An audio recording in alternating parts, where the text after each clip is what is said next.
Hey guys, welcome to Green Bean Fiction. So in today's video we are gonna see, what if betrayed Deku took revenge with Mei Hatsume, Part 1. Before starting, make sure to hit that like button, and there's a new hype feature in YT, so please hype this video. This story is The Fallen Hero by _King Azrael. Now without wasting any more time, let's dive in. Izuku Pav, unless said otherwise, there is little in this world to be thankful for. My life has been nothing but pain ever since the doctor had recognized me as quirkless. Pain, abuse, torment, and hate, which was all I ever knew since then. All Might, the #1 hero himself, had told me to give up, but I proved him wrong. I earned his trust, gained his quirk, and I thought for once something good was finally happening, but it only got worse. It made me want to ask whoever people prayed to why it was me he hated so much. Analyzing heroes, a habit I forced myself to start, had turned into a reason of scorn. I idolized heroes, and every time I found their quirk interesting, I wrote them down. Analyzing was my bread and butter, but my friends and teachers found that villainous. They accused me of being a villain and that I worked with the LOV. Obviously I had thought of the repercussions if a villain got their hands on my notebooks. I just wanted to keep myself sane, to have any form of normalcy, but betrayal because of my hobby was something I never believed would happen, and why should I? I risked my life and my body to help them. I never turned them down when they were in a bind, so why didn't anyone look out for me? Apologies were all that I received from my friends when my innocence had verified. I still remember how they said they were sorry, but it was not because they were genuinely apologetic for what they had done. No, it was to make themselves feel better, to ease the guilt that had started to consume them. They tried to sweep everything under the rug, and the teachers did just the same. In fact, they had not even apologized. Today, however, was different. Having stayed up all night for the past 3 days caused my eyes to have deep bags underneath them. I could not get to sleep. Pain kept me from properly resting, the scars of my childhood plaguing me constantly. Even now the aching of my bones protested the slight swaying of my arms. My back in a state of burning even with the absence of fire. The painkillers I was now reliant on only lessened the pain to a manageable level. It was my mention of painkillers that reminded me that I had to take them. Taking the lid off my prescription bottle, I looked inside, seeing the last 4 white pills waiting. I had class today, and although I loathed the idea of attending, I had to maintain appearances. Downing the pills in one gulp, I stood from my bed, already dressed in my uniform, before stepping out of my dorm room. Stepping out, I wanted to throw up, unease creeping into my stomach. Something was wrong. I knew there was. This feeling was familiar to me. Closing my eyes, I tried not to recall on the past before I headed to my class.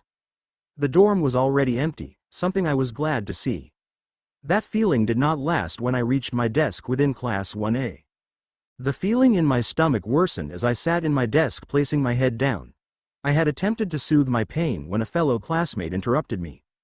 "Hey Deku, are you ready for class today?" Ochako Uraraka, a girl I used to consider a friend, one that I used to hope would be something more to me. Now she and her irritating voice brought forth a wave of anger. "Sure, I'm ready." Setting my head back down, the voice of an overbearing shithead of a person, Tenya Iida, also invaded my desk. "We should sit down, Aizawa could be here any second." Chopping his arms like a robot, Iida ushered Uraraka to her seat before he took his. I stared at them for a few seconds and felt my nails dig into my palms. The large classroom opened slowly, Aizawa walking in. Aizawa's tired eyes swept across the class. "All right, quiet down class. Today Nezu is going to make an announcement in the assembly hall in a few minutes, so if I were you, I would get up and get ready to go." The class understood, saying nothing before they slowly packed their bags. Stepping out of the class, the students followed after Aizawa. Izuku followed as well, his stomach still holding an uneasy feeling. "I wonder what Nezu is going to announce," Uraraka blurted out, her brown-colored eyes sweeping over her classmates. "Yeah, me too. Well, we are going to find out soon. It's got to be important though." Mina Ishido, another one of Izuku's classmates, laced her pink-skinned fingers behind her curly hair. Her carefree and energetic attitude one of the highlights in Class 1A's dreary class. Walking down the hallway, Izuku's ear picked up the faint sound of heavy footsteps. Being at the back of the group, he was the first to see Class 1B being led by their teacher Vlad King and class representative Itsuka Kendo. Kendo was an athletic girl with orange hair in a sideways ponytail, her eyes teal blue in color. Her physique was built for combat, yet she was the center of teasing due to her tomboy personality, bringing a sense of insecurity though it was hidden by her nerves of steel. Izuku kept his eyes focused on her for a total of 4 seconds. At one time he had been shorter than the girl, but now he towered over her. Still, that did not bring a sense of superiority to him. He knew she, out of everyone in her class, could give a good fight. As it turns out, Izuku was not the only one to notice Class 1B's appearance. Momo Yaoyorozu, Class 1A's black-haired beauty, spoke, her refined voice carrying a small amount of joy due to seeing a friend. "Oh, hello Kendo." Her white teeth showed themselves with a smile before she continued speaking. "I don't suppose you know what this assembly is about, do you?" "Sorry, but I don't have a single clue. Vlad-sensei didn't tell us anything about it." "Isn't it obvious? Principal Nezu has finally seen the superiority of Class B over that 1A scum." Monoma. Blonde hair with gray eyes. Those were the most defining features of the sneering boy. His words barbed and laced with smugness. A side effect from his superiority complex. One that was common in this world. Izuku looked ahead, eyes falling on a head of spiky ash blonde hair. Two narcissists could never coexist. He commented dryly within his thoughts. "What the fuck did you say, you blonde copycat extra? You and your class of nobodies can't beat me." What a big ego for some. Getting chopped in the neck. Monoma was knocked out by Kendo, who apologized as both classes made it to the assembly hall. As I entered the large auditorium, my gaze looked to the large white screen that hung above the stage. Below it, the US staff except for Aizawa and Vlad waited, clearly stalling until the students found their seats. The message had been clear enough that it warranted no instruction. The students one by one took their seats while I was forcibly placed between Ida and Uraraka. It sat down, biting the inside of my cheek as my body screamed. Placing my hands on the armrest, I sat forward so that my back avoided touching the seat. I felt queasy, my vision blurring slightly, a bead of sweat dripping down my face and towards my chin. A panic attack. I bounced my knee. Why was I panicking? I looked to the walls, the seat in front of me, and white screen repeatedly. My thoughts became jumbled up. "Welcome, students. I'm glad that you all could make it to this very special announcement." I looked up, seeing Nezu on stage with a microphone in hand. Special announcement? As far as I knew, there was not any big holiday coming up, nor were there any school events planned. I was not the only one confused, small murmur breaking out between the students. "Is it another villain attack? Did something happen? It can't be bad, right?" Those were only the small glimpses I could catch before Nezu spoke once more. "Now, before you all assume the worst, this announcement is not because of a villain attack." There were small gasps of relief in the crowd, but that all ceased once Nezu continued. "No, instead I bring news of a once-in-a-lifetime experience for you, a student. This year we will be bringing back a long-standing tradition. That is the hero versus villains wargame." The screen above Nezu lit up with large text displaying an image of All Might and Endeavor clashing, both noticeably younger. The last time this game was held was when All Might himself was but a first year in UA. Now it is time for this generation to bring it back. Narrowing my eyes, I could tell Nezu was doing this for himself and that he just wanted drama, a form of entertainment, like we were his own personal toys. My peers were shocked at this announcement. It shone on their faces clear as day, while the pain in my stomach remained. The teachers were excited at the prospect of spectating a game they had also participated in, while Aizawa looked indifferent. Seeing all the shocked faces, Nezu spoke once more. "All right, students, on the large board above us we will randomly select 2 leaders. One for the villain team and one for the hero team. After that, the rest of the students will split away from the leaders and choose their team, the villains on the left and the heroes on the right. Now let's see who the leader of the hero team is." Pressing a button, a long list of names and pictures spun in random order for about a minute until it stopped. "And the leader of the hero team is Katsuki Bakugo." "I'll eat that, you shitty extras, I am the hero leader." Cackling, Bakugo popped explosions in his hands. My eyes closed and my hand gripped the armrest. "Hero? Him? That bastard, even now he..." I held my head, trying to slow my breathing. It was burning again. Looking back up to the board, I heard Nezu commence the selection for the villain leader, and as I turned my head, I saw every one of my classmates praying it wasn't them when I heard the magical name that blasted throughout the auditorium. "The villain team leader is Izuku Midorya." I could only stare blankly as I stifled the small chuckle building in my throat. Of course, it's me. This was on purpose, the look in that bastard Nezu's eyes told me so. I was not the only person who found this stupid shit ironic apparently as the familiar voice of Bakugo yelled out. I guess it's only right that the traitor of UA is the villain. You shitty fucking Deku, I ought to crush you now. Explosions burst from Bakugo's palms and all I could do is stare at him. I knew the teachers would not step in. They were not the first ones to not help, and they certainly will not be the last either. This was the reality I had been forced to accept, but that did not make it better. The grip that had slowly been lessening grew hard once more. A spark of OFA running through my hand. I could hear the wood creaking before my body grew tense. A hand being placed on my shoulder. It's all right, Deku. I know you wanted to be a hero. It was Uraraka, her eyes saddened with a small smile on her face. Hearing that, I looked at her before my surroundings and all around were looks of pity. It was in that instance that I was back in Musutafu, in a time before UA, just like everyone else. I was so tired of that stare, that tone of voice. They act like they are sad for me, but all of them are happy they aren't me. I could not help but remember when they betrayed me. All of them act like parasites. They leech off someone until they either kill them or get what they need. These things are not people. Now that we have our team leaders, it's time for the rest of you to pick teams. Katsuki Bakugo. Izuku Midoriya, please come down and wait for your teammates. Following his instruction, I made my way down before being told to stand on the left side of the stage and wait, which I did. After about 10 minutes of choosing, every student went on the right side, meaning they were a part of the hero team. Whether it was a game or not, they didn't want to be a villain, so obviously, they chose the heroes.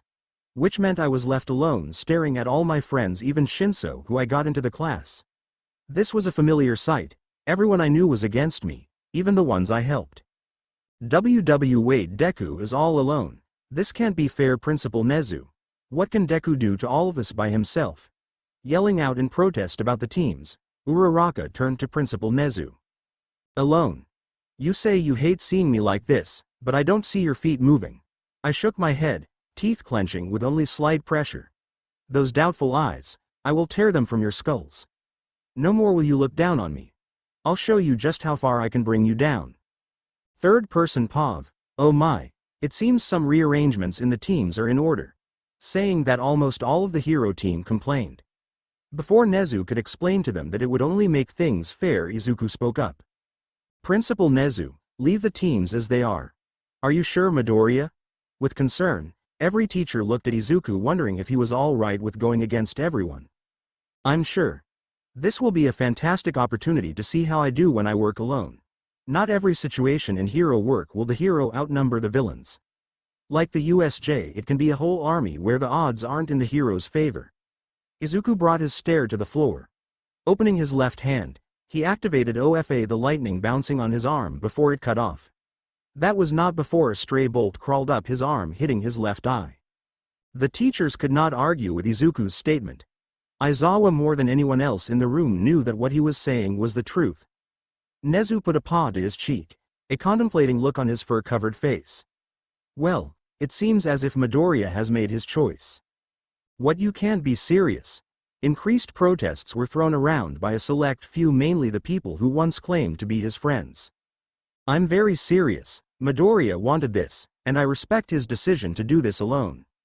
So now that we have that settled, I will hand out rulebooks to the leaders, and I will call each leader one after the other so they can ask any questions about the rules. Bakugo, make sure you read the whole rulebook, and after you are finished, be in my office in 1 hour. You are next after him, Midoriya. Now classes will be suspended until the game is over, so you are all dismissed back to the dorms. Prepare yourself, you all have 5 days before the game begins. Prepare. Yeah, right, this is going to be easy. Putting his hands behind his back, Kaminari walked with the rest of the class, some muttering how this wouldn't be a game at all. After they left, Nezu handed the rulebooks to Izuku and Bakugo, telling them to study hard as it is their responsibility to share the rules with their team members. Taking a different side of the stage, both Izuku and Bakugo got to reading the rulebooks, with Bakugo sending a glare at Izuku's way on every page.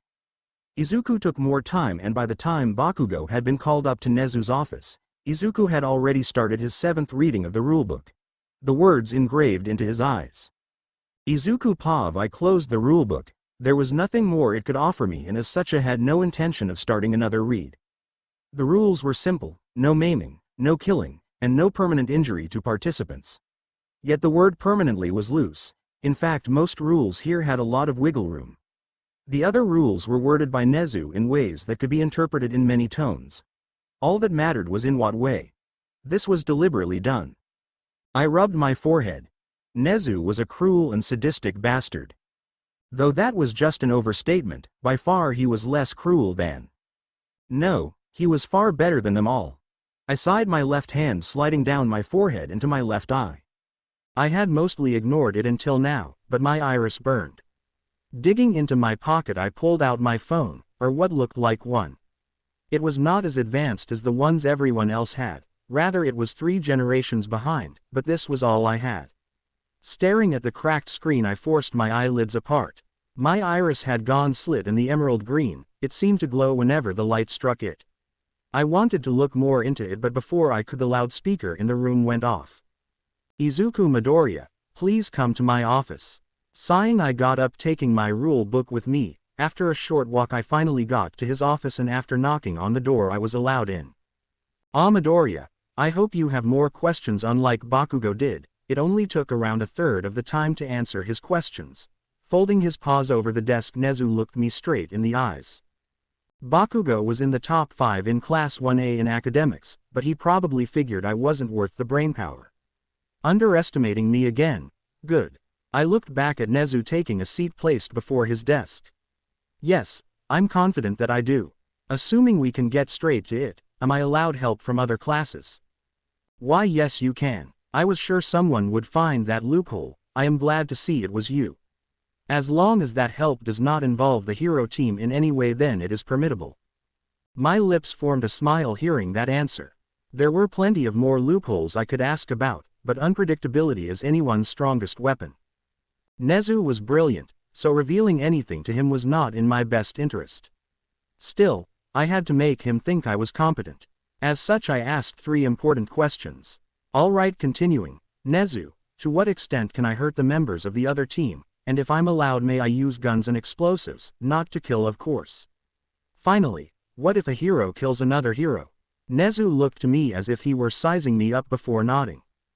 Well, anything except for killing and permanent immobilization is allowed, and for the guns and explosives I will allow it.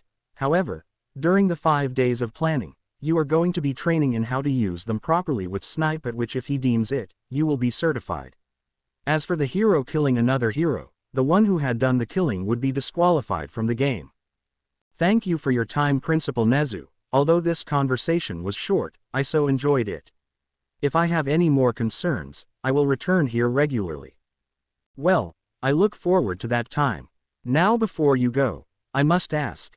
These questions aren't random, and I wouldn't be doing my job if I didn't wonder what you were planning.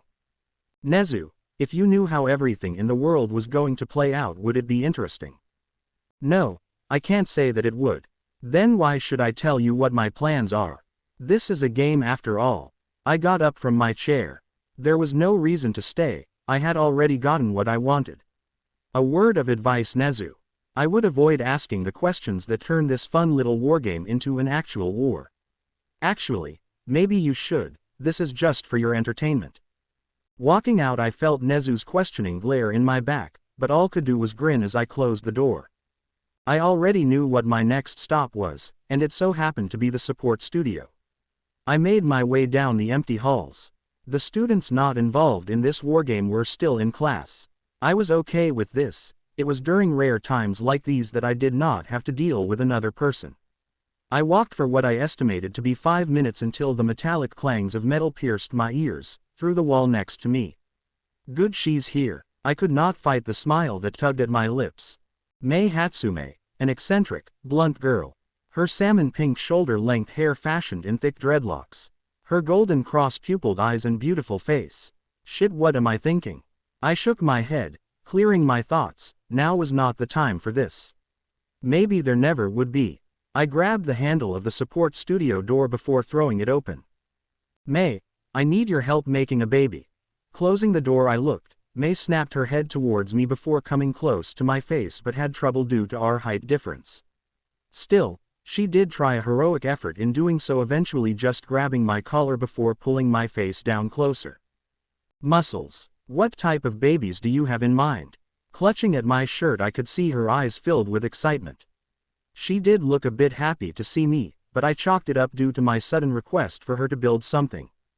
Relax, I need some drones so I can spy on the hero team and a suit to wear for protection. Grabbing her wrists gently, I unclasped her hands from my collar. Oh, okay, I heard about that, but I know you can manage it. Mei waved dismissively as if the situation I were in was just a mild annoyance, though her confidence in me was refreshing. Have you been sleeping? Because you kind of look like shit. Worse than how used to be actually. I could not help but chuckle. That bluntness was what I most liked about Mei. Not for 3 days. Sitting down at Mei's design table, I rubbed my eyes. Was it because of the pain? Mei's voice sounded a little down. I watched as she took a seat next to me. Yeah, it's been getting worse. I did not lie to her. She was one of the few people who knew the amount of pain I was in. I still do not know why she cared, but I never asked. I was just grateful. Have you seen Recovery Girl yet? No, but I plan to. I placed my hand on my thigh before Mei put hers on top of it. Good eye. It won't be so good if the specimen for evaluating my babies suddenly couldn't do it anymore. I looked at Mei as she took her hand away, the warmth of her hand disappearing. It sounded like she wanted to say something else but stopped herself. Still, she looked into my eyes before raising an eyebrow. Hey, did your eye color change? Third paw of Mei stared at Izuku's left eye, perplexed by it. Still near Izuku, she subconsciously took a hold of his face.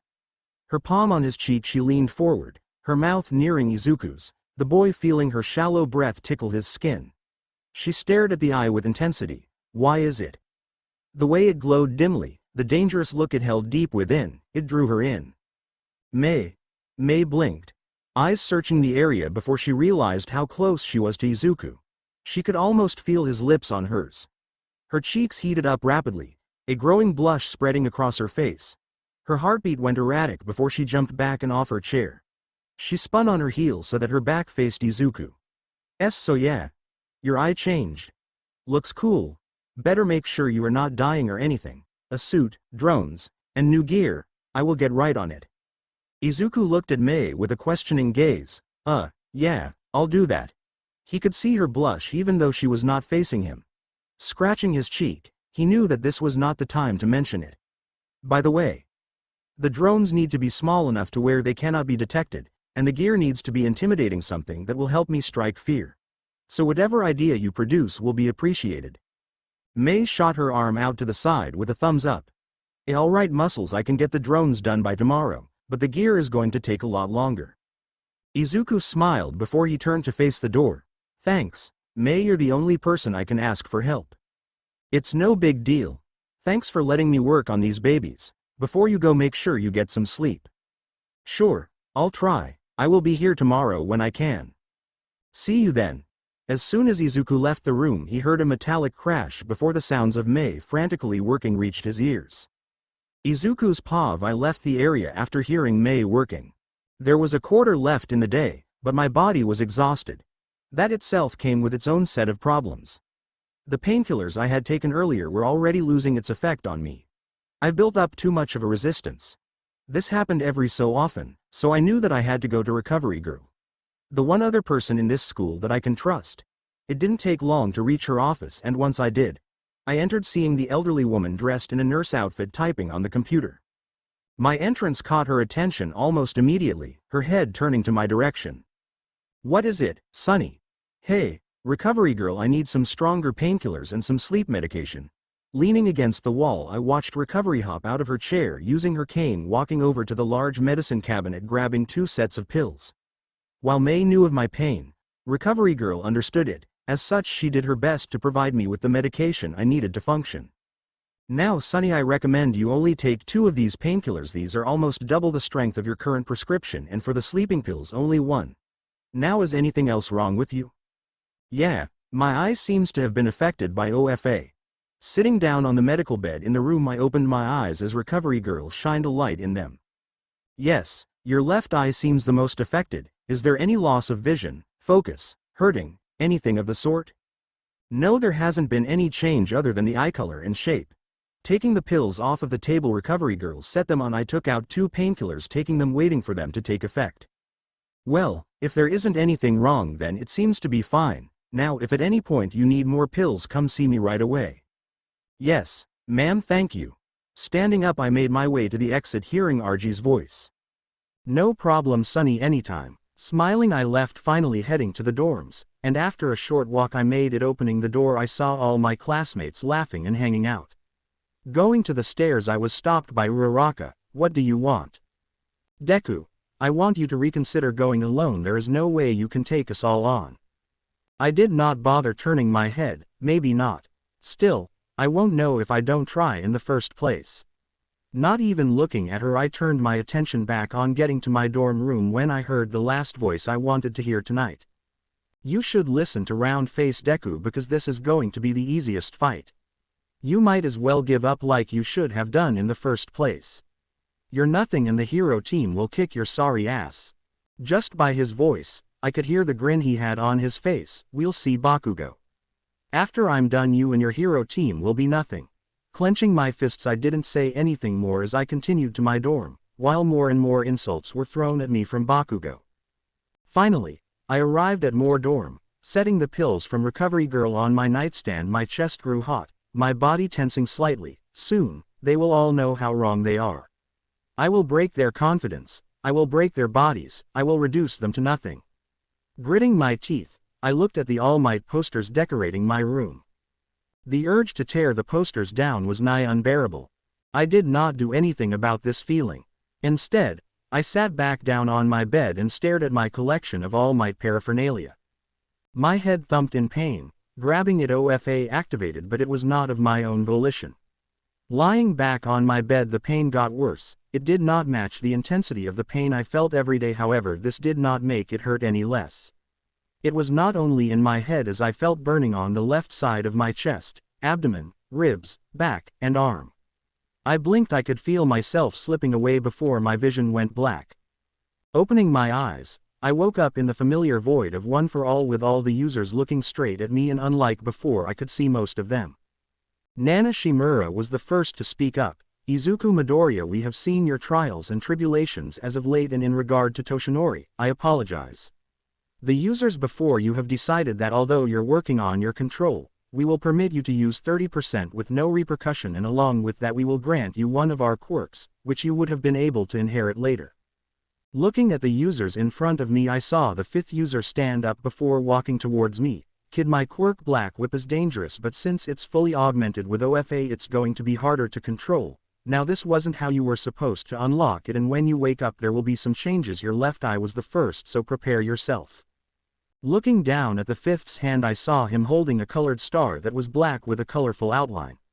Watching, I saw him shove the star into my left arm as pain filled my senses. Waking up in sweat, I felt the burning sensation still running down my arm and to my waist before it stopped. Standing up, I went over to the mirror, taking off my shirt while lowering my pants, seeing what looked like a large marking wrapped around the parts of my body that had burned before I fell unconscious. Looking back in the mirror, I saw my hair changed a large patch as well. If it had been bled of color, only remaining pure white, while the rest of my hair was still dark green, but unlike before when it was curly, it laid flat on my head. Checking my eyes, I still see the glowing green slit eye with bulging lines coming from below and atop it. Checking my other eye, I saw it had also gone slit, but it didn't glow, remaining it's still emerald green. The more I looked, the more I realized I looked the part of a villain. I smiled, the wheels in my head turning. So, these are the changes, they said. I wonder. I stopped my line of thinking, which would be something I would need to assess later. Let's get the preparation started, shall we? Zuku Pav. Wiping the smile off my face, I looked at the clock on the nightstand, reading that it was 5:30 a.m. I guess that OFA dream took longer than I realized. Standing away from the mirror, I reached inside myself like how I usually went, full cowling, but unlike the normal 8%, I bumped it to 30%, feeling a much bigger boost without any hurting whatsoever. I felt the lightning dance around my body as it was vibrant green. Raising my left arm I extended it, feeling a tugging feeling in it. I pulled, and like that I watched as the tattoo started getting darker before a black tentacle whipped out of my arm, hitting the floor causing a loud crash, but luckily nothing was broken. Cutting off OFA, the substance receded into my arm, the tattoos going back to normal. Shaking my head I felt my stomach rumble as I skipped dinner last night. Going into my closet I grabbed a long sleeve and a sweater, putting the hood up covering my hair while the tattoos were covered up. Grabbing the jar of painkillers I exited my dorm room. Ida was right in front of my face. As quickly as I could I put my head low, hiding my eyes as he spoke to me. "Midoriya, are you okay? I heard something crash coming from your room." "I am fine, asshole." Closing my door fully I walked past Ida, the pills rattling in my pocket as I took slow steps down the stairs. Coming into the kitchen I headed straight to the cabinet, grabbing a bowl and a spoon, setting them down before getting the cereal and the milk. Putting my spoon in the bowl, one took a few bites before the rest of the class woke up. Seeing them enter the common room, I tried not to get angry, especially when Uraraka ran up to me. "Good morning, Deku. What are you planning on doing for the prep time?" "Sorry, Uraraka, I can't tell you." Turning away from her I took the spoon back into my hand. Why can't she just leave me the fuck alone? Bringing the spoon up I was hit with pain, causing me to drop the spoon back in the bowl. My hand had the familiar sensation of when I broke it and shattered my bones, saving Kota from muscular. Pushing through the pain I picked the spoon back up, finishing my cereal as I couldn't just take painkillers right in front of the class. They would look at me with pity like in the assembly. Standing up I put the bowl in the sink, before making my way outside the dorm. Taking 2 painkillers, the pain in my hand stopped as I entered the main UA building. Heading up the stairs I went to Snipe's office. Knocking on the door I heard Snipe call me in. "Midoriya, Principal Nezu told me to expect you today. I must say that your request for guns, explosives, and being alone surprised me." "Yeah, well, I wanted to test myself, and the guns and explosives will help me win this, and also could you keep this secret?" "I'll keep it secret, so let's see how you do. Follow me." Walking after Snipe he leads me into a shooting range that he used for practice. Watching I saw him load a Glock 18 before pulling the slide back. Putting the safety on he handed it to me. Directing he placed me in one of the ranges a body target was placed on. "Alright, now using guns you have to make sure you know where your finger is at all times. Next, never point your weapon at anyone who you aren't targeting, and make sure you keep aware of your surroundings. Now bay your left finger, there is the safety right now, it's on, but if you push in the little button it turns the safety off." Listening to his explanation I switched off the safety when he told me to. Aiming at the target I decided to get a few test shots. Shooting I felt the recoil heavily affect my aim, not nearing anywhere on the target. No good, I have to keep my aim steady as to not let the recoil affect me. "That's alright, it was your first shot, now try again." Aiming again I took several shots, adjusting every time until I hit the last shot right in the center of the chest target. Holding out another clip, Snipe showed me how to reload efficiently, and following his instructions I did it flawlessly. For the next 3 hours, I used as many clips as I can, becoming deadly accurate, hitting the center of the body, arms, and head. Even Snipe was impressed. "Jesus kid, you're a natural at using guns, and I can say that you're allowed to use them. Though I have to ask you, obviously not allowed to use real bullets, so what do you plan on using instead?" "Well, I plan on using red paint." "Alright, well, now it's time for you to learn how to use explosives. Now from what I understand you intend to use C4 and grenades." "Yeah, the C4 will be real explosives, and I will check in with Nezu before they are set off so no one is accidentally injured, but the grenades will be like my bullets." "Alright, well, we will start with grenades, and after C4 this will take longer, so I want you to come here every day to train in whatever guns you will use in these explosives." "Yeah, I planned on doing that." After that Snipe and I practiced using grenades and the C4 in another area Snipe had requested Nezu made. Through this process, however, a mishap caused the hoodie I was wearing to uncover my hair and my left eye. Without being able to cover it, Snipe called me out. "Midoriya, what happened to your hair and eye?" "It's nothing, Snipe-sensei, my quirk caused a few changes with my hair and eye, but I already checked in with recovery girl, nothing is wrong." Saying a white lie, I saw Snipe's eyes narrow before he conceded. "Alright, well, as long as recovery girl said it was fine then it's alright, but training is over for today, so meet here tomorrow same time." Nodding my head, I put my hoodie back up before walking out of the room. Heading to the support studio, I planned to pick up the drones Mei said she had made. Walking in, I saw Mei sleeping on the work table drooling. Sighing, I took off my hoodie before laying it on top of her. Looking across the table, I saw our blueprints on the other side, and on top of them were 3 miniature drones. Mei really outdid herself. These will definitely work. Examining it, I didn't know Mei woke up until I felt her hands on my shoulders. Turning my head slightly, I heard Mei speak to me before her grip tightened on my shoulders and an eerie smile was adorned her face. "Who are you and why are you touching my babies?" Remembering the appearance change, I set the drone down. "Mei, it's me, Izuku Midoriya." "Oh, muscles. How do you like the drones? They might be some of the best babies I've made yet." Realizing who I was, Mei turned me around, staring directly into my eyes, smiling, expecting my praise. "Yeah, I was really impressed. They are perfect." Smiling, I looked back at Mei, who was extremely happy for some odd reason before her look turns to one of confusion. "Muscles, what is all this? Why is your hair different and your eye have marks near them?" Realizing she could see my hair and eyes, I looked to the floor where the hoodie I put over her laid. Worried, Mei started scanning my hair and face. "Muscles, is something wrong? Are you okay?" It was at this point I saw Mei almost in tears. Quickly, my hero instinct kicked in as I pulled her into a hug. "I'm alright, Mei, this isn't anything to worry about. My quirk changed some things in my appearance, but it's alright." Still hugging me, Mei rubbed her face in my chest before she looked up, a blush on her face. "Huh, that's weird. Are you alright now?" Keeping my hands on her back, I rubbed it up and down. "I am alright. Sorry, Muscles, for ruining your shirt." Third person. Still embarrassed, Mei stepped back from Izuku, taking in his new looks. Ever since the other day, whenever she was with Izuku, she felt a sense of embarrassment for some of her actions, and whenever she thought about him, her heart beat faster. Shaking it off, Mei put her attention back to the drones Izuku was looking at. Well, back to the baby's Muscles. Going over to the table, Mei picked up one of the drones before turning back to Izuku. "These babies are super special. The drones are completely undetectable. The stealth capabilities make this baby completely silent in the air, and the cameras come with mics as well, so you can hear everything that comes through. Give me your phone." Holding her hand out, Mei waited for Izuku, who pulled his phone out in confusion. "Why do you need my phone?" "Well, I'm going to install software to where you can watch the cameras and control the drones. Now give it."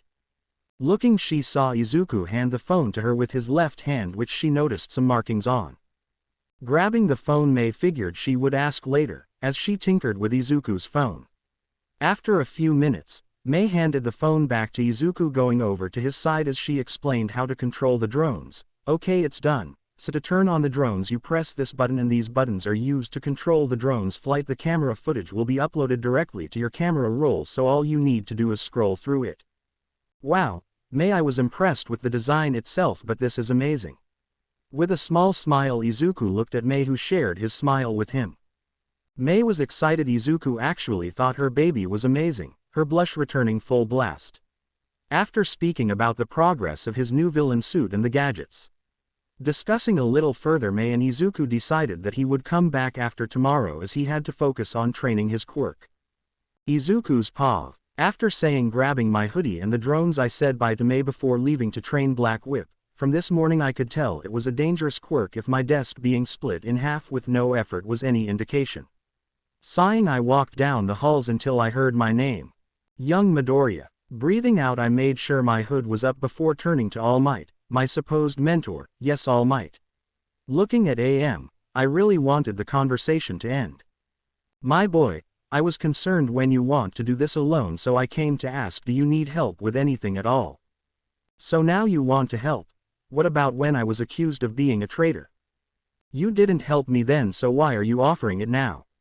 You don't think I can do this, do you?" Breathing slowly, I tried not to lose my cool. Turning around, I gave my answer. "I don't need help, All Might. I'll do this myself." Storming off, I had to release my pent-up anger. Going to the nearest gym that was empty, I activated full cowling before extending Black Whip, using it as much as I could while I raised full cowling to 30%. It took hours, but I finally got done releasing my frustration, but by the time I was done, it was nearing the end of the day. It was then that I realized that due to my anger that I neglected to use the drones to spy on my class. Angry with myself, I sighed before going back to the dorms, and entering the common room I saw all my classmates laughing and having a good time eating snacks while watching TV. Seeing all of them lazying around, it was apparent that even without me using the drones today. These fucking pricks. Walking into the kitchen, I grabbed 3 sports bars before walking up the stairs, ignoring all of the commotion until I reached my room. Opening the door, I avoided the trash and rubble before sitting on my bed. Taking my painkillers out of my pocket, I put them on the nightstand. I guess these work. I didn't need to take more than 2 for the whole day, thanks recovery girl. Eating the sports bars, I drank from a water bottle I kept in my room. After finishing, I took a sleeping pill in my hand before drinking it down. Undressing, I put on a pair of shorts before heading to sleep, but not before I set the drones on my desk, placing my phone on the charger before the sleeping pills started taking effect.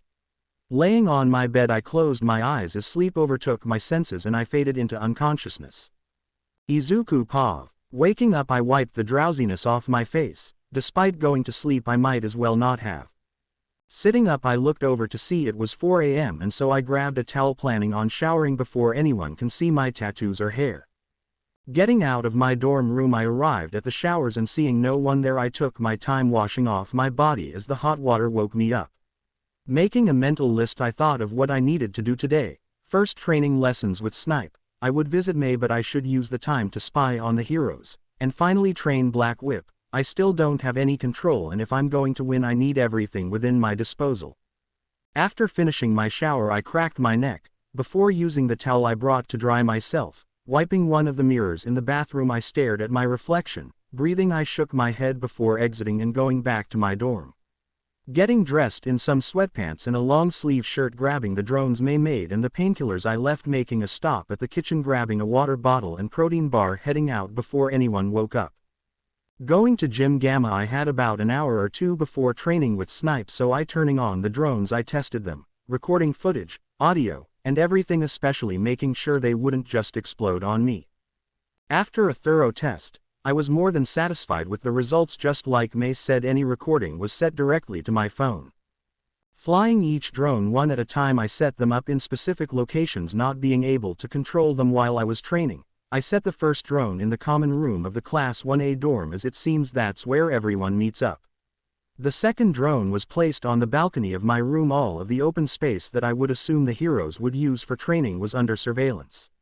Finally, the last drone, I decided to place it inside Gym Gamma just in case anyone were to train in here. Making sure they were all recording, I checked the time to see that setting up the drones took most of my time and I only had 15 minutes left until I train with Snipe. Quickly, I ate the small breakfast I had with me, before leaving, heading back to Snipe's personal training area. Walking in, he treated me as usual and the training started. Shooting the usual Glock 18, Snipe suddenly stopped me. Midoriya, I see that you're ready for something stronger in regards to sidearms, so here, this is a customized 45mm long slide hardballer pistol. This comes with a laser sight, so all you need to do is aim, put your finger on the trigger and the bullet will go where the laser is. Loading the gun, Snipe slid the chamber back before giving it to me. Taking aim, I put my finger on the trigger, the laser sight coming to life as a red dot showed on the target I was shooting at. Pulling the trigger, the recoil was definitely higher than the Glock, but some minor adjustments quickly fixed the problem. After a few shots, Snipe decided to have the targets move like we did last time, and each time after correcting myself, I was able to land hits on fast, slow, and non-moving targets.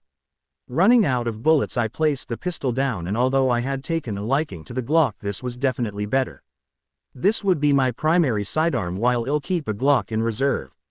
Now, as that part of the training was done, it was time for primary weapons, and while at first I was going to use an assault rifle, I had quickly found my favorite during yesterday's training, the Barrett MRADSMR. Using it, I quickly found out this would be perfect for taking out the hero team in droves, giving them no chance to escape. The accuracy was pinpoint and the power was devastating, so I wanted as much practice with it as I could. I practiced as much as I could with Snipe, but as I was shooting the Barrett, my plane flared up, making me miss my shot entirely as I let go and gripped my right hand. Snipe, seeing me fall to the ground, running up to me, kneeling while supporting me. Midoriya, what's wrong? Do you need to go to recover, girl? I'm fine. Reaching into my pocket, I pulled out my painkillers, which Snipe raised an eyebrow at. Taking a pill, I swallowed it as the pain went away. Leaning on the wall, Snipe looked at me. Midoriya, those are pretty strong painkillers. How long have you been taking these? These exact ones, I've only been taking for about a day. Before this though I took painkillers daily ever since the training camp attack. Recovery girl said that my bones never healed properly, so they constantly flare up my pain receptors. Closing and opening my hand to get the feeling back in it, I looked at Snipe, who through his mask I can tell was very concerned. Don't look at me like that, I don't need your sympathy, let's just continue. Getting back up, I ignored Snipe as I continued practicing, blocking out everything else in my mind, the target and the holes I caused to appear being the only thing that mattered. Later that day, having finished training with Snipe, I headed to the roof of the school, and making it up there I immediately started watching the drone footage, and what I saw was exactly what I wanted. Barely any training was happening. Bakugo hadn't told them the rules like he was supposed to, and most of the class slacked off with 1B, with only Kendo, Uraraka, Honi, Iida, Bakugo, Kirishima, and Tetsu were training, but it couldn't really be called that. It was more like light exercising, like someone following a disciplined routine they had already been accustomed to. Switching from camera footage to the next, I cycled through them, seeing nothing worthy of note. Turning my phone off, I sat on the edge of the roof. As expected, they aren't taking me seriously, but that won't end very well for them. Taking a sigh, I looked at the floor below me. You know, it wasn't long ago that I considered jumping off the roof of Aldera. Chuckling at myself, I still toyed with why exactly I didn't jump, but I guess fate decided otherwise. Shaking my head, I got away from the edge, deciding now I would start training Black Whip, so leaving the roof I went to the small forest area that was near the dorms. Stretching, I activated OFA lightning bouncing off of me, and focusing, I felt the same sensation of my tattoo when I first attempted Black Whip. Letting out a lot of the black substance, I held my arm, trying to contain it as it tried to go haywire. Clenching my arm, I focused on containment, and after a few minutes, I was finally able to rein in on the whips, them going slack before they almost all of them returned to my arm except for one. Figuring it was better that way, I slowly got the feel of it, trying to visualize it as an extension to my arm that I can control. It was rough, but I can somewhat get the beginning stages of what seems like partial control. Practicing for a few hours, it was quickly turning night, and at around sunset, I heard the voice of someone coming into the woods. Quickly I jumped into a nearby tree before cutting off OFA as I hid in the tree. Waiting, I saw Uraraka walk into the open field looking at the sunset. Watching her, I narrowed my eyes before hearing her speak out to herself. "Oh, Izuku, why won't you give up? But that's what I love about you, that is what made me want to be with you. I don't want to have to fight you, so please give up." Sitting down, Uraraka kept muttering to herself. Hearing this, I wasn't surprised or happy. My schoolboy crush on her died the moment she betrayed me. If anything, Mei was the only girl he felt anything for now, so now she claims to love me, to not wanting to fight? Not realizing it, but the bark my left hand was holding onto was slowly breaking. Sitting in the tree, I watched as that sniffling pile of garbage wallowed in her own self-pity. But then it hit me, she just allowed another tool for me to use. Her love will bring me closer to victory. Smiling, I sat on the tree waiting to hear everything I could use to manipulate the hero team from the inside.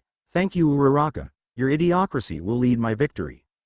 Listening to all her secrets, to all her vulnerabilities, I smiled through it all. More and more information than I could possibly hope for came directly from the source. After an hour, Uraraka finally left, and making sure she was gone, I started training Black Whip once again. Plan after plan came to my head all the while. Staying up all night, I never rested, getting used to the 30% of OFA and Black Whip. Until the night sky started getting a little brighter, it was then that I decided to relax before I start another day of training. Laying in the forest near the dorms, I looked up at the ray of sunlight that shone on my face. Blocking the light with my arm, I sighed. I was utterly exhausted. I hadn't slept at all last night. My mind was on overdrive after Uraraka spilled her guts out, and training Black Whip was harder than I had anticipated. The fifth user even told me this himself, but for the most part, I think I've done a lot. I managed to gain full control over one strand of Black Whip, but that isn't what I want. I need to release and control even more, and despite having control of it, I have yet to find a way to use it effectively. Checking my phone, I saw it was time for training once again, so reluctantly I dragged myself up, walking to UA. No rest for the wicked. Later, walking down the halls, I was heading for the development studio. During Snipe's training, I received a text from Mei, who had said she finally accomplished most of my villain suit if I wanted to see or make some critiques. Not seeing any harm, I thought that if I wanted to change something, now would be the time. Getting to the door, I knocked, waiting for the go-ahead, which I eventually got. Third person POV. Come in. Yelling, Mei scrambled in the development, trying to tidy up as Izuku walked in. Seeing him, Mei brightened up, smiling. Hey, Izuku. Are you here to see the cool villain costume I made? Going up to Izuku, Mei got as close as she could to the boy. Smiling at her enthusiasm, Izuku answered, I sure am, Mei. I really want to see what you have done, and if it's anything like the drones you made, then I'm sure they will be fantastic. Hearing this, Mei was happy about the drones, so rushing she pulled out all the gear and the villain costume she made. Setting it down on the table, she presented everything to him. Alright, now we have your costume, some custom blades, and finally your mask. Looking at them, Izuku picked up the knives first, seeing to small, easily concealable knives. Mei, you know I'm not allowed to kill, right? Inspecting the blades, Izuku looked curiously at Mei, who swiftly took one of the knives, slashing it against her throat. Shocked, Izuku ran to Mei, holding her neck. Mei, what the hell did you do? Holding it, Izuku was confused when no more blood appeared. Blushing at Izuku's close contact, Mei spoke, giggling a little bit. Izuku, it's fine. I know you can't kill, so these knives only make a line of fake blood once pressure is applied to the skin. See? Setting the knife down on the table, Mei took Izuku's hands away where only a small but noticeable line of fake blood was. Sighing in relief, Izuku shook his head. Jesus, Mei, you couldn't have shown me another way? Whispering, Izuku muttered under his breath, what would I do if you were gone? Izuku didn't know that Mei had heard what he said, and turning around, Mei breathed slowly, calming herself and her blush. Sorry, but it was pretty funny. Ahem, anyway, the blades apply more blood the more pressure you place. Now for the rest of your gear. Turning back around, Mei grabbed Izuku, showing him a nice suit and a mask. Picking the suit up first, Izuku took it to a small room near the development studio, putting it on before walking out. Checking himself in the mirror, Izuku loved the outfit, and by Mei's blush, one could tell she did also. Walking up to the mirror beside Izuku, smoothing out the shoulder before explaining it. Alright, so this baby is equipped with the best armor I could make. The entire suit is made from a polyethylene and titanium armor mesh, providing protection and flexibility. Now in addition, there is some added insulation, providing resistance against explosions, electricity, and extreme temperatures. And although it looks like the undershirt won't be of any protection, it's actually the toughest part, only appearing weak. The shoes are special as well, having steel implanted on the bottom soles, keeping your feet comfortable while your attacks with them stay devastating. They are also fitted with sound dampeners, meaning although you won't be unhearable, it definitely helps. The gloves also have knuckle plating for your punches. Mei, turning to Izuku, waited for his say on the villain outfit. Fitting himself, Izuku listened to Mei's every word and realized how much care she put into this just for him. And as she said, despite there being massive upgrades, it was still comfortable and easy to move in. Stretching, Izuku turned to Mei. I don't know how you do it, but you always impress me. The drones were cool, but this is absolutely astonishing. Never in my wildest dreams could I have come up with something like this. You're truly a one-of-a-kind genius. Blushing, Mei's heart jumped at the praise Izuku gave her. That's what she wanted to hear, but looking at the table, she remembered the final piece to tie it all together. Grabbing the mask, she went behind Izuku before reaching up and putting the mask in front of him. Wait, don't forget the mask. Grabbing it, Izuku looked at the inside, seeing a weird mesh, and his mask, like his previous ones, looked like the resemblance of teeth, but instead of All Might's smile, it was a dragon's mouth. Putting the red mask on, Izuku looked in the mirror, and there he saw that Mei was right. The mask fit perfectly with the outfit. Despite it being one solid piece, Izuku had no trouble breathing, and it felt perfect for him. This mask is made from the same alloy as your suit, and it's breathable. Inside there are filters so that if by some chance something other than air were to get in, it would quickly be filtered out. And before you ask, it's a dragon's mouth because I thought it fits your hair and eyes, while the red makes it all the more intimidating. Looking at himself, Izuku spoke. Thank you, Mei, this will work perfectly. Talking for a bit more, Mei looked straight at Izuku, asking him a question she had been dying to know. So Izuku, what's going to be your villain name? Still wearing the suit and mask, Izuku put a hand to his chin. The question Mei had asked him made him think. So far he didn't have a villain name. Racking his brain for a name, Izuku finally settled on one. I think I'll be Lucifer, the fallen angel. Liking the name, Mei immediately spoke about how cool it was and how it really fits with his look as well. Izuku couldn't help but agree, and for an hour or two Mei and Izuku just talked to each other, enjoying each other's company until Izuku had to leave. Taking the villain costume off, Izuku entrusted Mei to keep his gear until the event started, and Mei was more than happy to, although she was sad Izuku had to go. Finally getting out of the development studio, Izuku was happy he got to spend time with Mei, but no, he had to train. Leaving the main UA building, Izuku finally got to the forest area he trained at last time. Taking his phone, Izuku checked the camera footage, and again no training was happening until he checked Gym Gamma. Looking through Gym Gamma, Izuku saw Shinso training with Aizawa in his capture scarf. The more he watched, the more Izuku thought about applying the techniques to Black Whip. Pausing the camera footage, Izuku copied Shinso's and Aizawa's moves down to the smallest detail. Their stance, position, body movement, everything Izuku copied, and he continued to do so even late into the night, once again missing out on a day of sleep. Today I decided to talk to Nezu to make sure. Now I had been told that the game was being held in a city that Powerloader and Smintos built. Apparently, every class in UA had the option of joining in the game with certain roles, be that employees for a store, business associates, journalists, reporters, small-time criminals, etc. The first time I heard this, I had thought of having a cover for my villainous activities. It would be perfect. Walking up to Principal Nezu's office, I had another hoodie on, and as I was walking I saw Uraraka and Iida walking out. Spotting me, Uraraka and Iida ran up to me.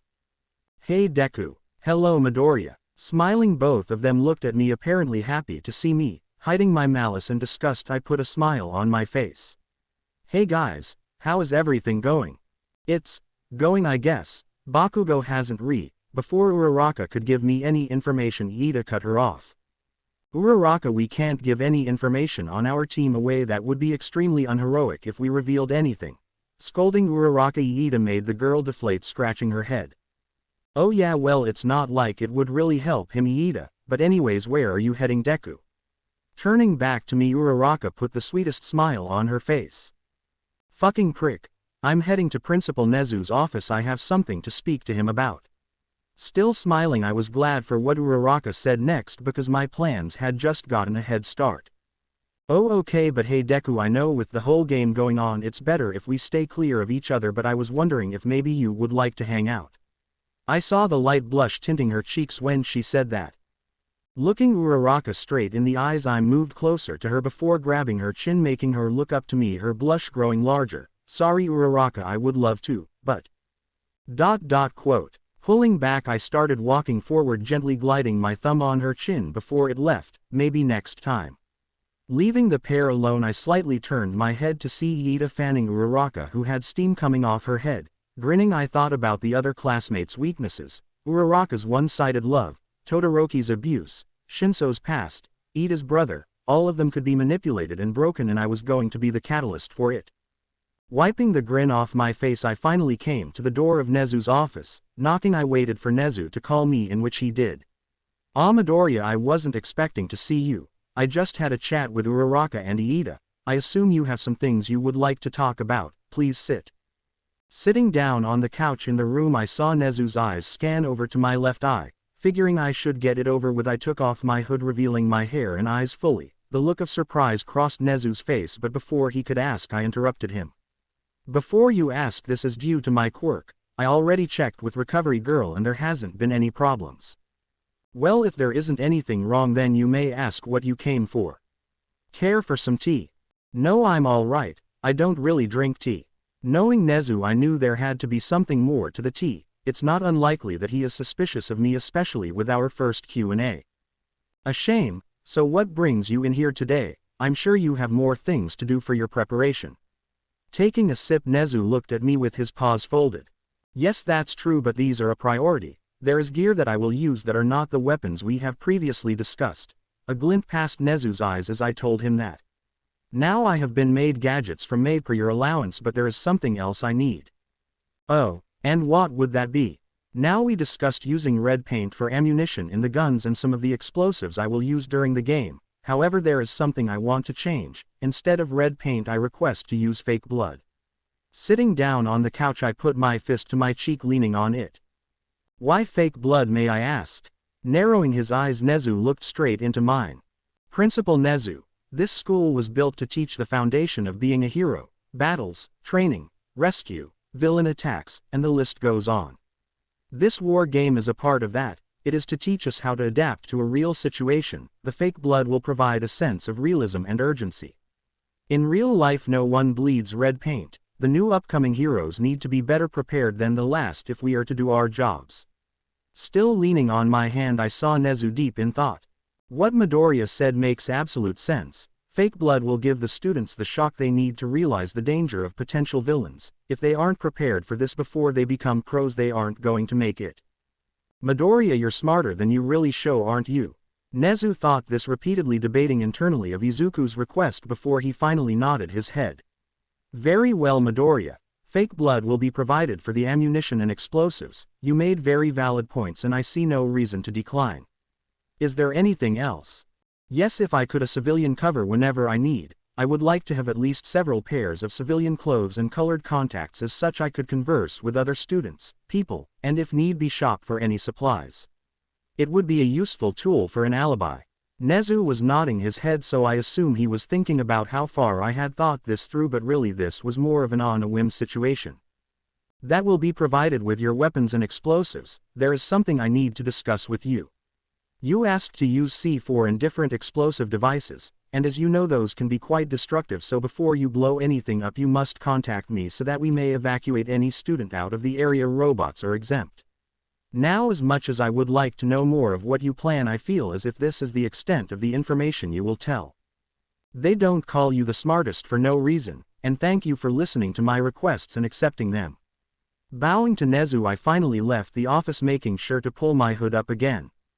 Nezu Pav. Watching Midoriya leave, my animal instincts told me this was definitely going to be interesting. His demeanor had totally done a 180 from the beginning of the year, or maybe this is who he really is. That bright smile that was always on his face is no longer there, only a cold and calculated stare in his eyes replacing the warmth. There is, however, the situation with OFA. I haven't heard about this change from All Might, RG, or Snipe, so he must have told them to stay quiet, or he has kept it to himself. Very well, Midoriya, I'll keep this secret as well. His question from the first session still rings in my mind. To what extent can I hurt the members of the other team? But I find it crazy to believe he would hurt his friends too much. Well, I guess we will have to wait and see. Now I had to start some paperwork for the requests Midoriya had made. This year was definitely going to be one to remember. Izuku Pav. The talk with Nezu was successful, so walking to the dorms I had to make sure everything was at my disposal, so using OFA I jumped to the balcony of my room. Walking in, I still hadn't cleaned up the mess I made, but I could worry about that later. Going to the underside of my desk, I searched the floor nearest to the wall where a single plank had a bump in the wood design. Putting my hand to it, I grasped the edge with my fingers before slowly pulling it up and sliding it outward. Digging inside, I found what I was looking for. Pulling my hand out, I had my hand grasped on my Hero Analysis 13 notebook.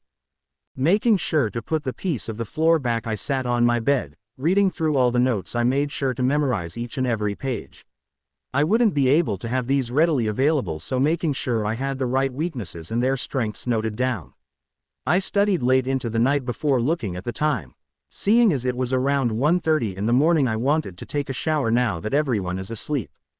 Getting up, I grabbed my towel, heading to the showers. Turning on the shower, I started taking off my shirt, and like always my new tattoo was there. Looking in the mirror, I turned my back littered with scars that I hid from everyone around me. Tracing some of them, I remembered how exactly I got them as the mirror fogged up with steam. Shaking my head, I finished undressing before getting inside the shower. Closing my eyes, the hot water brought me back to my past. Flashback. Izuku's Pav. Your son is quirkless. Those were the exact words I heard the doctor say as I dropped my All Might figure. I still remember looking over at my mother, seeing her silent before her mouth opened. That can't be true. My husband has a pyrokinesis quirk and I have a weak telekinesis quirk. There has to be an error. My mother's shocked face questioned the doctor, who sadly shook his head. Mrs. Midoriya, there isn't an error of any kind. We ran it 3 times and all came back with the same result. Your son is quirkless. Although it's rare, it's still possible. I'm sorry. All I felt was shame, sadness, and scared, my mind asking whether or not I could become a hero without a quirk. I looked at my mother's face only to see 2 conflicting emotions, sadness and anger. Initially, I was confused, but that wasn't for long. At home, my mother told my father what the doctor had told her, and the amount of rage that crossed his face at that moment was something I couldn't forget. He looked ready to kill me, but before he could get close to me my mom stepped in. I was glad at that time. She said she would take care of it. The sensation of her grip on my wrist, dragging me to my room before she threw me to the ground and before I could ask her anything she hit me, the anger from before coming out full force as I cried for it to stop. After she was done she had the nerve to look at me with sadness like she didn't just hit me. It only got worse. Dad started drinking and Mom started fighting with him every day, and the end result would always be the same, a fist hitting me as they both used me to vent their anger towards each other. It never progressed until a year later. My father, I guess, had finally had enough screaming at my mom. He packed his bags leaving the family entirely, and my bipolar bitch of a mother blamed it on me, hitting me like usual before cranking up the punishment using whatever she could get her hands on, baseball bats, wooden spoons, anything that could hurt me more. For the rest of my life, she was nothing but a tormentor. She would barely leave any food after she was done eating for me to survive. She beat me daily, never allowing a day for me to heal, treating me like a dog she could use and abuse whenever she wanted. I remember school life as well wasn't that much better. Picked on, hit, spit on, insulted, especially by Bakugo. I envied him for his quirk. My thoughts always led to the same thing. If I had his quirk, my life would be better, my dad would have stayed, and I wouldn't be hit. My scars from the hands of Bakugo and my mom served as a constant reminder this wasn't true. Every day got harder. My mom dialed up the punishment every time I stepped out of line. The problem was I never knew where that line was. It had gotten so bad that my mom used knives on me, cutting and carving into my back, and the explosions from Bakugo at school only added to the pain. This carried on until I met All Might. After Bakugo told me to take a swan dive off the roof, I walked a different path home that day, and it was thanks to that I met the person everyone idolized. At first, my dreams were crushed by him, but through some sheer luck, I was able to gain OFA and become a hero. My mom, the greedy bitch, saw this as an opportunity to gain fame and fortune off of me, and despite now having a quirk, the routine of beating me was too familiar for my mom to deviate from. But when the dorm system was implemented, the abuse finally stopped, and since then I haven't seen my mom once. End of flashback. Turning off the shower, I dried myself, reliving those memories that happened too often for me to cry anymore. My tears had dried long ago. I couldn't find it in myself to become sad at the memories. The only thing I felt was rage. Getting dressed in the clothes I brought with me, I went back to my dorm. Sitting on my bed, I grabbed a sleeping pill, swallowing it. If I'm gonna relive my past, then I'd rather do it sleeping. Closing my eyes, the memories invaded once again. Flashback: 12 years old during school. Hey, Deku, I know how you can get a quirk. Pray for one in your next life and take a swan dive off the roof. Those words hadn't been the first time I was told to kill myself. It started with my mom, classmates, people who I tried to ask for help, and finally it was Bakugo. Though really I have to thank Bakugo for his words. It was what led me to All Might and where I was now. Though at that moment I didn't know that all I felt was anger, sadness, and shock. My childhood friend had told me to kill myself, and I remember considering that option as I walked home.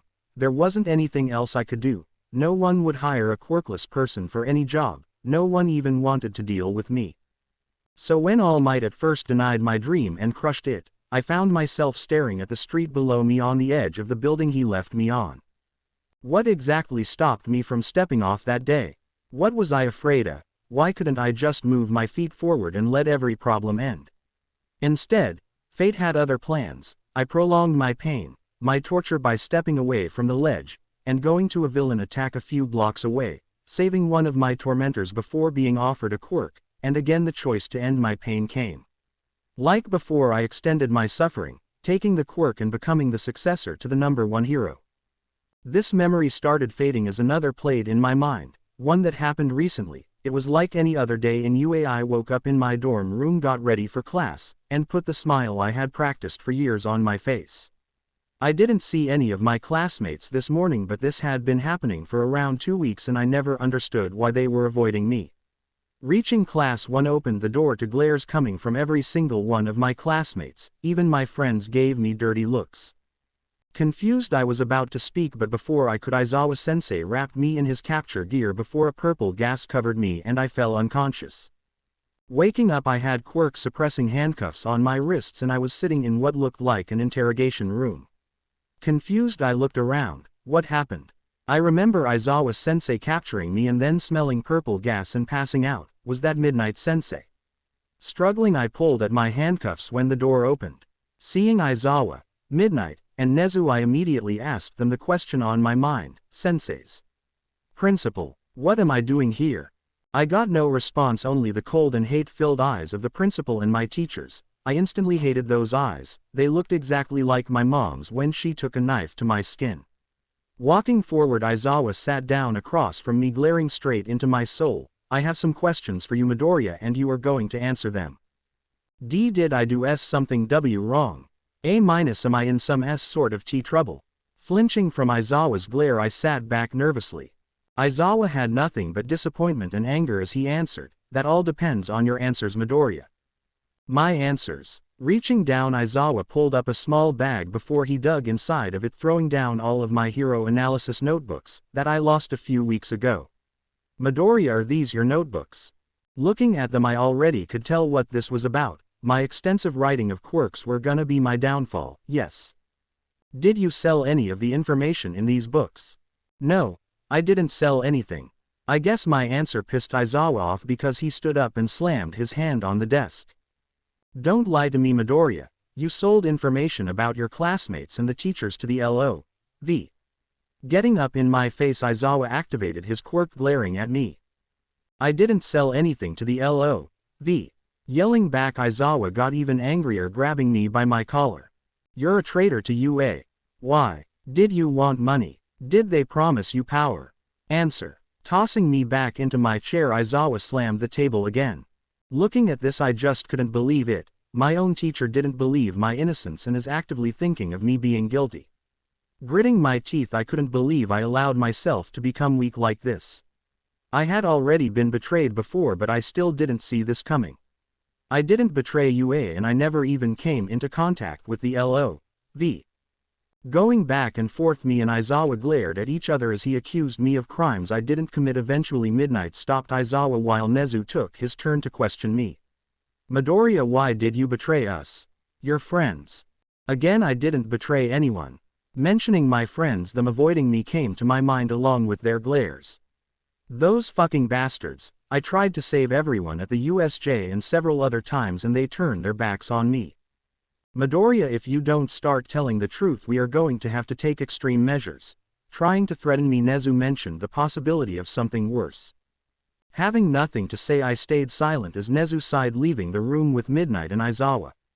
Sitting there, I was surprised when All Might entered. My mentor, someone who I thought I could trust with anything, also had the same eyes Aizawa and my mother had. All Might questioned me like Aizawa had, yelling at me buffed up and I shouting back the same things I told Aizawa, and Nezu hearing it, All Might flipped the table, pushing me up to the wall, yelling directly into my face. My mom replaced All Might in those moments and all I was expecting was to get pushed down before the burning sensation of cuts and carving marked my back once again. Eventually, having enough, All Might left the room, and with that Aizawa came back in, putting the table back before sitting me back down, leaving with a hateful glare. For 3 days this was the routine, and no matter what I said they already had their minds made up. On the 3rd day, someone other than All Might, Aizawa and Nezu showed up. Seeing him, I recognized him as a detective. Carrying a notepad, he sat at the table introducing himself. Hi Midoriya, I'm Detective Tsukauchi Naomasa. I was brought here to ask you a few questions. Now to be. Shut up. Glaring at the shocked detective I yelled, you and those fucks watching this already made up your minds. If I'm guilty, then throw me in jail. What am I still doing here? Putting his hands up, Tsukauchi spoke calmly to me. Please relax, Mr. Midoriya, please just answer these questions one more time. I will know you're speaking the truth with my quirk, please, I'm asking you just once. Glaring, I nodded my head, and him seeing this started asking me the same thing everyone else had for the past 3 days. Did you sell information from these notebooks to anyone? Did you betray UA in any way? No, I didn't sell shit to anybody and I didn't betray UA. Speaking low, I saw him writing down my answers in his notepad before he asked me more, and again he wrote stuff down. After about 10 minutes he left and I was alone in the room, lost in my thoughts. Everyone betrayed me. They took my trust and crushed it just like everyone else. I thought having a quirk would make things better, but I see now things only ever get worse. Looking down at the table I heard the door open again as All Might, Aizawa, Midnight, and Nezu all had faces full of regret. What do you want? Aizawa stepping up first uncuffed me before bowing his head. Midoriya, I'm extremely sorry for how I treated you. Going on and on he apologized, and so did the others, all of them trying to suck up to me. All Might placing his hand on my shoulder tried to speak to me, but I cut him off. Shrugging his hand off of me I walked to the door. Don't touch me, I'm fine. Walking out I clenched my fist, hatred flowing throughout me that I needed to release somehow. End of flashback. Groggily I woke up putting a hand to my head. Any of those dreams would terrify a person, make them cry and want to give up, but these painful memories are what drive me to show everyone else that despite the shit I had to go through I will be the one on top while they struggle for footing.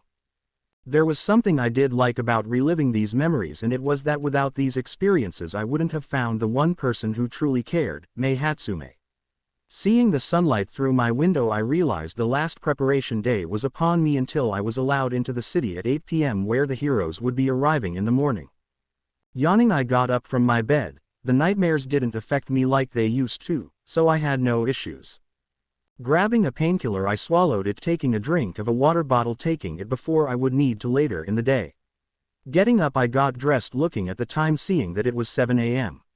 I didn't have to meet up with the teachers until 8 p.m. so I had about 13 hours to make sure I was completely ready. Grabbing my hero analysis journal I read through them again, and that took about an hour before I finally finished. I had a plan for almost everyone made. With it being 8 a.m. there wasn't any way the class wasn't awake, and I really didn't want to see them, especially not before the game, so putting away my notebook underneath my desk and grabbing everything I needed I walked over to the balcony. Scaling down the other balconies before landing on the ground. Brushing myself off I walked into the forest, planning on training with Black Whip before checking the camera footage that had been collecting for the past few days. Using Black Whip I practiced swinging in the trees of the forest, memorizing how Zero and Aizawa used their quirk and scarf. Having a greater range of mobility would be essential for moving throughout the city and escaping situations that I could find myself in. Practicing for what seemed like hours I could gladly say I learned how to sufficiently move with Black Whip, but it wasn't the best. If someone like Zero pursued me there is a chance he could catch up. Taking a break I got a text from Mei on my phone. Reading it I saw that she wanted to meet up in the development studio at 6 o'clock, texting back I told her I would be there. With that taken care of, I got back to the main purpose of today, and that was checking the camera footage. Footage of Day 3 Common Room. Pulling up the footage I skipped to the third day, having already watched the second day. Scrolling through my gallery I clicked on the Common Room footage of the second day. Watching I was already seeing what I expected to.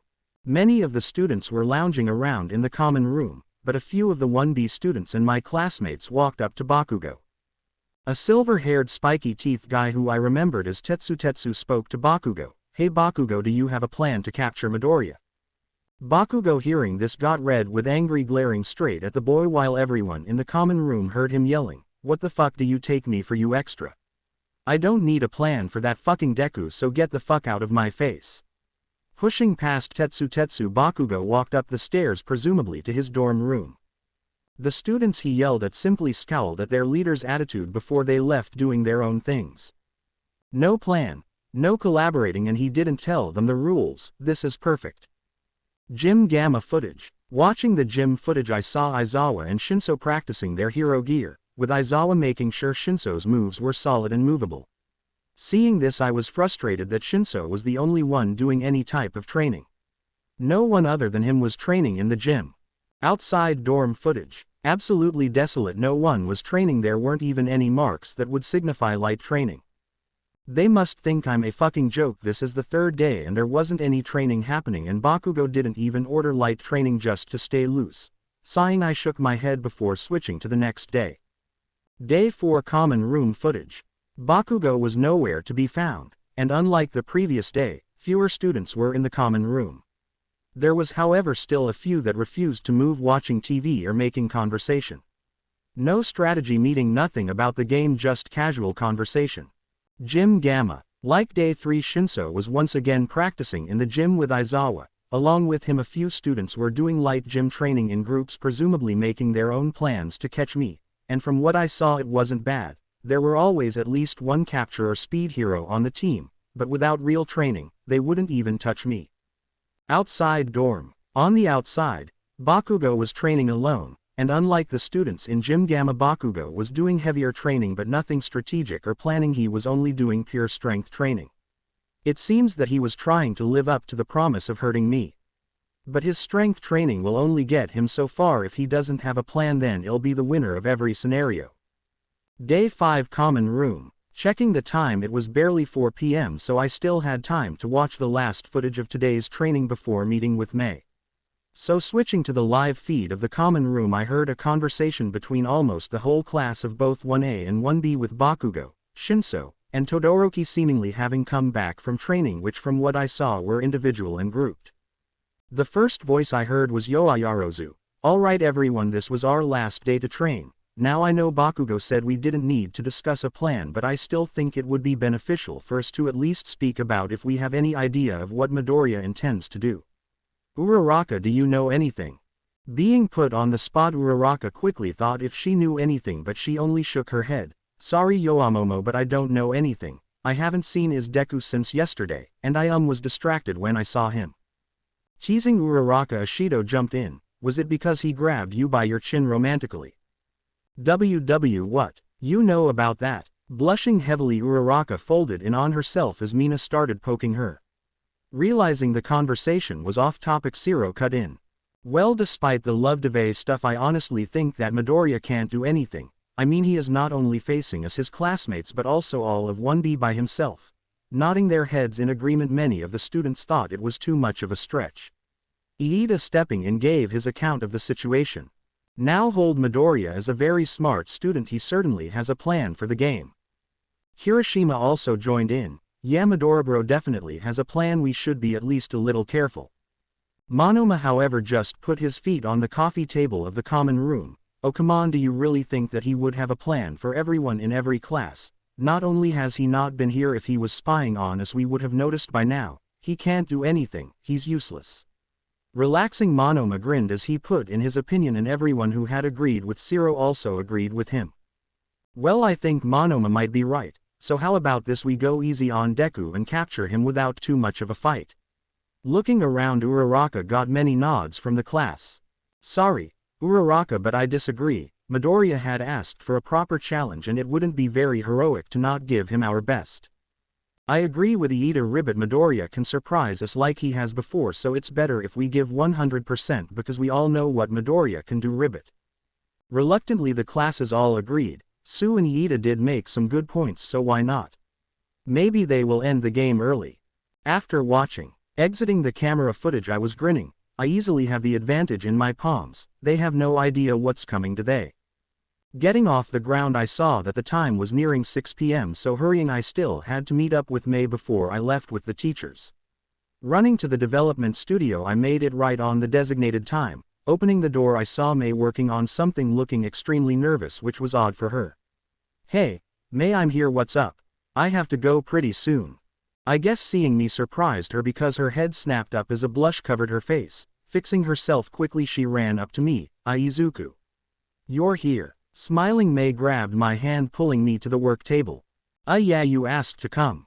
"Oh right, well there's been something I want to tell you, and with you about to go and leave for the game, I thought it would be good to do this now." Watching her, my heart started beating faster as her golden eyes stared into my eyes. "Izuku, after spending so much time together, my heart started beating faster around you, and I've never felt this feeling before, so I didn't understand, but I do now. Izuku, I love you." Hearing this, I couldn't help myself. Pulling Mei close to me, I kissed her on the lips.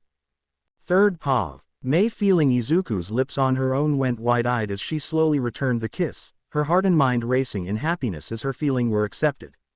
Her stomach had fireworks inside. She had been wanting to do this for a while. At first she ignored this feeling, but over these last few days she couldn't hide it, and now she was happy. She told him. Running out of air, the pair pulled away, blushes on their faces. "Mei, I love you too. Ever since I was betrayed and accused of being a traitor, you were the only one who took the time to listen, to hang out with me, and I couldn't help but love you for it." Smiling, Izuku pulled Mei into another kiss as she was crying from his words of love. "Izuku, Pulling off, Mei snuggled into Izuku's chest as he hugged her close to his body. Embracing the warmth, Mei and Izuku stayed for a long time before Izuku spoke out. "Mei, I have to tell you something." Hearing her name, she looked up to see Izuku with a conflicted face, and wondering what was wrong, she placed her hand on his cheek. "What is it?" Sighing, Izuku told Mei a part of his plan. "Mei, Uraraka has a crush on me. I overheard her talk about her love for me in the forest, and I plan to use it against her and the hero team. But with this, I don't want to go through with it if you're not okay." Looking into Mei's eyes, Izuku said nothing but the truth. As much as it was an advantage, he wouldn't be willing to lose Mei over it. He can plan around this. Mei was deep in thought about the situation. "I love Izuku, and I want him to win, and he loves me, so I should trust him that he won't do anything with Uraraka." Izuku: "Yes, I will allow you to do what you need to, but there are some rules." Looking straight into Izuku's eyes, Mei narrowed hers. "First, no kissing Uraraka at all. No saying you love her, and you can't be too intimate. I'll be watching the entire thing, so you'll know." Crossing her arms under her bust, Mei looked at Izuku seriously. "Mei, I swear I'll follow these rules to the absolute letter, but Mei, are you sure you want to watch? I might do things you won't like." Worried, Izuku asked the most important question on his mind. Mei simply smiled, pulling herself up, kissing Izuku on the lips and holding it there for a few seconds. "Izuku, this is just a game. I know who you are, and no matter what, I will always love you." Mei, grabbing the girl, Izuku put her on the work table, kissing her deeply, not wanting to leave his new girlfriend. And Mei felt the same, not wanting to leave the embrace of her boyfriend. In fact, Mei was toying with joining the game just so they could have a date in the city. For about 2 hours the couple couldn't let go of each other, and while they stopped kissing they held each other, speaking to each other while Izuku told Mei some of his plans, she even adding on to them, admitting that she didn't really like the heroics class that much, and after what they did to him she disliked them even more. Eventually, Izuku saw the time reading 7:45 p.m. so although he didn't want to, he had to leave Mei, giving her a goodbye kiss as he activated OFA, running back to the dorms as that was where Aizawa was gonna pick him up to take him to the mock city. Izuku paused. "Not stopping my run, I eventually made it back to the dorms. With OFA still active, I jumped up to my balcony, avoiding my classmates while I waited for Aizawa. Sitting on the edge of my bed, I couldn't help but think of Mei, a smile gracing my face. Maybe this time I found someone who cares." I was taken out of my thoughts by a knock on my door. Getting up, I made sure I had my hood up and everything I needed, such as my pills, my phone, and a charger. Opening the door, I saw Aizawa, All Might, and Nezu looking at me. After they made sure I was ready, they guided me to a car. Getting in, we drove down the road heading for the mock city. Time skip. Finally, we arrived at the mock city, and I had to admit that it was very beautiful. A large amount of time had been put into the construction, and for that, I had to mentally apologize to Powerloader and Smentos. The beauty that is this city would be brought to flames and rubble. Being handed an earpiece, I took in and placed it in my ear as Nezu said that if the staff needed to contact me in any way, the earpiece would be needed.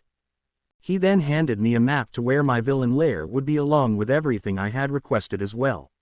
"Now Midoriya, you are allowed to move your gear and equipment to another area if you would like, but do not go out of the walls surrounding the city. Doing that would mean you forfeit from the game. Now you may begin your scouting of the city. The heroes will arrive early tomorrow morning, so time is limited. Good luck." Nodding my head, I spoke out. "Thank you, Nezu. I do hope you enjoy the show." Activating OFA, I jumped off scouting the city. Jumping from rooftop to rooftop, I marked several locations on my map, marking important key locations such as the power station, water plant, news stations, police, and fire stations, while also marking down hospitals, banks, churches, and the building I suspected was the hero HQ. It had taken me 3 hours to find and mark everything down, but when I did, I was satisfied with the info I had gained during this. The best way to beat an overwhelming force that has better equipment and larger numbers is to drive them to desperation. That was the thought that ran through my mind as I planned out where to plant the explosives. Limiting the supplies they would have will drive the hero team to buy or steal food, and when they are at their lowest, it'll take out the biggest threat of Yaoyarozu. Figuring I spent enough time scouting out the city, I went to where my villain lair was located on the map. After going through a few tunnels, I finally arrived, and when I saw it, I admitted it wasn't bad, but there wasn't any way this was going to be the main base. Walking forward, I found several crates in the middle of the room. Going up to them I opened them to reveal all of my gear, guns along with several attachments, ammunition, and the explosives I would be using. Inside I saw a case that didn't look like it belonged. Grabbing it I set it on top of the gear before slowly opening it.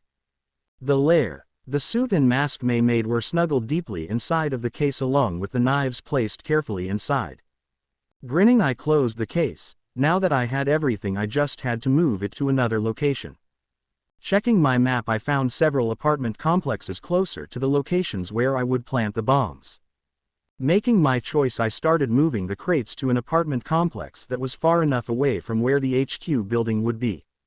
Finding a large room I moved everything there, and after placing everything down I immediately went to where my guns were, pulling them out and loading them with the blood bullets.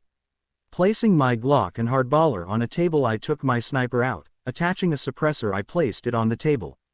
With everything I needed set up I brought out my phone, seeing that with me moving everything it had taken me over 2 hours, the time being 1:30 a.m. Realizing I was on a time crunch I grabbed some C4 charges before leaving the apartment, but not before closing the blinds fully. Running on the rooftops I went to 2 of the most important locations that the heroes will need to have a chance at winning. Arriving at the power station I looked at the area, finding the main generators inside. After breaking in I started going to them, breaking open panels on the bottom, placing the C4s inside before forcibly closing it with OFA. With that done I ran to the water plant. Being the main control between the sewage and water supply throughout the city, I opted to take out the station from underground by placing charges on the main pipes that pumped out water before placing the rest on several sewage pipes that took all of the sewage away from the city. Making sure they were hidden as looked at my phone again for the time, and sure enough, it had taken almost 2 hours, so quickly I went back to the apartment building. I didn't want to risk having the heroes enter with me snooping around, as all Nezu told me was that they would arrive early in the morning. Getting back I laid on the bed inside the bedroom. Placing my phone on charge I set a timer for 6:30 a.m. and putting my pills on the bedside drawer I took off my hottie, tossing it to the side before I closed my eyes. If I had taken a sleeping pill there wasn't any way I would be up for when the heroes arrived. With the teacher's third POV. The teachers were tense, watching Izuku scouting around, systematically marking down the key locations that were of utmost importance. Watching they saw him even locate the hero HQ, surprising them by how he had found everything in a short manner of time. Nezu, seeing this, already had an inkling of what Midoriya was planning. Aizawa, however, was curious. He hadn't seen his student like this before. From what he could see, Izuku's eyes were different, not just by how they looked but how cold they seemed. Aizawa wasn't the only one to notice this, as Nimori called it out.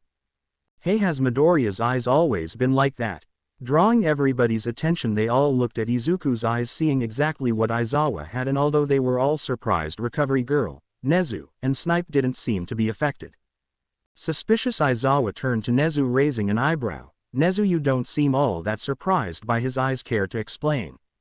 "Yes, well, Midoriya told me this was a side effect from his quirk. He revealed it to me when he came to ask some questions. He also said Recovery Girl knew about it, and there wasn't anything wrong, so I kept this to myself." "I am surprised he didn't tell you about it." Nezu explained this calmly, a hint of surprise in his beady black eyes as he stared at Aizawa. "No, I didn't know about this at all. All Might, did you know anything about his quirk doing this?" Aizawa, turning All Might, only saw the man shake his head no. "No, there hasn't been anything that I could see. In fact, young Midoriya hasn't even spoken to me during his preparation, which was odd because usually, he would come to me with questions, but when I offered help he denied me, saying he didn't need it." Hound Dog, hearing this, jumped on the train. "Yes, well, it seems we may need to schedule a meeting with me and him, as behavioral changes don't happen instantaneously. There is something deeper, I see it in his eyes." Thinking about it, Midoriya really hadn't changed until before the game and team placements. It may be that he still holds something against everybody since the incident, but I thought he had just needed more time as he was collaborating with the other students again.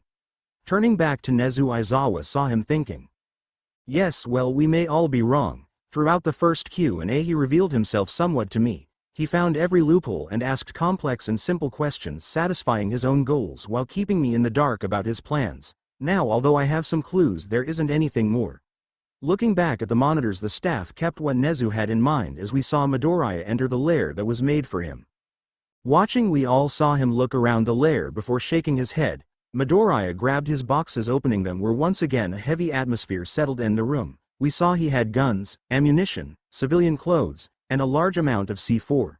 Jesus problem child, what did you plan? Nezu, or those live explosives?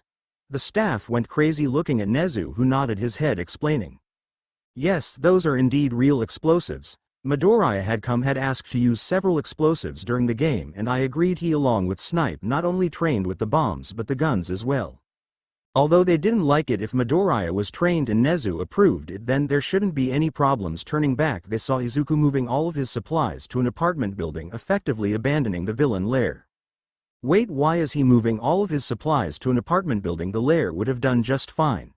The other staff members agreed with her except for a few such as Nezu and Snipe. No, it was a smart move. In the lair his vision is limited, but Midoriya not only has access to the street level, he has several escape routes, along with the opportunity to mislead the heroes into busy streets where civilians roam, and they can't just bust down the entire apartment complex as there are civilians placed inside. Snipe and Nezu had both thought the same thing, while the other teachers slowly saw the advantages of such a move. Slowly all the teachers watched as he moved everything he could before grabbing his weapons, reloading and placing them on the table before checking his phone. They all saw Izuku close the blinds to his apartment windows before leaving, grabbing a large amount of C4 before rushing to the power station, placing his C4 under the panels of the generators. Watching Powerloader spoke out loud. He isn't doing what I think he is doing, right? He is doing exactly as you think, Powerloader. Cutting off the power to the entire city will cause it to fall into darkness, providing him as much cover as he needs, making it easier for him to escape. The bomb planting didn't stop there because they all watched Izuku go to the water plant before going underneath it via the pipe system, placing them on the main pipes that lead the water into the city. It seems as though Midoriya wants to cripple the heroes' supplies. Midoriya has put some thought into this. No one had seen Izuku like this. Nothing he did was what the normal Izuku would do, and while they could just added to him just playing the role of a villain, but his eyes didn't say that. It felt as if he didn't think of this as a game. Nezu had especially been concerned about this, especially with the changes Izuku had been showing, so he turned to Hound Dog. Hound Dog, prepare yourself for some new attendees in need of counseling. My instincts are telling me that once they enter the city they won't be leaving in the same mindset. The alarm bells rang within the staff's heads. Just what did Nezu see and feel for him of all people to tell Hound Dog this? Being called upon, Hound Dog turned back to the screen, accepting the task if the time comes. Eventually, Izuku reached the apartment again, and after setting everything down like his phone on the charger, Izuku laid down. Placing down 2 pill bottles, the teachers except for Snip and RG were alarmed. Not a single one of them knew about this, and now they were concerned about Izuku's health, being the most concerned for his successor. All Might spoke. Where did young Midoriya get those pills? Does anybody know what they are? Calm down, All Might, those are pills I prescribed to him. They are painkillers and sleep medication. This happened after the training camp attack. His bones didn't heal properly, so they hit his nerves, causing pain in his hands, and I prescribed him pills to help alleviate the pain while also letting him sleep. He mentioned to me he had several issues getting to sleep. Hearing RG, All Might was a little disheartened that Midoriya hadn't told him this, but the incident of accusing him of being a traitor came to mind, and All Might couldn't help but feel that it was his fault Midoriya didn't tell him. Aizawa also felt similar. He of all people should have noticed this during his training and class, but he didn't. It only got worse as Midoriya took off his hoodie, revealing some of the tattoos on his arm along with the patch of his hair being pure white. The feeling Aizawa and All Might felt was only increased. This was a huge secret to have hidden from them. Seeing all the faces of surprise even from Recovery Girl and Snipe, Nezu commented as he didn't even know about the tattoo. It seems Midoriya had more than one secret to hide. It seems as if he doesn't seem to trust any of us at all with the changes he has been going through. All the teachers couldn't help but think Nezu was right. They were supposed to be the first people their students could confide in, yet the one they thought would ask for help the most kept so many secrets from them. Watching him close his eyes, the staff all thought to themselves of how much Izuku actually trusted them. Third POV. Beep, beep, beep. Izuku woke up to the sound of his phone's alarm. Eyes opening, he quickly scanned his surroundings before his mind caught up with the recent events. That's right, the wargame already started. Reaching over, Izuku shut off his alarm, getting up from the bed, seeing the time was already 5:30 a.m. Sighing, he left the bedroom, heading to the crates of supplies provided by Nezu. Searching through the crates, he pulled out several items of casual clothing along with pairs of colored contacts. Placing a pair of clothes and contacts on the main couch, Izuku went to the bathroom provided by the apartment.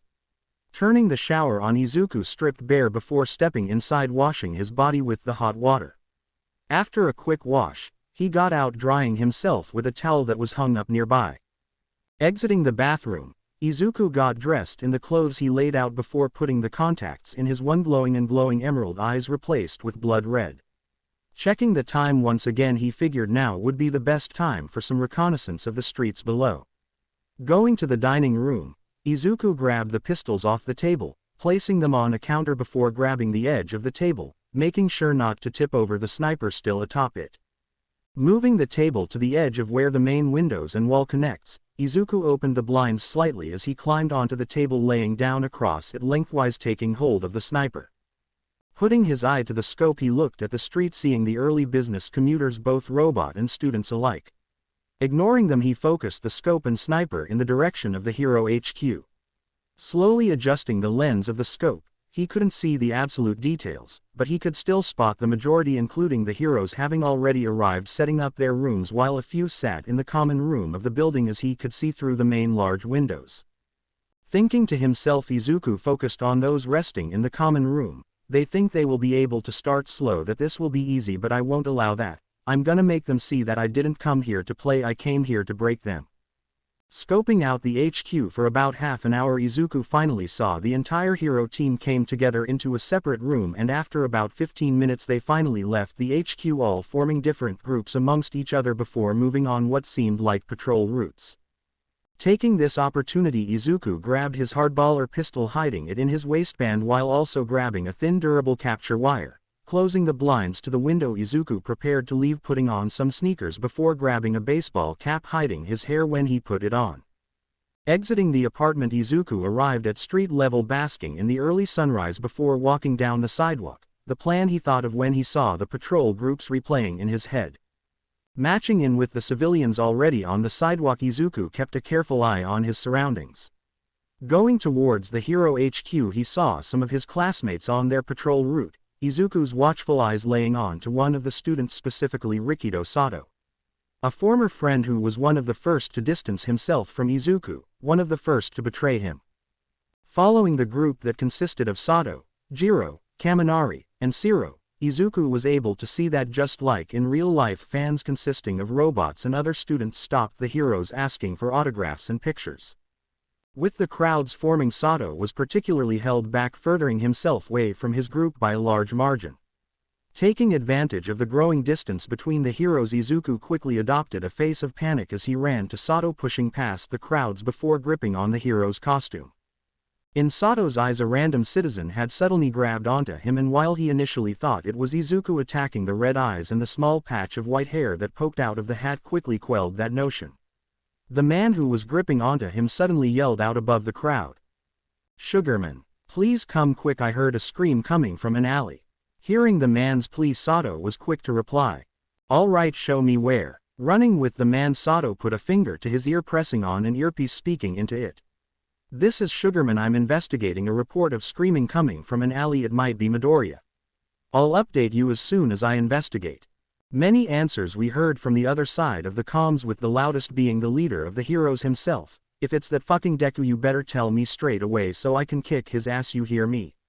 Reluctantly, Sato agreed with Bakugo before he and the man finally stopped at an entrance to an alley. "Please, I heard it here, Sugarman." Looking over at the man, Sato held his hand out as he prepared to go inside the alley. "Stay here, call the police." Seeing the man nod, Sato walked into the alley, staying on guard as he searched high and low.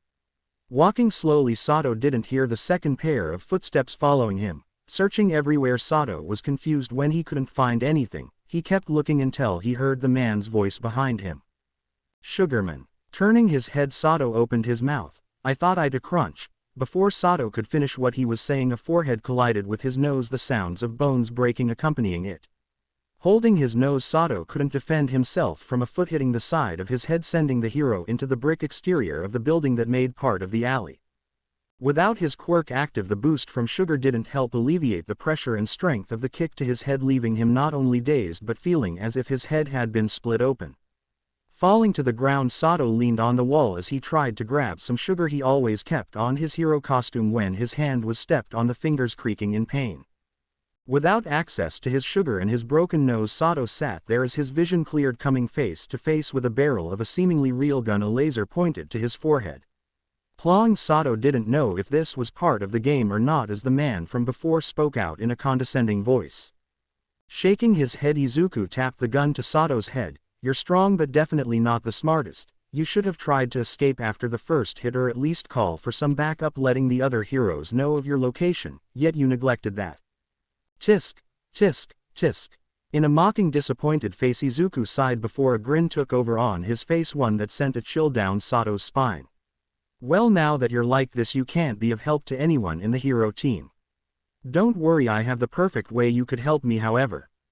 Activating OFA, Izuku stepped down harder on Sato's hand, breaking his fingers before he lifted his foot, planting his heel into Sato's face, burying the hero into the wall, breaking some brick and knocking him out, breaking Stao's comms in the process.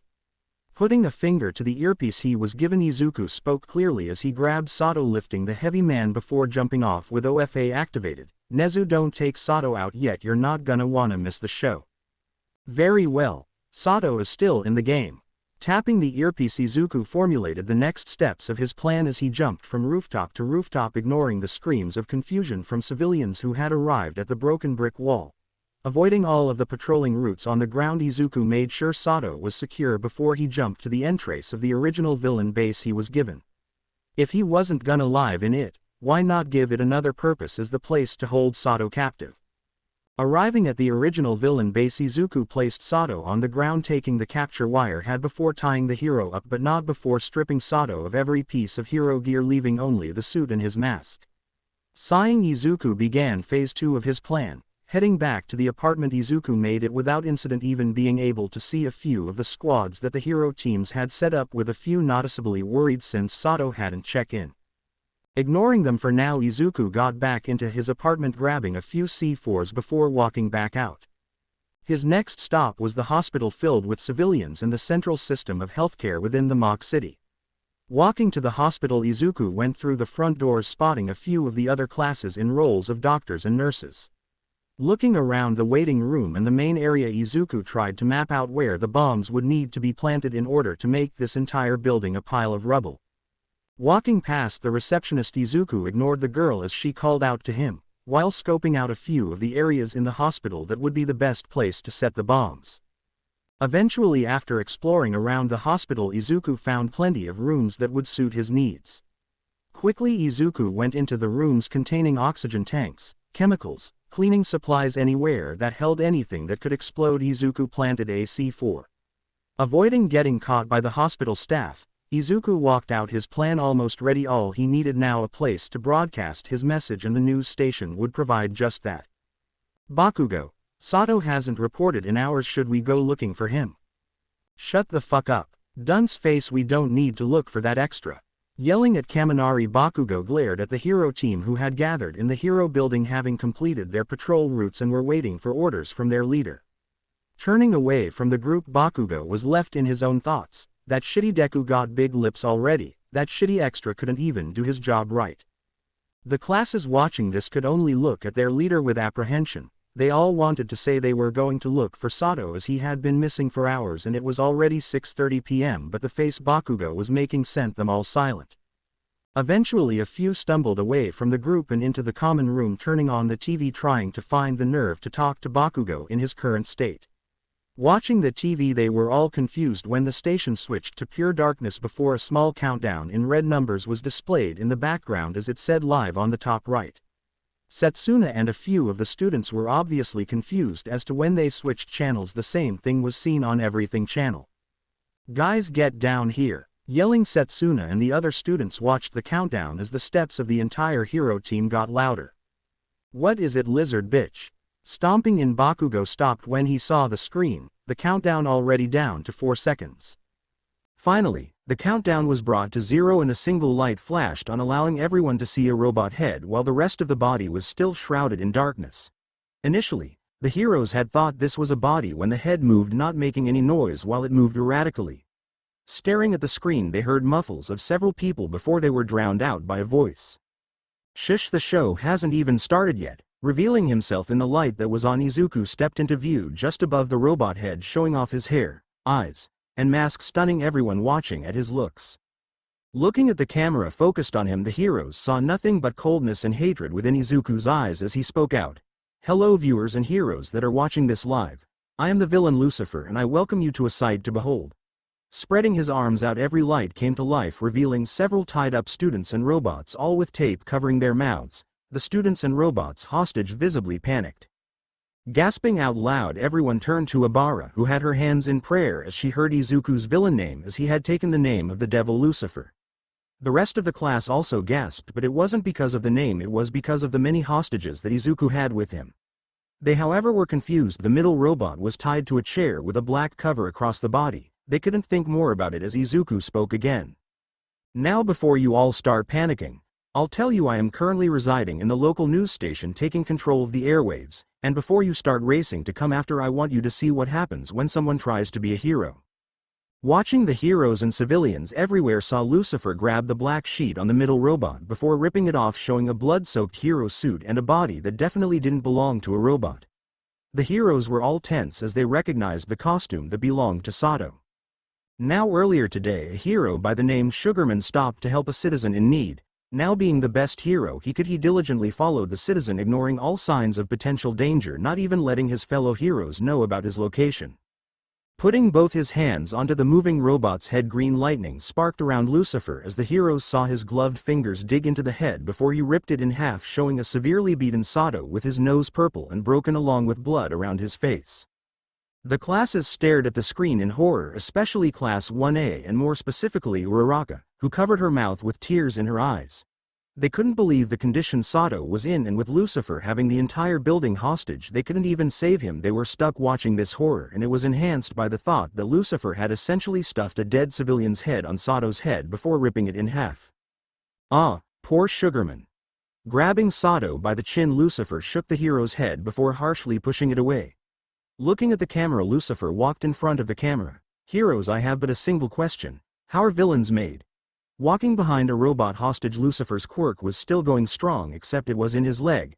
Let's see, it could be a villainous quirk: rough childhood, abusive parents, bullying, being born quirkless, but my favorite one so far is betrayal.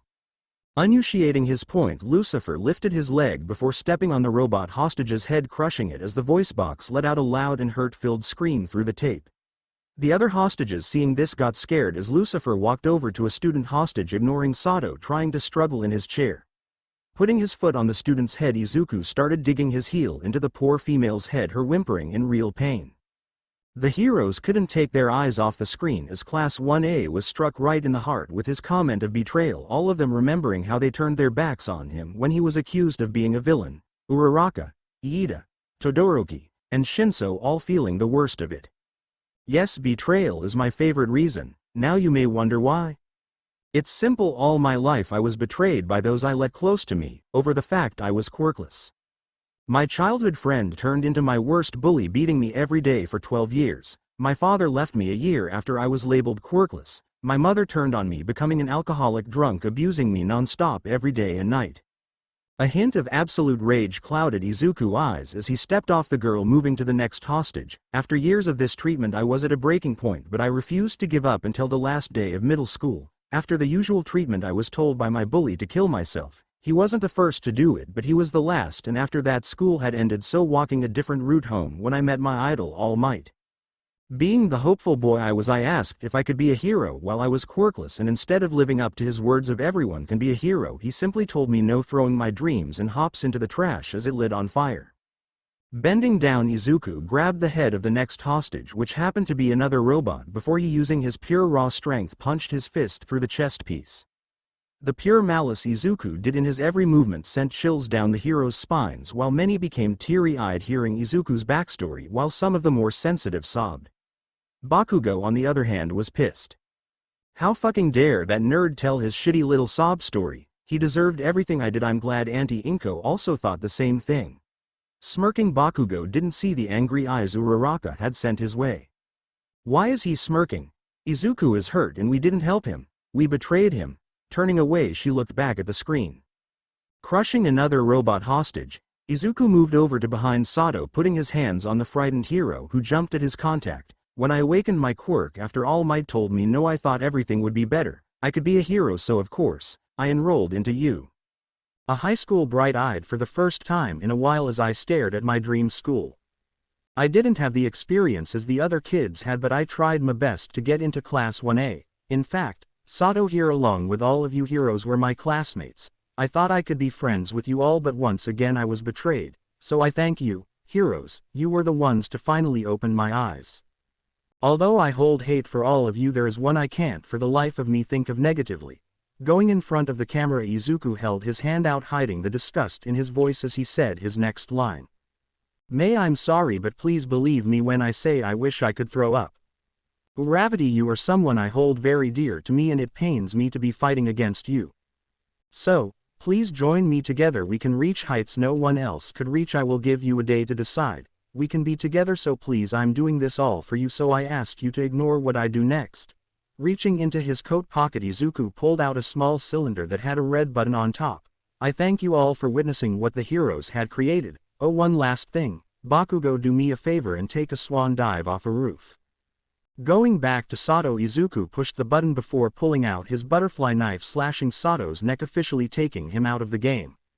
With that, Izuku walked off screen, laughing manically as screaming from the hostages and those watching saw Sato sit there as a waterfall of fake blood ran down the hero's neck.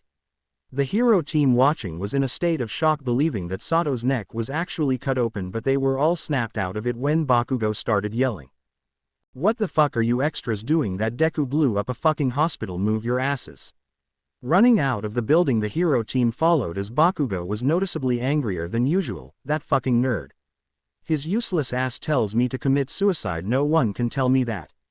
I'll show him his place. The rest of the team was also stuck in their thoughts. Class 1A thinking about how they betrayed Izuku, with Uraraka thinking about the current situation, especially with what Izuku had said last. Izuku said he was doing this for me, but why would he kill those hostages? Does that mean he loves me too? Uraraka was conflicted. Her feelings for Izuku and her duties as a hero were clashing against each other. Running farther, the heroes came to the site of an absolute inferno of a building that used to be a hospital. Screaming from civilians all around them, along with the yelling from the firefighters who tried to put the flame out, it all became too much too quickly for the group of heroes as the yelling and screaming didn't stop there, as panicked, sorrowful, and hurt screams resonated from the hospital as well. Following Bakugo's orders, Todoroki was focused on helping extinguish the flames while the rest held back and helped any survivors. Despite his yelling, Bakugo gave clear orders as he also sent a team to investigate the news station.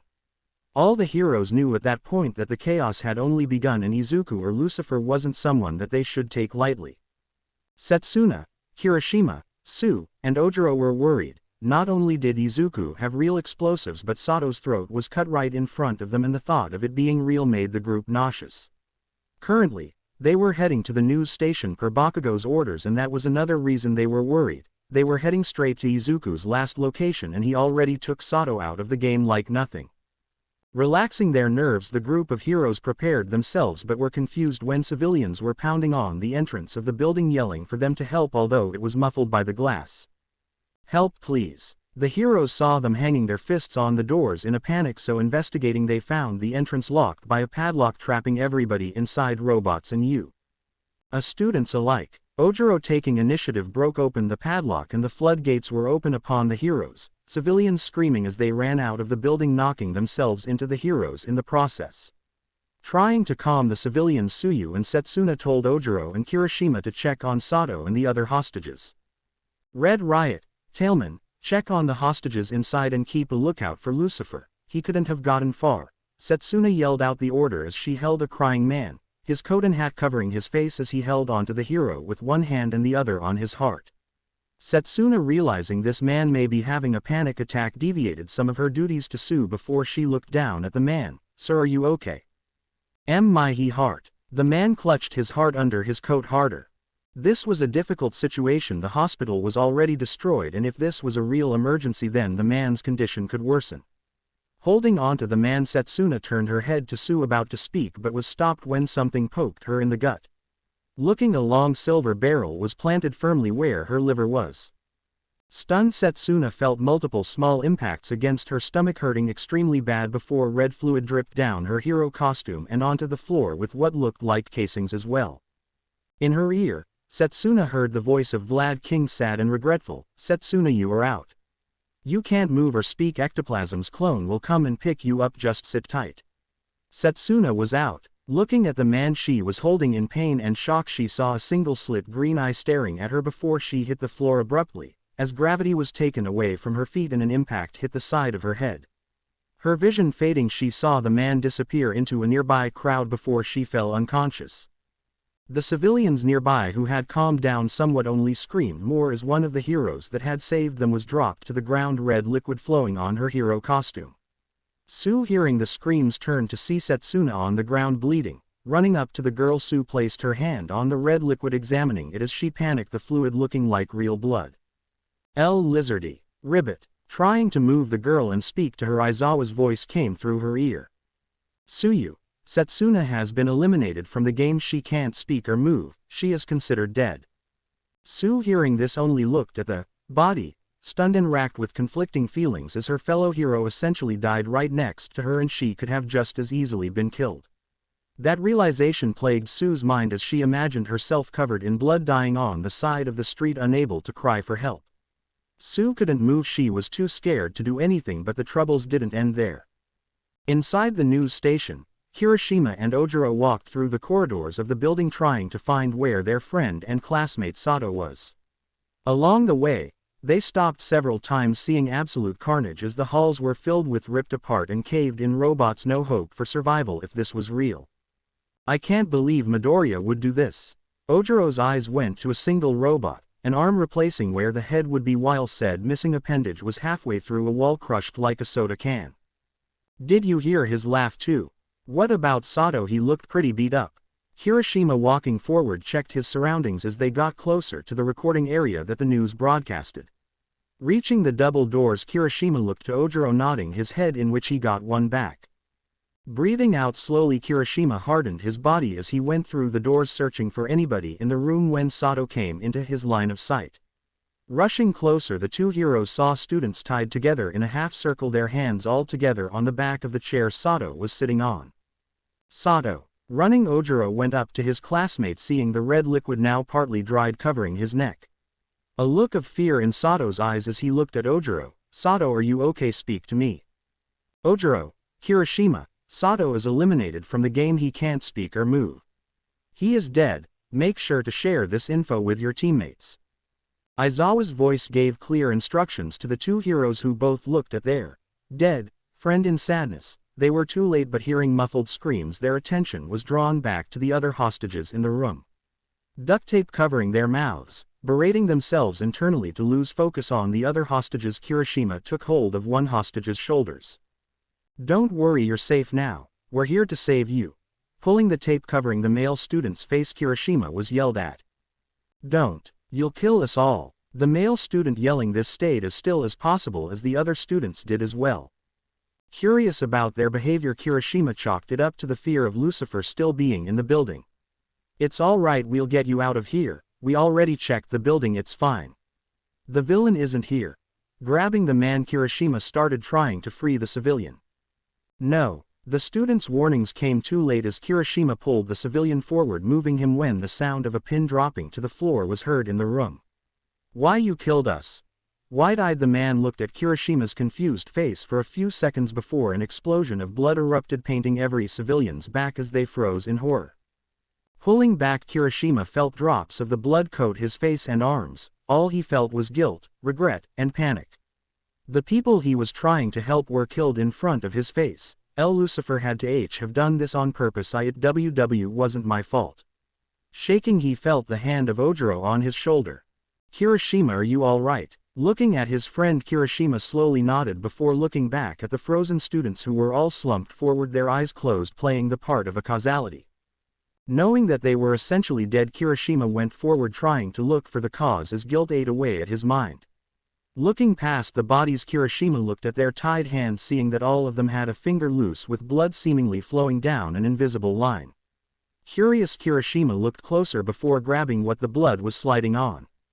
Pulling it up, Kirishima saw that there were strings all connecting to a single pin. Is this what caused the explosion of blood? Pulling the strings up, Kirishima showed the pin to Ojiro, who was checking on the students. A pin. Ojiro, confused at what Kirishima was showing him, he investigated further, looking to the floor where the explosion happened, finding bits and pieces of something sticking out of the pool of fake blood. Picking a single piece up, Ojiro felt the texture of plastic similar to those used in paintballs, dark green in color from what he could see.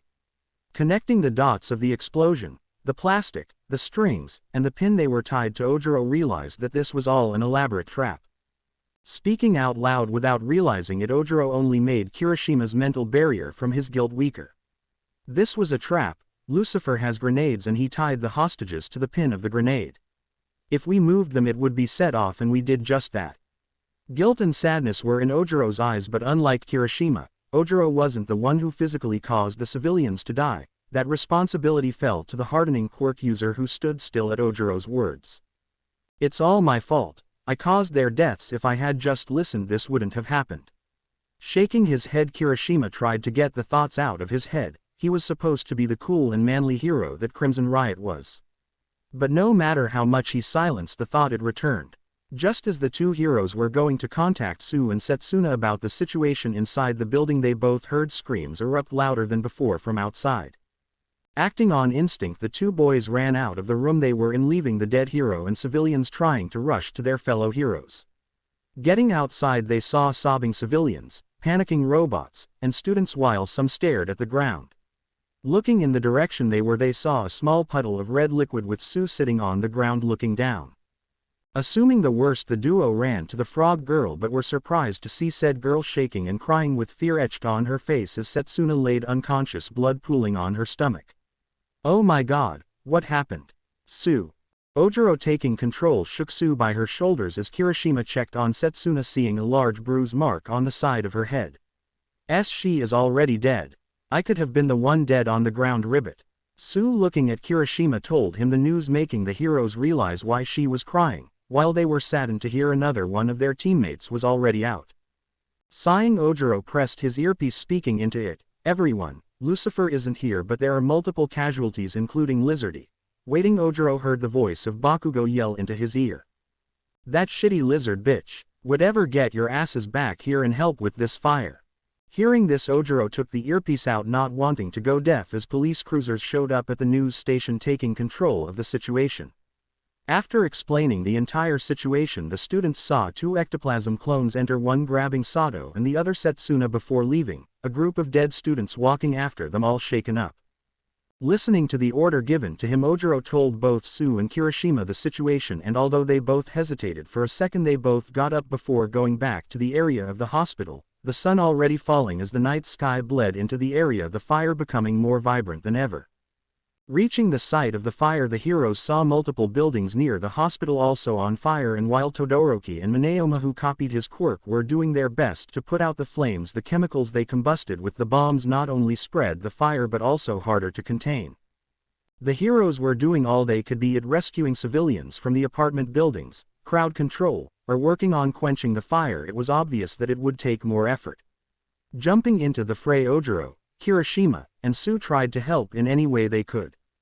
The screams of help from civilians in the building didn't help the everlasting chaos. Going through a burning building, Tetsu, Testu, and Awase were going through the building's 6th floor, and although the heat was nigh unbearable, they had to save the civilians inside. Searching inside, Awase welded the walls that were weak as the fire was ruining the integrity of the building. Real steel. Did you find anybody? Wearing a gas mask provided by Yaoyarozu, Awase looked at his steel classmate as they searched room by room. No, nothing yet. Maybe everyone got out. Help. Hearing the voice of a robot, the 1B students rushed to the sound which came from the end of the hallway. Running, they didn't expect Lucifer to burst through the wall. Quirk activated, shoulder bashing Tetsu through the walls beside them, crumbling parts of the building faster. At the sudden appearance of the villain, Awase tried to reach the man to weld the villain in place, but was met with a punch, knocking the student back, before being yanked from his launch by a hand grabbing his ankle. Gripping harder, Lucifer snapped Awase's ankle before bringing the hero to the floor, stomping on the kid's chest, sending him down the already burnt floors until they reached the second floor, with the previous floors above them almost collapsing. Screaming in pain, Awase tried to catch his breath as the toxic glowing eye of Lucifer was all he could see. Although I would like to enjoy this. The heat is getting unbearable, how about we continue this outside? Saying nothing, Awase looked up to see Tetsu back up and staring at him. Signaling with his eyes, Awase grabbed on the sleeves of the jacket Lucifer was wearing, welding it to his hands as Tetsu jumped down the levels aiming for Lucifer, while Awase tried to keep him in place but was confused when Lucifer put up no fight at all. So Real Steel cares to join after all. Very well then. In an instant, the roles were reversed as the jacket Lucifer was wearing slipped off before it was wrapped around Awase's neck. The metal fist of Tetsu hit Awase in the jaw, knocking the hero out while Lucifer remained unscathed. Awase, stunned that his fist had hit his classmate instead of the villain Tetsu, enraged, looked at who was responsible, seeing Lucifer standing still, not a look of regret or concern in his eyes, only a deep bloodlust and hatred. Shaking the fear of Lucifer's eyes, Tetsu charged Lucifer, surrender. Punching his steel fists hit nothing but the walls of the building, but blinded by his own idiocracy, Tetsu failed to realize Lucifer's plan and his surroundings. Lucifer continued to dodge, making sure to move to the spots most beneficial to his plan, before maneuvering around Tetsu, grabbing the knocked out Awase by the hair before putting his karambit against the neck of Awase, making Tetsu freeze, remembering what happened to Sato. Put the knife down and give up. There are heroes and police everywhere, there isn't a way for you to escape. Trying to reason with Lucifer, Tetsu held his steel form as Lucifer backed up to a nearby window.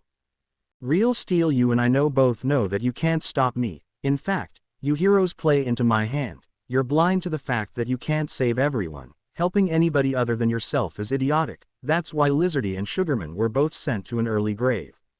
The people here will realize that you heroes can't do anything. They will see that your arrival is what killed them, not me. You're delusional. You hurt your own friends and killed civilians for nothing. Gritting his teeth, Tetsu glared at Lucifer as the mention of the two heroes he already killed angered him. Had you controlled your anger, maybe you could have prevented what happens next. Activating OFA, Lucifer kicked the wall next to him and threw a support beam as the building started creaking. Turning around, Lucifer threw Awase through the glass window and onto the roof of a building adjacent to it before he himself jumped out. Tetsu, seeing this, tried to rush at the window but was stopped when debris fell in front of him on fire. Looking around, Tetsu was confused. Awase's welds should have held up, so why is the building collapsing fast? Searching, Tetsu finally realized why Lucifer had dodged his attacks instead of fighting back. Every wall that Tetsu struck in an attempt to attack Lucifer had a hole in them, along with the support beams supporting them being broken. He couldn't think about his mistakes for long before Tetsu hardened himself fully, the entire building collapsing on top of him, debris and rubble covering the hero as he braced for impact, hitting the ground floor while the heroes and civilians panicked on the street. On the roof of a building that was a safe distance away from the collapsed building, Lucifer looked at the still knocked out Awase. He had taken 3 of the heroes out in a single day, but his plan wasn't to stop here. Dusting off his suit, Lucifer was glad Awase didn't weld the actual suit and instead of the jacket he was wearing when he took out Setsuna. Binding Awase's hands together with the jacket that was still welded to his hands, Lucifer used Black Whip, moving from building to building trying to get behind the heroes still dealing with the fire. Watching, Lucifer saw Uraraka, Kendo, and Tokiyami trying to clear the rubble of the collapsed building, searching for their comrades in distress.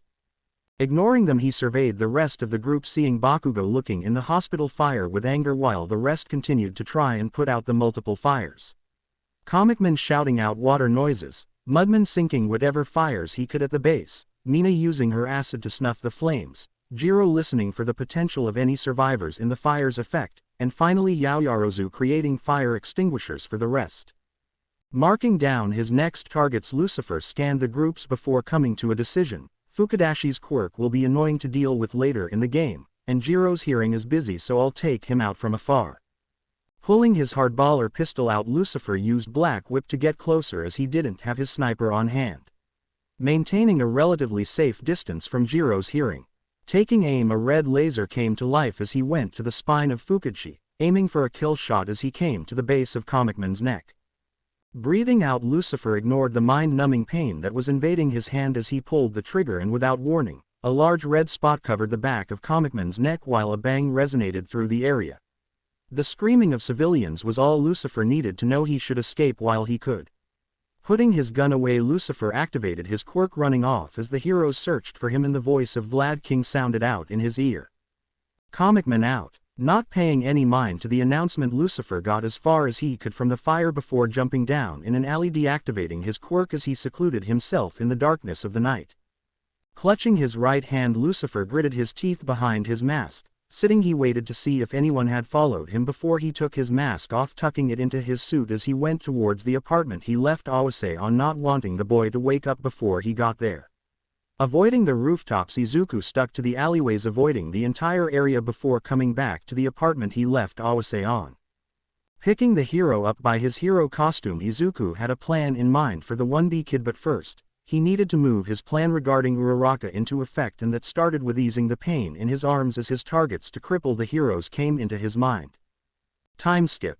The heroes had finally gotten rid of the fire while also finding Tetsu in the rubble of the building he and Awase were in, but they found no trace of Awase, making morale low, especially when Tetsu told them that Lucifer had him, and that was only the icing on the cake as Sato and Setsuna were both eliminated. Sitting in the common room of the hero building, everyone was covered in soot and ash from the fire, listening to the ranting of their leader as civilians were gathered outside of their building asking questions regarding the villain Lucifer, if Sugarman and Lizardy were okay, and more. A few freelance journalists also joining in on the action, wanting to get as much as they could. Both students and robots alike didn't relent in their pressure on the heroes. Grr, someone shut those people up. That fucking Deku takes out 3 of our extras and kills a whole shit ton of civilians, and Metalhead couldn't even take down that shitty Deku. Popping explosions in his hands, Bakugo thought of the current situation while the rest were left to their own thoughts. Fear eating away at Sue, guilt at Kirishima, and by far the most conflicted was Uraraka. Despite what she had been told by Sue, Kirishima, Ojiro, and even witnessing the hospital engulfed in flames, the main thought in her head was Izuku's proposal, the kind loving eyes he showed in the news feed. Overall, she didn't know how to feel about what was happening, but she was brought out of it by Bakugo. Round face. Man, hands, go talk to the civilians and get this shit under control now. Getting up from the couch, both Uraraka and Kendo tried to make themselves look presentable before they stepped outside. The rest of the heroes took turns taking showers and resting. This was proving to be harder than they thought this game would be, some even regretting doubting Izuku. Eventually, everything calmed down, but it was late, being already 11:45 p.m., and with that, the groups started going to sleep, although many of them were extremely restless, worrying that Lucifer would visit them during the night. Only one group remained awake, being Uraraka, Kendo, Bakugo, Kirishima, and Kuwaro. Uraraka was in her room changing after her shower and was dressed only in a towel. Looking, she saw her roommate Sue shaking in her bed, afraid. Izuku, what did you do to her? Saying that to herself, Uraraka didn't expect to hear an answer coming from the window of her room. She's afraid of me, but I didn't mean for it to happen. Looking, Uraraka turned atomic red as Izuku sat on the ledge, the moonlight highlighting his features. Covering herself up, Uraraka was about to scream out, but a gloved hand covered her mouth as Izuku's glowing eye looked at her. Please don't scream, I just wanted to see you. Promise me you won't scream if I uncover your mouth. Anxious, Uraraka slowly nodded her head, nervously clutching her towel as she felt Izuku's chest against her.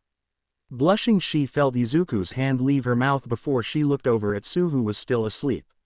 Turning back to Izuku, Uraraka fidgeted as she felt Izuku looking at her state of dress. Whispering, she spoke, what are you doing here, Deku? How did you get in? Waiting for an answer, she got the info she wanted as Izuku spoke out. Like I said, I wanted to see you, and it's quite easy once you get past the Pomeranian's line of sight. Chuckling at his joke, Uraraka thought back to what Izuku said before Sato was killed, and her feeling of love for Izuku started to override her senses, but the hero part of her looked at Izuku with questions. Deku, why did you hurt Sato so badly, and was what you said in the video true even about your mom and me?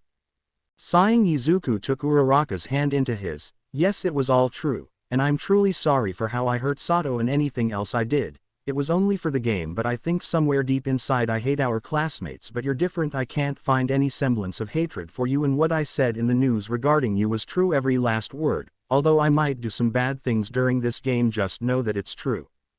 Hearing this, Uraraka was saddened to hear everything from Izuku's past about his mom was real. Despite her current attire, Uraraka put Izuku into a hug, feeling his hands hug her back, one sliding upwards near her head. Hugging him, Izuku's words resonated within her head, "He loves me too." Snuggling into his chest, Uraraka looked up. "Izuku, I love you." Leaning in for a kiss, she heard Izuku's soft voice come through. "I know." Not feeling his lips on hers, Uraraka was about to open her eyes before she felt a strong jabbing in her neck and her consciousness faded.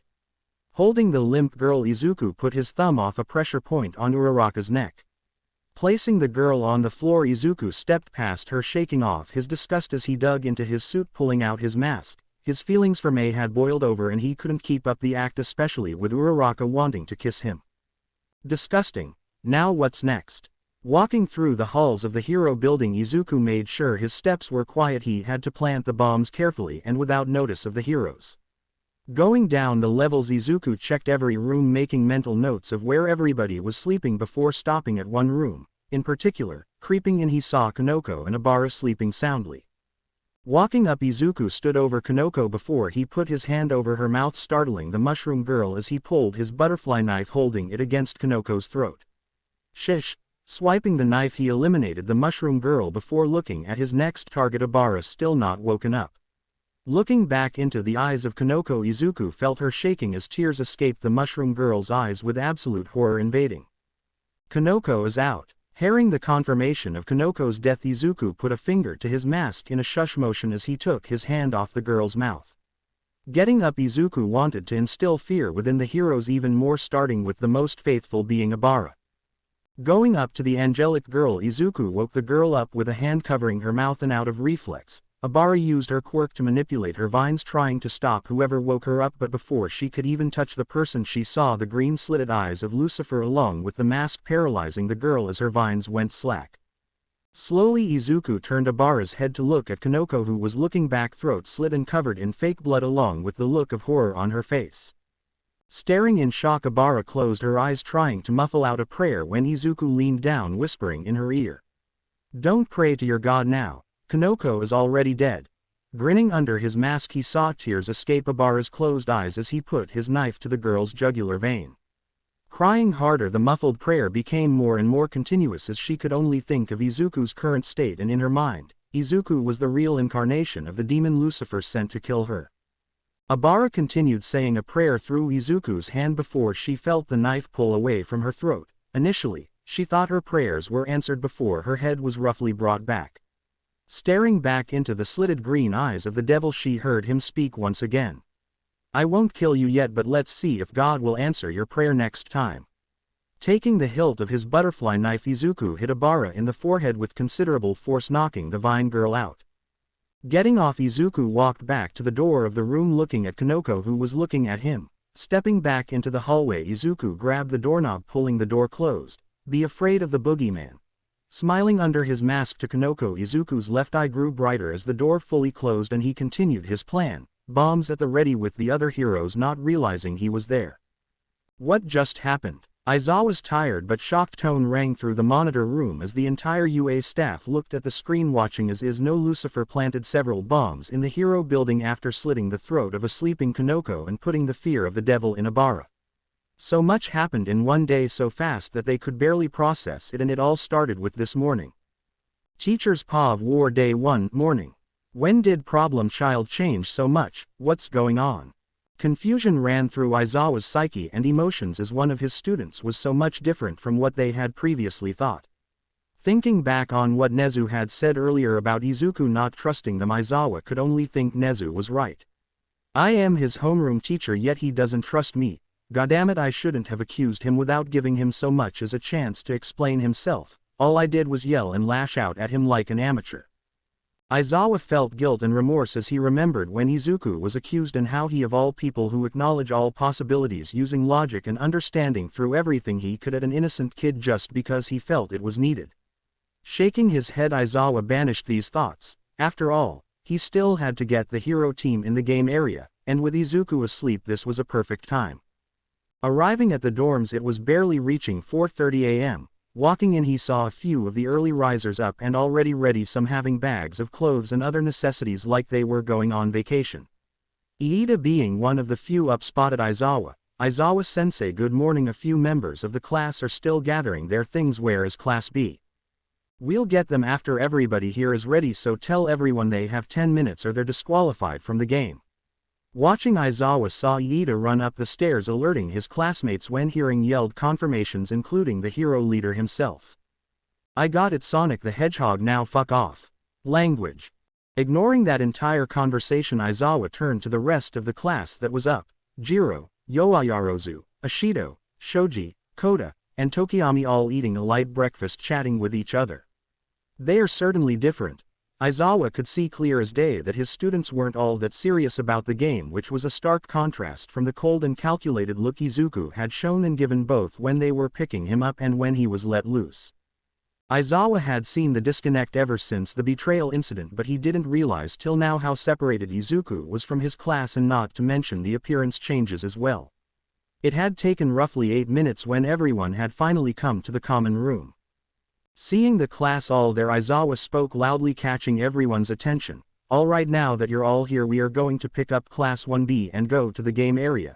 Now the villain has been released in the area before you but is currently preoccupied, so we will be taking you to your HQ and from there it's up to all of you. Now follow me. Explaining it quite simple, Aizawa ignored the raised hands of some students as he was on a schedule and it would be better if he got the hero team in their HQ before Izuku woke up. Going to the 1B dorms, Aizawa, unlike his class, saw every student ready and packed waiting patiently for him while some small chatter was going on. Why couldn't I have taken this class? Sighing, Aizawa gathered 1B before he took them to the large bus that was transporting both classes. Sit where you want, just get in.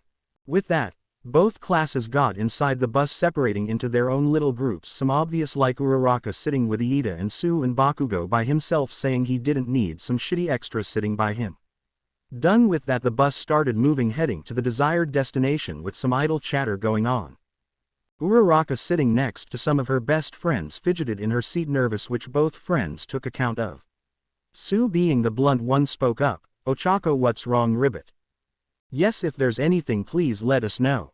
Smiling at her friend's support, Uraraka relaxed a little bit. Sorry, I'm just nervous that we have to fight Deku. He's really strong but there's so many of us, I just think it's a little unfair. Yes, while I agree, lest we not forget that Midoriya wanted to be alone on his team, and even though he is on the villain team it's very heroic and inspiring that he's pushing against the odds. Iida, praising Izuku, looked at Uraraka, who listened carefully.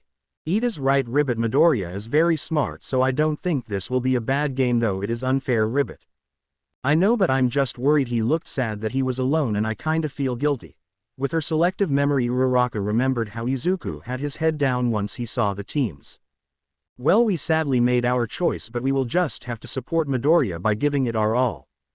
Give it our all. Don't make me laugh, you shitty Sonic. We'll wipe the floor with that shitty nerd. It seems Bakugo had heard the conversation from his seat, so yelling he told everyone how he saw this game and most of the classes agreed with him.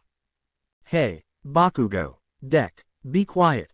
Before Uraraka could defend her love, Aizawa stood up from his seat, glaring at the entire bus, his eyes red and quirk activated.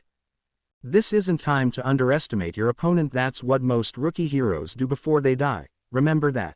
Sitting back down, Aizawa heard all chatter quiet to whispers, and while some of the group, mostly the ones who thought Izuku could at least draw the game out to 2 days, agreed, but other than that each student had the same thought as Bakugo. He's just one villain, how hard can it be? Aizawa-sensei is seriously overestimating Midoriya. That damn shitty Deku, even with All Might's quirk, this will all be over soon, underestimate him. I'm just saying how it is. In his seat, Aizawa sat silent. The heroes were in for a big surprise. If Izuku had really changed like he thought, then this would be a hard time, and Aizawa didn't know how right he was. After dropping the heroes off at their HQ in the game arena, Aizawa headed back to the monitor room while the hero team got set up. Walking into the room, Aizawa sat in his seat while the rest of the staff also sat by. Thank you for picking my students up, Aizawa. I just wonder how they're gonna do against Midoriya. Vlad King, expressing his gratitude, bowed to his fellow teacher before saying what was on his mind. "Yeah, on the ride here I can tell that neither of our classes is ready for this, but by that same right we'll have to see what this Midoriya will do." Leaning back in his chair, Aizawa watched as the hero team set up their own rooms, Bakugo expressly saying he didn't give a shit what they did. The teachers watched impassively until it reached 5:30, the alarm from Izuku's phone catching the attention of every staff member. "Well, it seems our villain is awake." Nezu, calling it out, had every pair of eyes on the main villain, watching as Izuku got up, foregoing his pills before heading to the supplies Nezu provided for him. "Nezu, what else did young Midoriya request?" Watching, All Might saw his successor take out pairs of clothes along with a small case which he couldn't identify. "Midoriya asked me for some supplies such as clothes and colored contacts, stating he wanted civilian attire for an identity. It's brilliant. While some villains are recognizable, some have a civilian cover too, lest they want to be caught." Watching, the teachers were impressed by Izuku's foresight. They continued watching. Izuku started taking off his shirt as more of his tattoo was revealed. Midnight, looking at Izuku's body, licked her lips, but before she could say something, Izuku turned his back, scaring her. Everybody was able to see the scars that riddled his back, and while they thought the ones on his arms were horrible, this was something else. Cutting off the camera as Izuku started taking his other clothes off, Nezu allowed the teachers to absorb the situation. Quote, "H, how did he get those scars?" Shocked, it was Midnight who put her hands to her mouth. Sure, she had seen some pretty messed up things in her career, but the scars Izuku had were abundant and looked like they had been there for years. Like this. No arm scars, just the back. Aizawa had never seen these even during training, and none of his other students knew about this either, or they would have told him. During the pool episode he wore a shirt, and in the locker room he changes faster than anybody can see. Closing parenthesis. First, the appearance changes. Okay, Aizawa could accept that it was his weird quirk acting up, but the scars. There wasn't any way that those deep and faded scars were from this year. Turning to the school's nurse, Aizawa saw sadness deep within her old eyes. "Recovery girl, you had to have seen these before. Did he tell you anything about how he got them?" "I am afraid not. Though I've seen the scars, he outright refused to tell me, saying I didn't need to know, but I have an outline of how he got them." "What, how?" "Aizawa, before I was UA's nurse I worked regularly in a hospital. While becoming a hero I've seen injuries of almost every kind, so I know what they are. On his back, there are scars of quirk usage, fire being a large part, while the rest are various stabs, cuts, and many more." More and more secrets were being revealed to the staff, and with each one, they felt a sense of failure. Young Midoriya, staying silent this whole time, was All Might. Like Recovery Girl, he had seen the scars, especially when Midoriya first got OFA, but when he tried to speak about it to Izuku, the young boy, for the first time he had seen him do such a thing, ignored him. All Might of all people, telling him it wasn't his problem to deal with. In fact, thinking about it, the Izuku they saw last night was similar to the one at that time. Waiting for a few minutes, they heard something move from the monitor, and turning the video back on, they saw Midoriya, thankfully dressed, moving the dining room table which his sniper was sat upon before climbing atop it, looking out the window through the scope. That's good, he's scoping his enemy out before he makes a move, and from the comfort of a gun and a long distance away. Hearing Snipe compliment Izuku on his tactic, they agreed it was much smarter to scope your enemy out instead of just rushing in like many villains in this game had done in the past. "I don't fucking care, man. Hands. Make your own teams and hunt that fucking Deku down, and you better tell me if you find him or I'll fucking kill you." Cleaning out their ears, the entire staff looked at the monitor that displayed the hero team, the loud noise of Bakugo's voice diminishing the quiet nature of Midoriya, who had yet to speak a single word. Despite that, the staff watched as Bakugo kept yelling at the Class 1B's president, going on and on that he didn't care who went in a patrol squad, just that they got out there and stopped wasting their time berating Izuku all the while. Well, it seems the hero leader isn't a leader at all. He shows no care in the work, he just wants to find Midoriya. 13 watching the screen shook her head in disappointment. Aizawa could only shake his head, a bit embarrassed about his student, while Present Might complained, "Jesus, that kid is louder than me, and it's only like this when Midoriya is involved. He really needs to learn. He is foregoing any strategy, leaving it to his team members completely." "Yes, but surely Midoriya sees this and will use it to his advantage." Nezu sipping a cup of tea looked as Kendo started forming teams per Bakugo's request before he looked back at Izuku, who got off the table grabbing his pistols along with capture wire provided by Nezu himself before Izuku left his apartment, putting on a baseball cap hiding his identity. Getting on the street level, the staff watched as Izuku walked through the streets, blending in with the crowd easily. A few times they even lost track of Izuku, which only accentuated how good Midoriya was at this. So far, however, Nezu waited. He still hadn't been contacted about any bombs Izuku had set the night before. What's he doing? Why is he going towards the hero patrols? Confused Midnight watched as Izuku slowly got closer to the patrol groups as they split off. You're right, Midoriya could have stayed in the apartment and observed unless he has an agenda and wants to start the game. Hounddog, looking at all the hero patrols, narrowed his eyes as Izuku got closer to a single group that had all four of what a hero patrol should be: a capture, a powerhouse, a recon, and support. Watching, they saw the group get hounded by fans of the heroes, Sato quickly being separated from the group with a large number of people around him. It was then the staff saw Izuku make his move, luring Sato, who couldn't see through his disguise, into an alley, claiming he heard screams. Sato should have contacted his group by now. They should know to always relay their location if they are investigating an area, especially if a report that a villain was killing someone. Not only that, but he should have his quirk at the ready. Looking at the screen critically, Aizawa pointed out every mistake Sato made as they all saw Izuku walk behind him before getting the student to turn around, where they witnessed firsthand a taste of Izuku's cruelty and power. They saw Izuku effortlessly break Sato's nose before twisting and kicking the hero into the wall, it breaking some bricks, clearly showing that even though it wasn't as strong as they had seen him go, it was a lot. Oh my, Sato's nose is broken and he's most likely suffering from a concussion. Midoriya is still holding back. Recovery Girl's comment and assessment. He's taking down one of the many powerhouses in the game. Turning back to the monitor, they saw Sato reaching for some sugar before Midoriya stepped on his hand, making the heroes cringe in pain. Problem child. Aizawa had never seen this type of brutality from Izuku, and it didn't help that once Izuku pulled his pistol out that his eyes were filled with hate and disgust. All the heroes who worked with Izuku saw his eyes firsthand, the rage and hate-riddled stare of disgust, as if he had just crushed a bug that had the audacity to annoy him. So it seems that wasn't just a one-time thing. Nezu, looking at Izuku, remembered the night of team selections, the same eyes Izuku had shown as he saw everyone against him, though it was well hidden then. You're strong but definitely not the smartest. You should have tried to escape after the first hit, or at least call for some backup, letting the other heroes know of your location, yet you neglected that. Tisk, tisk, tisk. The staff all watched as Izuku mocked Sato, toying with the hero as he looked like a disappointed father. It only got worse as Izuku grinned and the staff saw Sato visibly become frightened and spooked, and they couldn't blame him. Something about Izuku's grin was off-putting. It wasn't a grin of anger, taunting, nor happy, just vindictive, cold.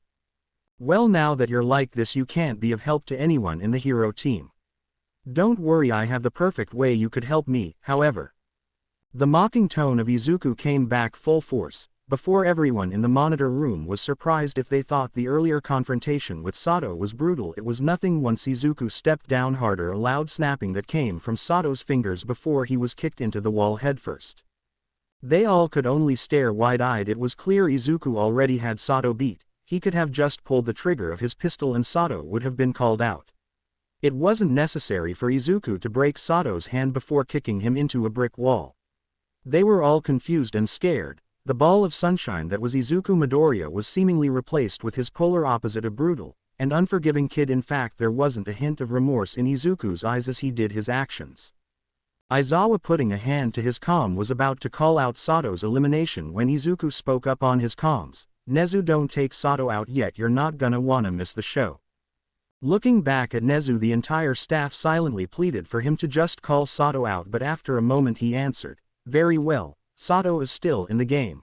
Shutting off his earpiece, Nezu was hounded on by Aizawa, and essentially the entire staff. Nezu, you should have called Sato out. There's no way he could recover from those injuries to fight still.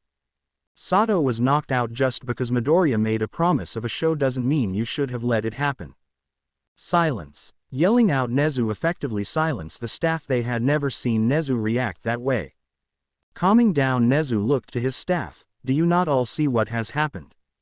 The secrets Midoriya keeps. His eyes were that of hate and rage, The fact he doesn't let even All Might, his own idol, know any information means he doesn't trust us. We all have seen the disconnect between Midoriya and the class as well. If he feels betrayed by us, what's to say it isn't the same for his classmates? Explaining it out loudly, Nezu saw the eyes of the staff turn thoughtful before realization crossed their faces. But sir, even with that we can't let him hurt our students like that. He has not done anything excessive. I gave him clear guidelines on how much he was allowed to hurt the opposite team, and anything permanent hasn't happened, has it? Looking at Recovery Girl, he silently asked a question of which Recovery Girl shook her head no. We have all seen his personality and he's been harboring this anger for a while. It's better if he were to release it in an environment that we can monitor and control. If need be, we'll eject him from the game and it will be Hound Dog's job to help him and if need be reform Midoriya. The staff, hearing this, reluctantly agreed. If this will help Izuku go back to the way he was before all of this anger, then they would allow him to do so, to what is reasonable. Turning back to the screen, they saw Izuku take Sato to his original villain lair before going to his apartment grabbing the C4S, and no matter how many times they saw it, the staff always got a little tense watching. They saw Izuku walk into the hospital of the Mock City before sneaking through, planting the bombs in various locations before leaving, heading to his apartment once again. But before that, Izuku's voice came through Nezu's earpiece. Nezu, you may want to evacuate the hospital and the surrounding area. That will be handled immediately. Turning his earpiece off, they saw Izuku grin once more, the same one he gave Sato. Things were going to get worse, that the staff was sure of. Sorry for the delay on this chapter, but I decided to split the teacher's paw through the days, but I hoped you enjoyed the staff's first reactions to Izuku's brutality and secrets. Also, I have a question. For my other stories, should I start writing lemons? I'm not opposed to writing them, but I want to know what you all think. It has been hours and there wasn't any movement from Izuku. Nezu decided it would be best to monitor the heroes, leaving Izuku to set up his so-called show, which again caused some uproar from the teachers, but they accepted it. They still haven't started searching for Sato, and Bakugo is refusing to spend any time searching for anybody that isn't Midoriya. Maybe we should have picked someone else to lead the hero team. Aizawa, pinching the bridge of his nose, looked at the hero team. No organization, no care, and the rest are too afraid to stand up to Bakugo for the sake of a fellow hero. God, what a mess. It was plain for everyone spectating that the hero team leader didn't care for anything other than ending the game. There wasn't any cooperation between the leader and his team, which only accentuated the actual difference between the villains and the heroes. Where Midoriya is methodical, opportunistic, and patient, Bakugo was the opposite, brash and headstrong. Bakugo's word as law was what the UA staff had seen through just a little of the interactions in the team. So far, faith in the hero team was diminishing, but they can't just outright give up that the heroes can catch Midoriya. Keeping their eyes on the monitor, they watched as Setsuna and a few others gathered in the common room, turning the TV on only for it to be interrupted and cut to black, with the same thing happening to every channel, a red digital countdown ticking. Is something wrong with the arena? Why are all the feeds cut? Power loader, was this supposed to happen? Turning to the support hero present, Mike asked the question on everyone's mind. No, the only reason this could happen was if there was an emergency broadcast coming from the news station. This has to be Midoriya. He did say he wanted to put on a show, so let's watch, shall we? Pressing a single button, the largest monitor in the room switched to the feed that was being fed to the TVs in the Mock City. Slowly the counter went down and the teachers all felt a sense of dread wash over them when the counter finally reached 0. Watching, they saw a single light flash before a robot head was clear to the teachers as it started moving around erratically, confusing everyone as they hadn't programmed the robots to have that type of movement. Just as they were going to question it, they heard sounds of muffled screaming come from the screen, of which most of the heroes recognized.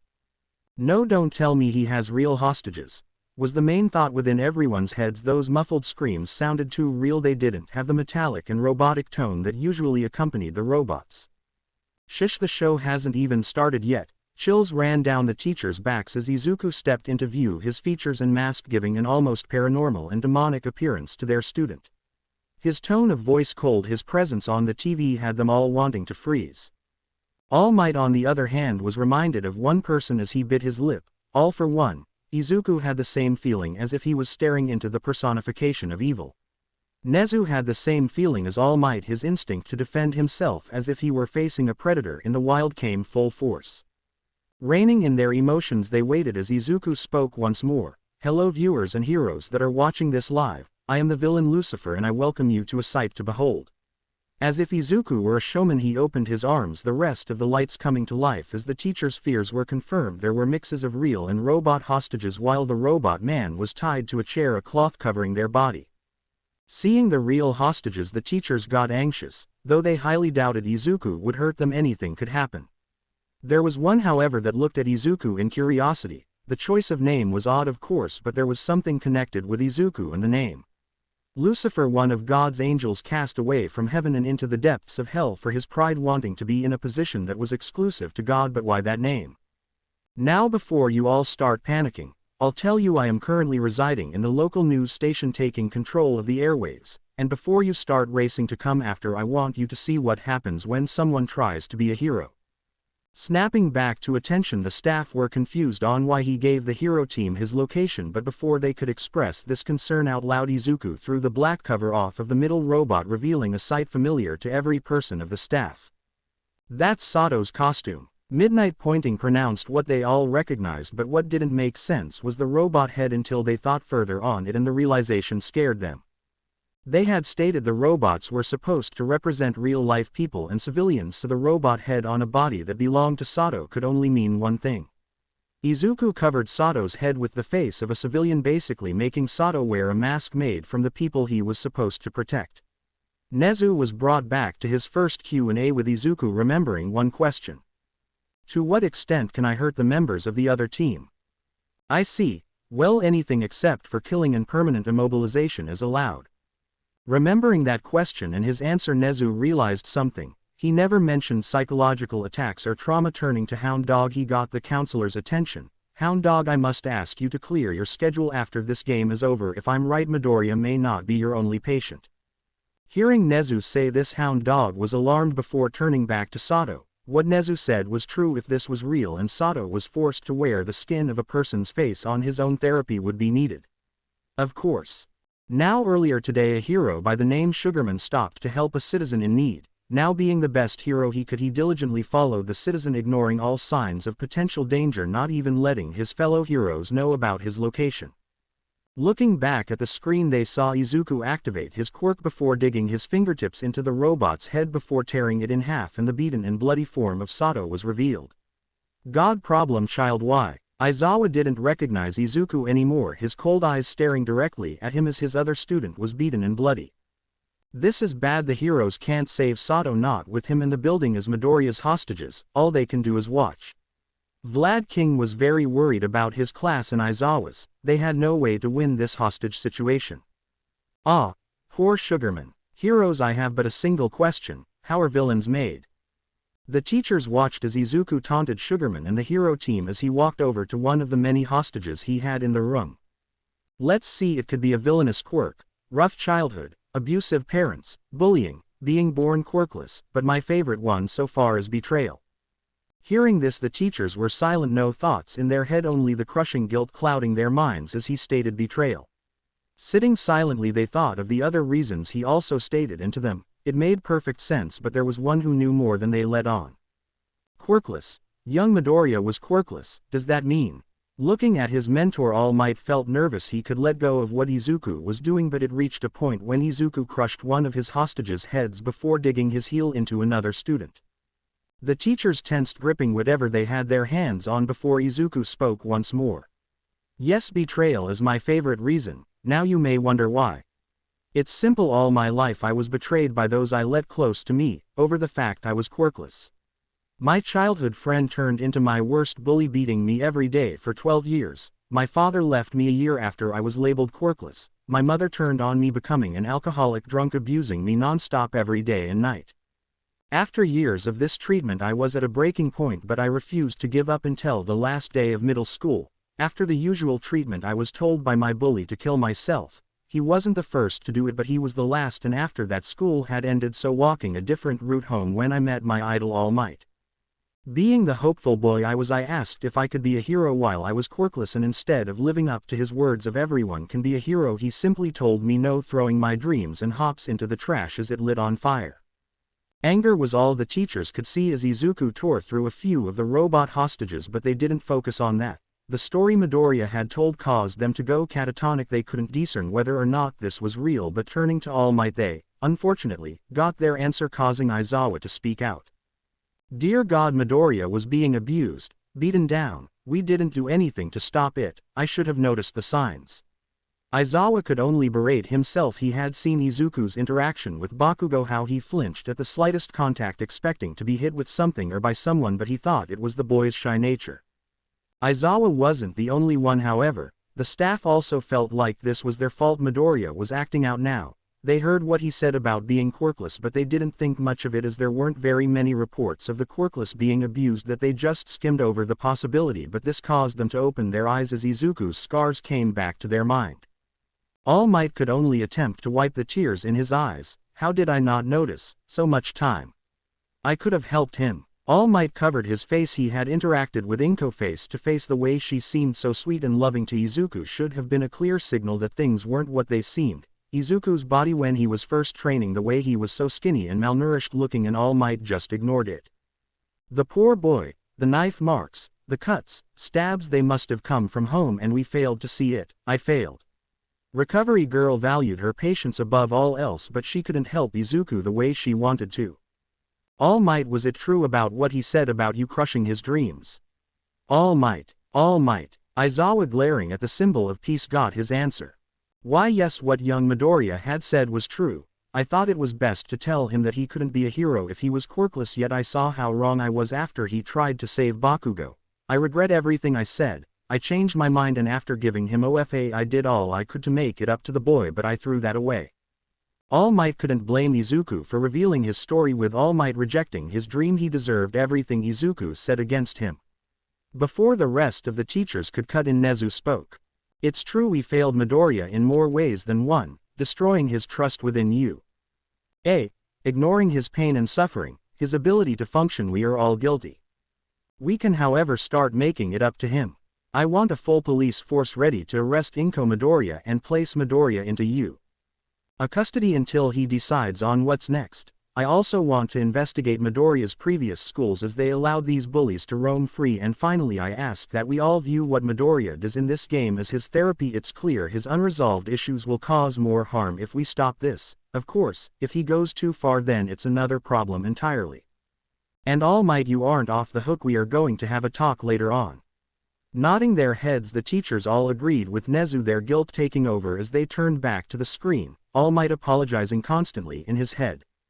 When I awakened my quirk after All Might told me no, I thought everything would be better. I could be a hero, so of course, I enrolled into a high school, bright-eyed for the first time in a while as I stared at my dream school.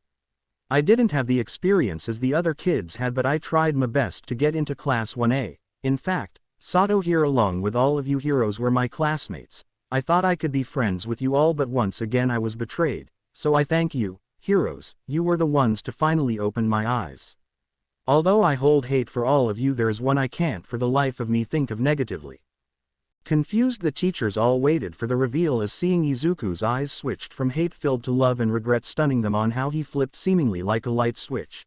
Though the more perceptive viewers had a theory for this sudden change, a self-preservation technique switching to an emotion most suitable for a situation, he was forced to learn this. But to do it now, he must need it for a plan. Uravity, you are someone I hold very dear to me, and it pains me to be fighting against you. So, please join me. Together we can reach heights no one else could reach. I will give you a day to decide. We can be together, so please, I'm doing this all for you, so I ask you to ignore what I do next. Izuku's confession had the staff deeply confused, but Midnight saw exactly what was happening as she turned to the hero monitor, watching Uraraka's eyes conflicting with inner emotions, with being sad, happy, and troubled. He wanted to plant a seed of false love. Being who she was, Midnight could see that while Uraraka held Izuku deep within her heart, it wasn't the same for Izuku. Watching, the staff saw Izuku pull out a small cylinder with a button affixed atop it. I thank you all for witnessing what the heroes had created. Oh, one last thing. Bakugo, do me a favor and take a swan dive off a roof. Hearing that line, the staff thought back to Izuku's past, a childhood friend who told him to kill himself, who bullied and belittled him every day. The teachers were forced to remember the interactions between Katsuki Bakugo and Izuku Midoriya, the burn marks which had a very distinct pattern, Bakugo's quirk, and finally the only name Bakugo used when concerning Midoriya being that of the name Deku.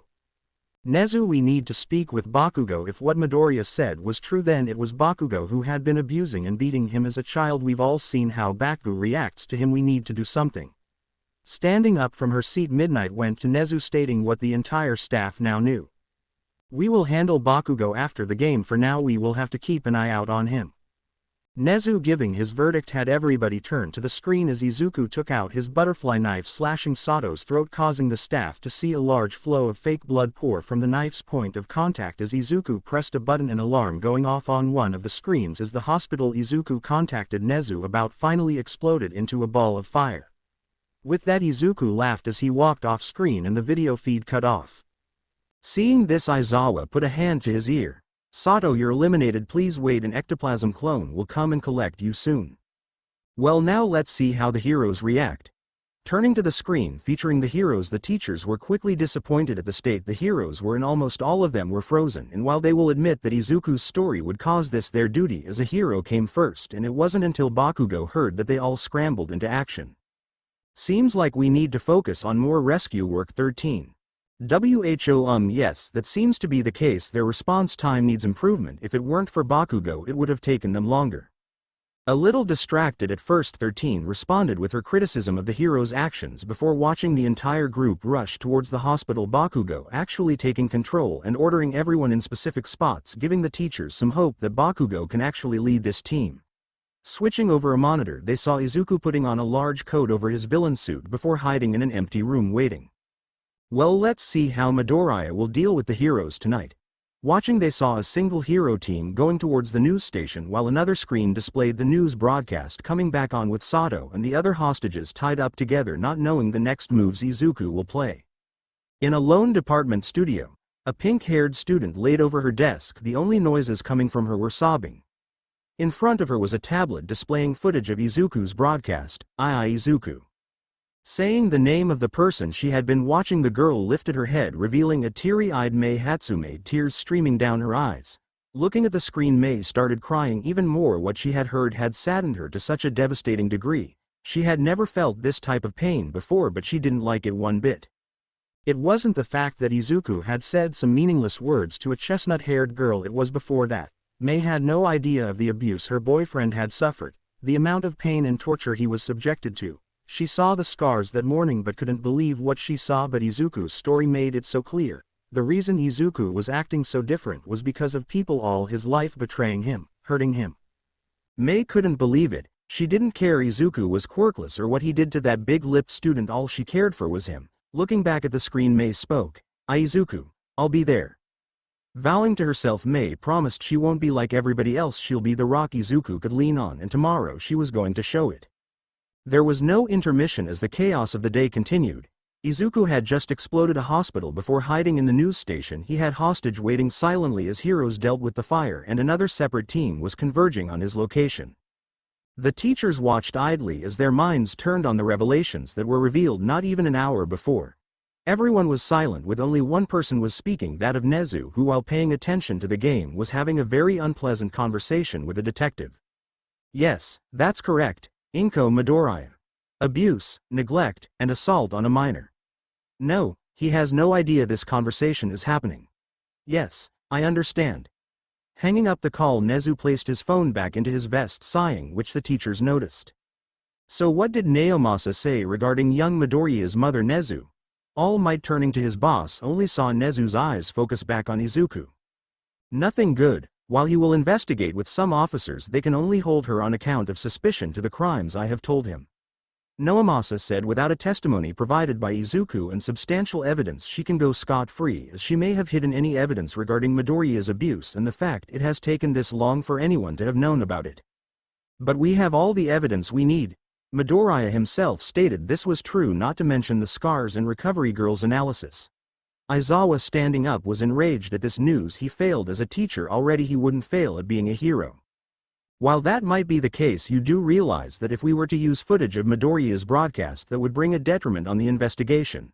We all saw how he acted. They will brand Midoriya mentally unstable and take his testimony with a grain of salt. The best we can do is wait until the game is over.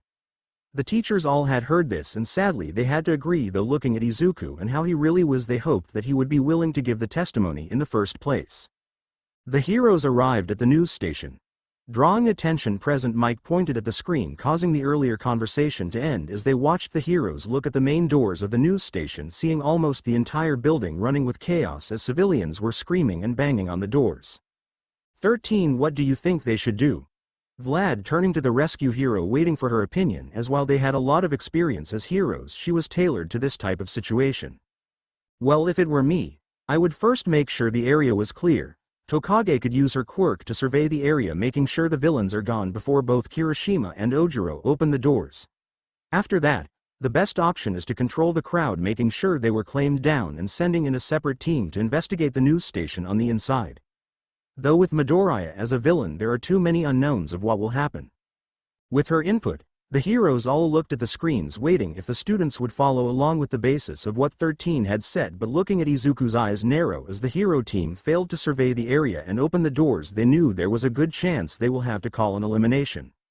Aizawa sat in his chair, hands folded in front of his face as his students opened the doors to the news station, and while he would chastise them for not surveying the area beforehand, he couldn't exactly blame them. They had seen their friend's throat get cut and they don't know if it was real or not.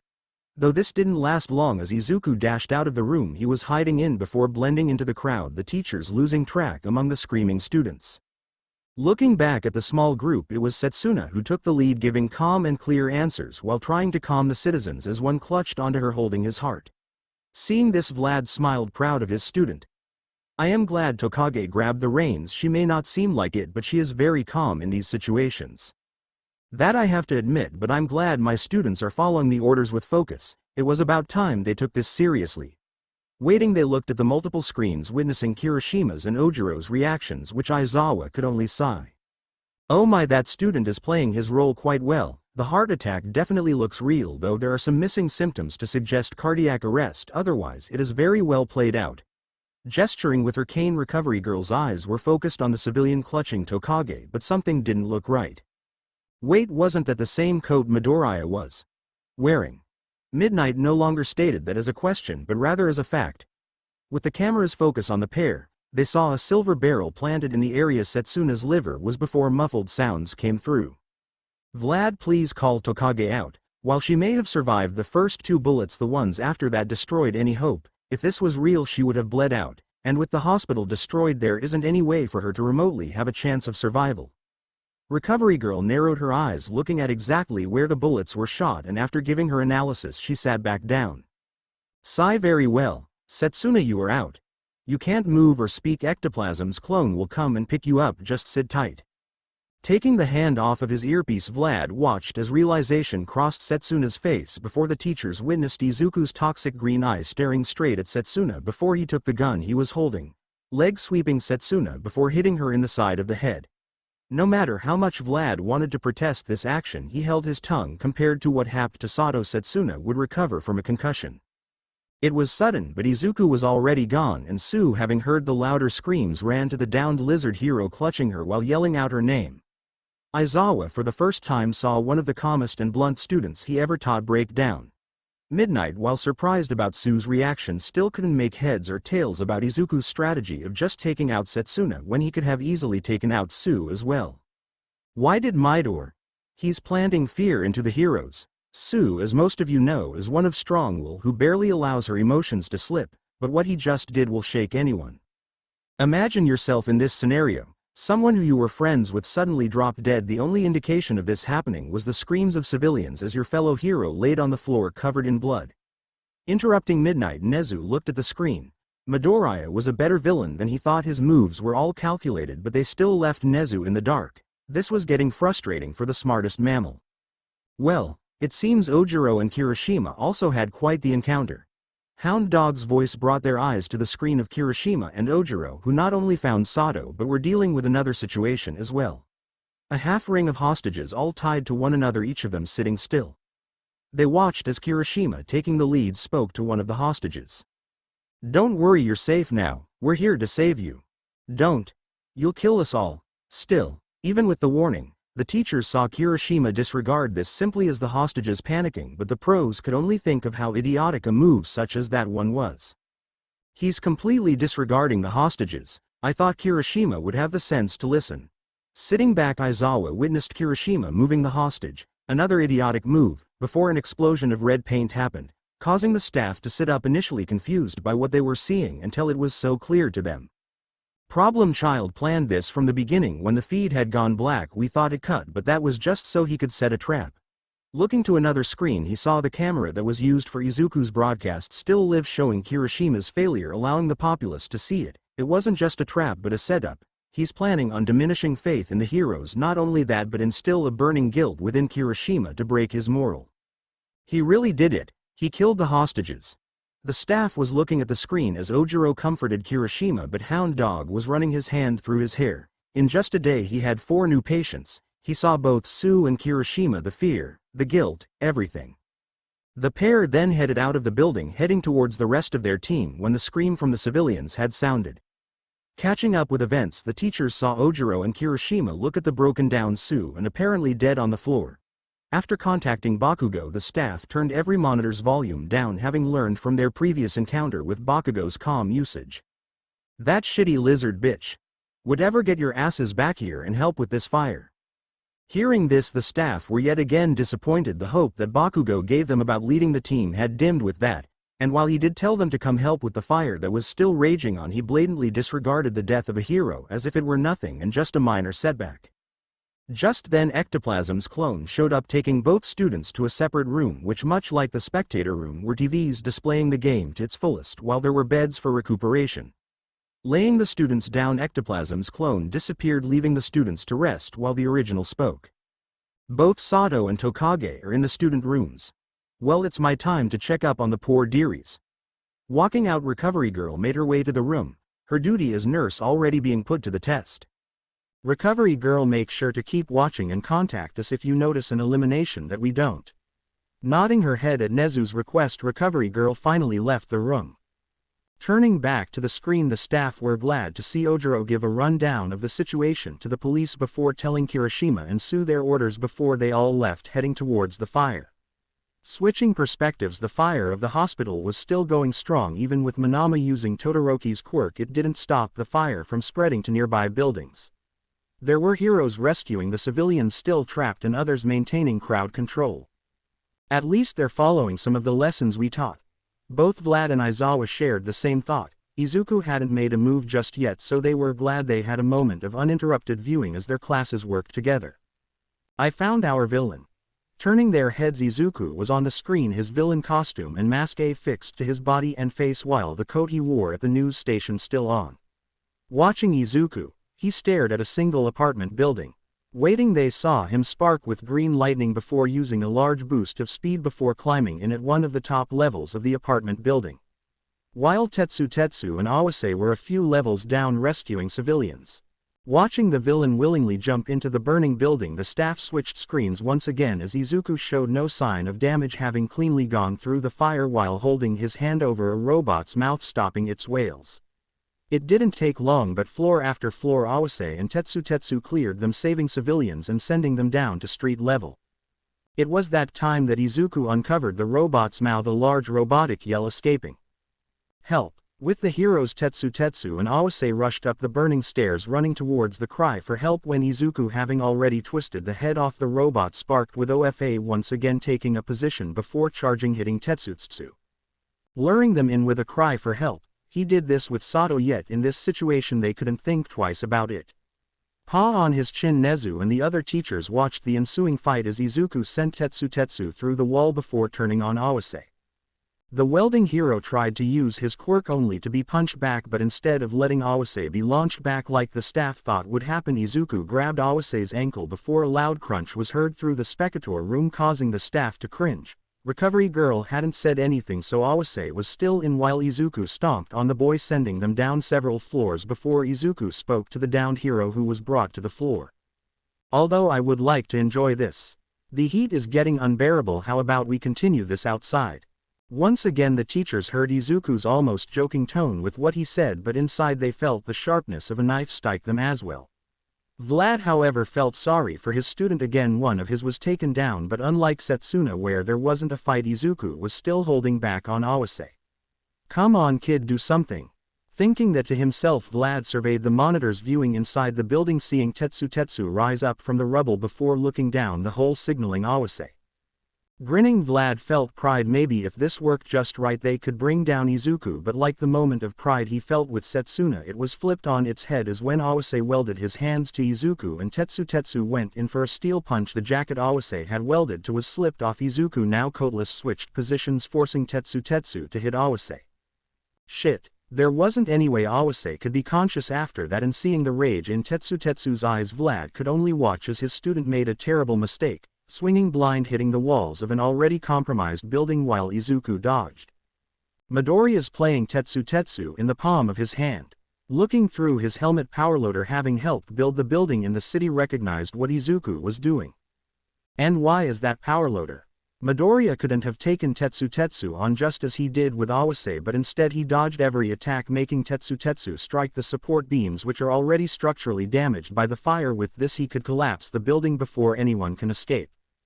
This was the perfect way for only Izuku to benefit, as they all saw him grab Awase after dodging and holding Tetsu away by holding a knife to Awase's neck as he back up. Put the knife down and give up. There are heroes and police everywhere. There isn't a way for you to escape. While in an unwinnable situation, the pros had to admit that trying to negotiate now was utter waste of time. With the building collapsing and with Izuku holding all the cards, it was pointless. Izuku, backing up, spoke, allowing the staff to hear his words. "Real steel, you and I both know that you can't stop me. In fact, you heroes play into my hand. You're blind to the fact that you can't save everyone. Helping anybody other than yourself is idiotic. That's why Lizardy and Sugarman were both sent to an early grave. The people here will realize that you heroes can't do anything. They will see that your arrival is what killed them, not me." While it may have been a rant, more of Izuku's plan was revealed to the staff. Midoriya wants Lucifer to be a symbol.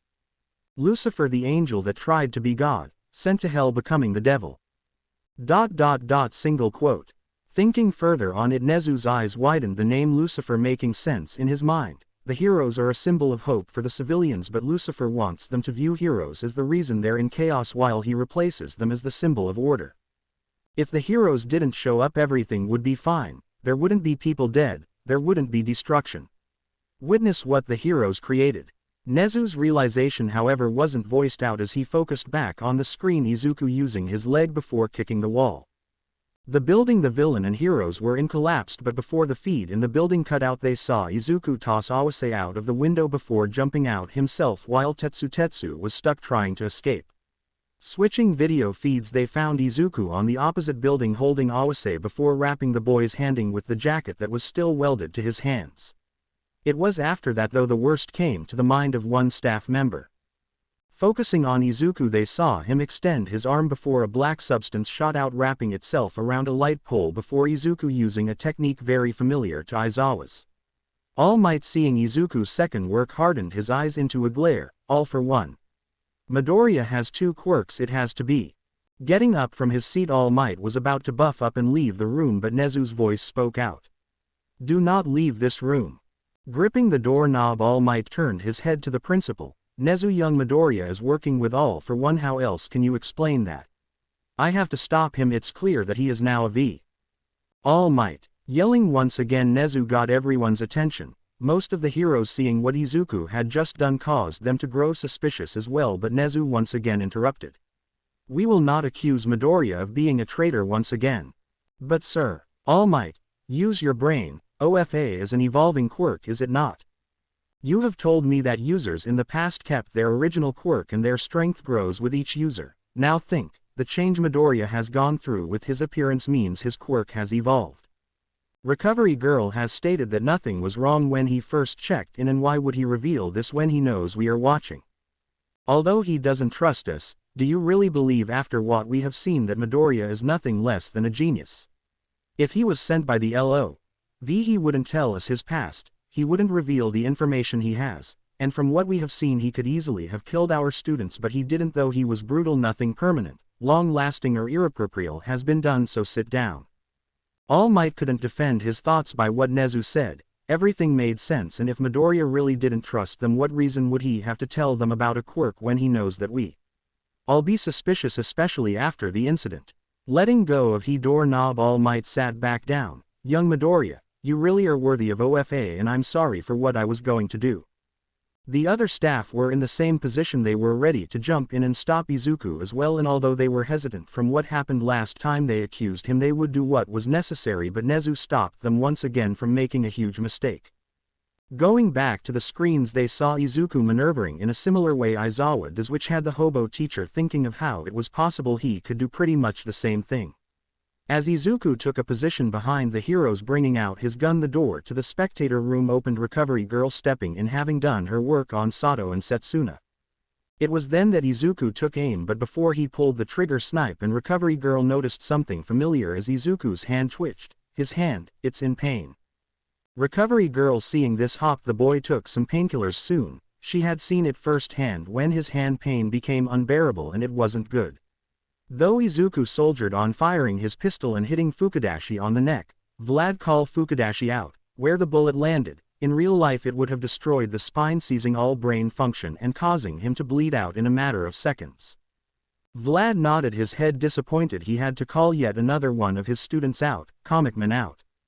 After that they watched Izuku make an escape, holstering his pistol and blending into darkness as several of the heroes turned to the direction of the building, Jiro calling out the gunshot's location. Having the cover of darkness, Izuku was able to escape, and as he took off his mask they saw him grit his teeth, clearly in pain, as he held his right hand before tucking his mask in the suit, going through alleyways reaching where he left Awase. The heroes had mostly dealt with the fire then, and eventually it was enough for the firefighters to take over, as Tetsu was also recovered, having been dug out of the rubble. With that, the heroes, having reported the situation, left to the tower as Izuku was still on the rooftop, turning in the direction of the tower. A calculating look crossing his eyes as he looked at the hero tower, then it vanished. Picking Awase up, Izuku unknowingly had the staff have a twinge of worry, Vlad especially, as they had seen what happened to Sato when he was captured. All was silent from then on. Izuku dropped Awase off at the villain lair before heading to his apartment, taking some painkillers before cleaning his suit and weapons. During this time, Powerloader received a call from his phone. Answering it, he was surprised by who had made the call and why. Wait, you want to join the game? Are you sure? Things are getting serious. Okay. Yes, you can bring whatever you want with you. Hanging up the call, the staff looked at Powerloader with present mic, asking the main question. Who was that, Powerloader? It was Mei Hatsume, my support student. She said she wants to join the game and is bringing a bag with her to the city. I said it was alright, but it's odd she was never really one to join school activities unless mandatory, preferring to stay in her workshop. Nezu hearing this had a sneaking suspicion. Am I allowed help from different classes? That was one of the first questions Midoriya asked, and Ms. Hatsume joining now of all times. Though he was suspicious, Nezu decided that this would bring another level to the game, as Izuku did say a game with unknown factors is the most exciting type of game. Very well, Powerloader. Aizawa, would you please, after our villain goes asleep, that you will bring Ms. Hatsume to the city? Sighing, Aizawa knew he really had no option, so he nodded his head. Time skip. It had been hours and Izuku was cleaning his guns still before he suddenly stood up, grabbing some C4s, leaving the apartment, catching the teacher's attention as they paid all their focus on him. They had watched the hero building earlier, and while Hound Dog was sure Sue and Kirishima were going to be seeing him after nothing else happened, for the most part only for Uraraka and Kendo handling the press, and after the rest of the heroes went into a restless sleep while only few remained on guard, though Uraraka had entered the bathroom so they didn't focus on her.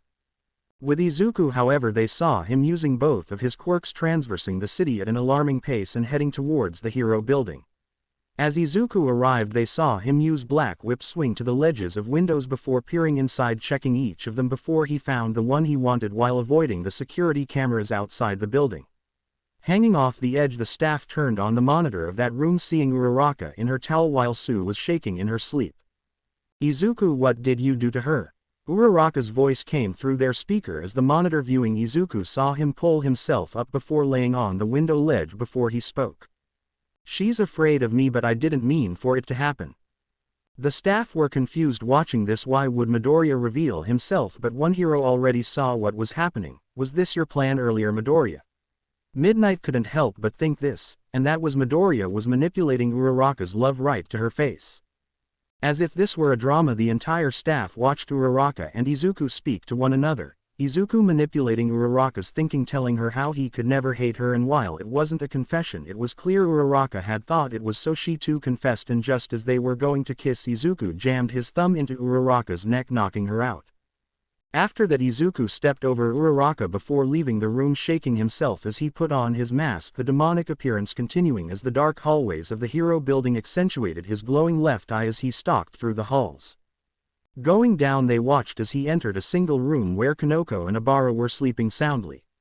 Vlad tensed. He had a feeling this wouldn't end well for his students as Izuku went into his suit, pulling his butterfly knife before going to Kanoko. Hound Dog now was paying attention to Kanoko, wondering how the girl would react, and he wasn't surprised once it happened. When Kanoko woke up, her eyes were filled with fear. She was frozen still and hyperventilating as Izuku whispered to her. "Shish." Getting off the girl, Izuku left her alone as Vlad put a hand to his ear. "Kanoko is out." Again the process was repeated with Abara, though instead of killing her, Izuku simply awoke her with a startle. Vlad King had some hope that Abara would use her vines to trap whoever attacked her, but was surprised when his student froze and her vines went slack. They saw Izuku turn Abara's head before taunting her, putting a knife to her neck. "Don't pray to your god now, Kanoko is already dead." The teachers could only stare. They figured out what Izuku's plan was, doing this, and honestly it scared them how he did so. He wanted to cause even more unrest within the hero building. Finding a teammate dead in their sleep and another shocked and scared despite their usually emotionless demeanor would be a big blow to the team's moral and integrity.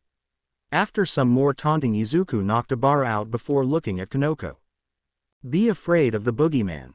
The teachers thought their minds were being tricked, but Izuku's eye went brighter. But after that it was free game for Izuku, who going through the building started planting bombs within the hero building, such as the showers, the food storage, the capture equipment room, and finally the bathrooms. Having them planted, Izuku went back up the floors, getting back into Uraraka's room before picking the girl up, placing her in the bed before he jumped out the window using Black Whip to make his way to his apartment, where he undressed, took a shower, and went to sleep, of course the staff not watching that part. With that, the first day was officially done, and the teachers were shocked at what Izuku can do along with all his secrets. Nezu, taking the silence, turned to Aizawa. "Now Aizawa, would you please bring Ms. Hatsume to the city? She will stay within the elimination area before she officially joins." "Sure thing. I'll be back." Walking to the exit, he was stopped by Powerloader. "Aizawa, before you go, you should know Mei doesn't sleep in her dorm. She'll be in the workshop at this time." Nodding his head, Aizawa left the spectator room, thinking to himself, "Problem child, was this always the real you?" Despite the late hour, Mei Hatsume was busy at work in the support studio.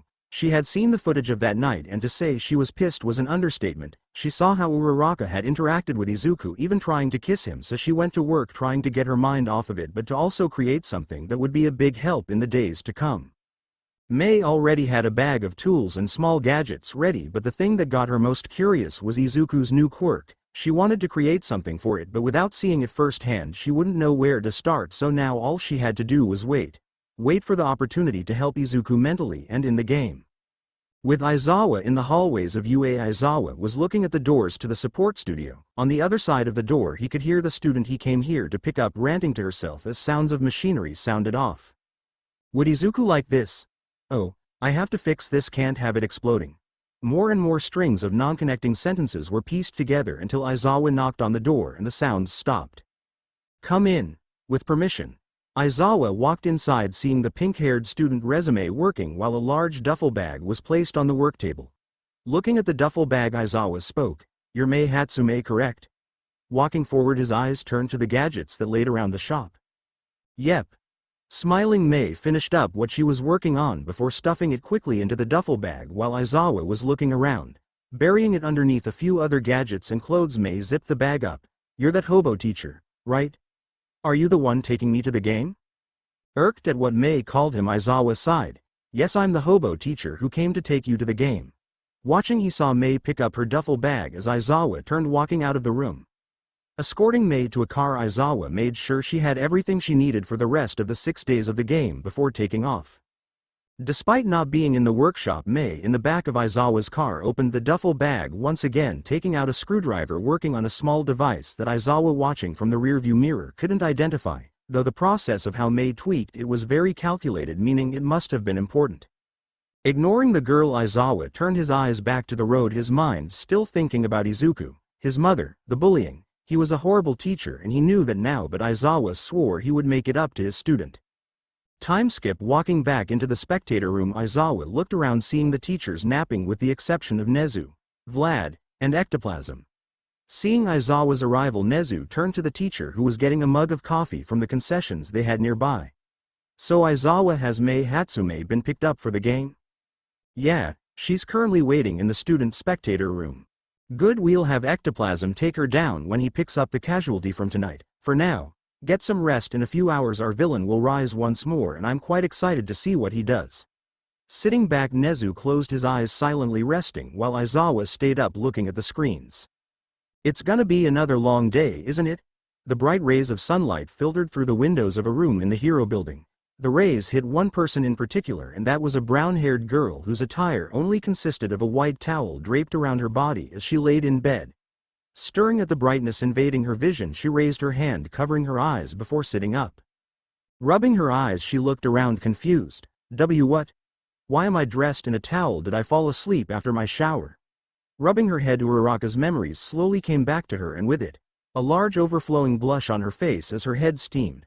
Though the details were a bit fuzzy, she remembered leaning in for a kiss, but doesn't remember if it actually happened or not. Izuku was here. Did we kiss? Is that why I passed out?" Holding her face, Uraraka squirmed the possibility of her and Izuku kissing, bringing her untold joy. Until she was snapped out of it by a voice coming from the other side of the room. "Ochako Ribbit, why are you only in a towel?" Turning her head, Uraraka saw her roommate and best friend Tsuyu Osui looking curiously at her, though the frog girl had noticeable bags underneath her eyes. "Oh, I was really tired so I didn't change, but Sue, are you okay? You look really tired." Concerned for her friend, Uraraka looked at Sue, who rubbed her eyes. "I am fine, I just couldn't really get any sleep, Ribbit." Getting off her bed, Sue got her hero costume case that was underneath the bed before heading to the bathroom. "I'll get dressed first, Ribbit." Nodding her head, Uraraka allowed Sue to get dressed first, while Uraraka dug out her own case and a pair of underclothes, her mind constantly going back to Izuku last night. "I hate our classmates, but you're different. I can't find any semblance of hatred for you, and what I said in the news regarding you was true, every last word. Although I might do some bad things during this game, just know that it's true." That's what Izuku said, but what did he mean by the things he was going to do? Looking down at her hero suit, Uraraka questioned whether she could go through with fighting Izuku. Though that thought was interrupted by a loud screaming from one of the lower floors. Hearing it, Uraraka hurriedly changed while Sue, still zipping up her uniform, burst out of the bathroom. Both looking at each other, they went even faster, getting dressed and running out of their room, numbing into Momo and Jiro, both with a sense of panic. Figuring they would apologize to each other later, they rushed down the stairs, hearing even more screams and footsteps as they got closer to the room. Seeing an already large crowd of several other students, all Uraraka saw was fear etched deep within their eyes, all except for Bakugo, who was filled with rage.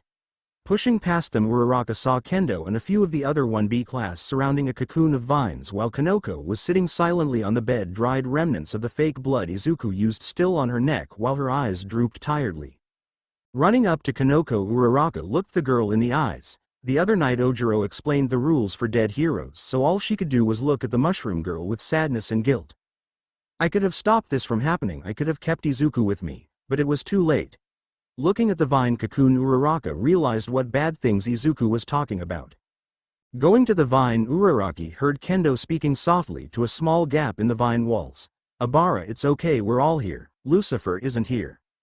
Though it was quiet, everyone heard a panicked response back. "No, he's everywhere. Those green eyes. God P, please help me." Light sobbing was heard, and to 1B this was very concerning. They had never seen Abara act this way. She was usually so reserved and faithful, but now it seems the devil himself had a knife to her throat, though that was what it was. Last night had a bigger effect on Abara than Izuku meant to. Though one person didn't take this reaction too kindly, especially since it was one of his subordinates. "Hey, Garden Head, get your ass up and stop crying like a bitch. That shitty Deku may have killed that useless mushroom tip, but you're alive, so get your ass up." Stomping forward, Bakugo popped small explosions in his hands at the incompetence of the supposed hero team. Class 1B didn't take that too lightly, especially Kendo, as the gap she was speaking to Obara through suddenly closed up tightly, not even a fingernail could get in. Getting up, Kendo enlarged her hands, pushing Bakugo back. Back off, she's scared, and WHO are you calling useless you POMERRAINIAN. What did you say, you man? Hand extra, you want to fucking go? This ginger bitch dares disrespect me. Popping even more explosions, Bakugo only widened the rift between the hero team, as ever since Izuku's video they had not taken a liking to Bakugo all that much. Just before things could escalate, Kirishima stepped in between the classes. Though like Sue, he had deep bags under his eyes, guilt having eaten away at him all night. Hey, come on guys. Bakubro, this isn't very manly. We are supposed to be a team. If we fight, Lucifer wins. At the mention of Izuku possibly winning, Bakugo stopped his explosions. TCHI refused to let that shitty Deku win. Gardenhead is useless to fight over anyway. Turning, he walked out of the room. Kirishima, turning back to Kendo, bowed. Sorry Kendo. Bakubro just wants to find Midoriya. Yeah, we can all see that. Turning away from Kirishima, Kendo resumed trying to talk to Obara. The rest of the students watched until a knock was heard on the doorbell was heard at the main entrance of the building. Hearing it, the students left the area, Uraraka and Sue included, though every student thought the same thing as they remembered Kanoko. Lucifer was in here, that could have been me. A sense of paranoia crept up to their spines the more they thought about the possibility that their throat was slit while they slept. Answering the door, they were met with Ectoplasm, who was directed to the room with Kanoko in it, taking the poor sleep-deprived girl. On the different side of the spectrum, Izuku's alarm blared to life, causing the villain to wake up groggily. He had forgotten to take his sleeping pills last night, so getting to sleep was a bit of a struggle. Wiping his hand over his face, Izuku threw his legs over the side of the bed. Another day of the game started, and now with his false love implanted in Uraraka's head, along with his silent and spoken threat that they weren't safe even in the hero tower was complete, he had more plans to put in motion, more people to break. That brought his mind back to Awase, the poor kid left in the villain lair, presumably starving and tired, but that's the sacrifice he made for the game. Still sitting on his bed, Izuku heard a loud banging on his door. Raising an eyebrow, Izuku dug his hand underneath his mattress, pulling out his hardballer pistol before getting out of the room. The banging on the door never ceased, so being cautious, Izuku took slow steps towards the door before looking through the peephole, seeing nothing but black.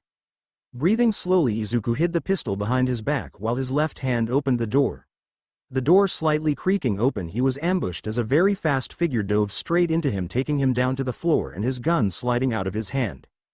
Activating his quirk, Izuku was about to attack when the person sat up, revealing long pink hair as a girl with a bright smile and golden, cross-target eyes looked straight at him. Mei. Confused, Izuku laid on the ground when Mei suddenly kissed him deeply. Izuku. I decided to join the game. Getting off of Izuku, Mei walked past him into the main living room, setting down a large duffel bag that clunked with a large bang on the table, and after moving Izuku's sniper to the couch, Mei started taking out gadget after gadget. Izuku just watched confused before he realized the door to his apartment was open. Rushing up, he closed the door, making sure no one was looking before locking the door. Jesus, Mei, what the hell? You joined the game? Turning back to Mei, Izuku whisper yelled, seeing the girl take out a large number of gadgets from a single duffel bag. Yeah, that's okay, right? I really wanted to see you. Mei, turning to Izuku, had an almost apologetic look on her face. Sighing, Izuku looked up at the ceiling before adopting a small smile. Yeah, it's alright. You just surprised me. Making Mei smile, Izuku walked up to the girl before pulling her into a hug, lifting her head and kissing her. Mei returned the kiss with vigor, feeling Izuku up as he woke up without a shirt. Wasn't the first time she felt him up, but you get the point, before she pulled away, remembering what she saw yesterday. Izuku, we need to talk. I saw everything yesterday. Letting the silence set in, Izuku took a step back. So you have an opinion about it? Raising an eyebrow, Izuku crossed his arms, waiting for Mei. No, not really. I don't care about what you did, but I heard about your mom and everything else. Tearing up, Mei grabbed on Izuku in a hug, surprising him. I am sorry, Izuku. Your mom. That was horrible. I didn't know you felt this way. Your class, everyone, won't betray you. Holding Mei as she cried, including her promise to not betray him for the first time, Izuku genuinely smiled, not the ones he had practiced to fake being someone he wasn't, but a true smile. Holding onto Mei, Izuku put her head to his chest, comforting the girl as she lightly sobbed. "Thank you, Mei, really that means a lot." Staying there for a while, Mei's light sobs quieted into sniffles. "Sorry, I kinda cried into your muscles, hey." Pulling back, Mei wiped her eyes, chuckling a little bit before recomposing herself. "Now the real reason I'm here, come look at all the babies I brought." Pulling Izuku by his hand towards the now gadget-decorated table, Izuku's sweat dropped. It seemed Mei packed almost everything she could into her duffel bag. Looking inside, there was an abundance of tools but barely any clothes. "Mei, did you pack everything except for clothes?" "Oh well, you see, I kinda just thought about helping you in the game with my babies, so I didn't think about myself that much." Scratching the back of her head with a smile, Mei chuckled, avoiding the stare that Izuku gave her. "Anyway, back to the babies I was talking about." Trying to change the subject, Mei turned back to the table, picking up and showing Izuku everything she brought with her, including attachments for his guns, gadgets including a hard plaster gel bomb, and finally the one piece of work she was extremely happy with. "And here is the most important baby." Taking out a small box, Mei opened it to show a small. "Mei, what is this?" Confused, Izuku took a plate out before inspecting it, and while he had gotten a bit savvy with tech, hanging out with Mei, he hadn't seen anything like this before. Mei, seeing Izuku's confused face, giggled before grabbing it. "Here, I'll show you." Placing the disc on Izuku's chest, the disc quickly bonded to his skin, but it didn't hurt at all. So what's that supposed to do?" "Well, try and activate one of your quirks." Sashino's should have expected that. Reaching inside himself, Izuku tried to activate 30% full cowl, but the lightning and the boost of speed and strength failed to appear. Instead, a sharp pain erupted from the device, causing him to stop trying to use his quirk. What the hell? Grasping the device, Izuku felt all energy from his quirk fade as if he were one again quirkless. Standing back up, he tried to activate Black Whip and Full Cowl at the same time, and while Full Cowl didn't work, Black Whip did. The disc, when attached, deactivates a person's quirk, and if they try and use it, a sharp pain will erupt from the device each time. I made that after a pair of quirk-canceling handcuffs I might have borrowed from the police station a while ago.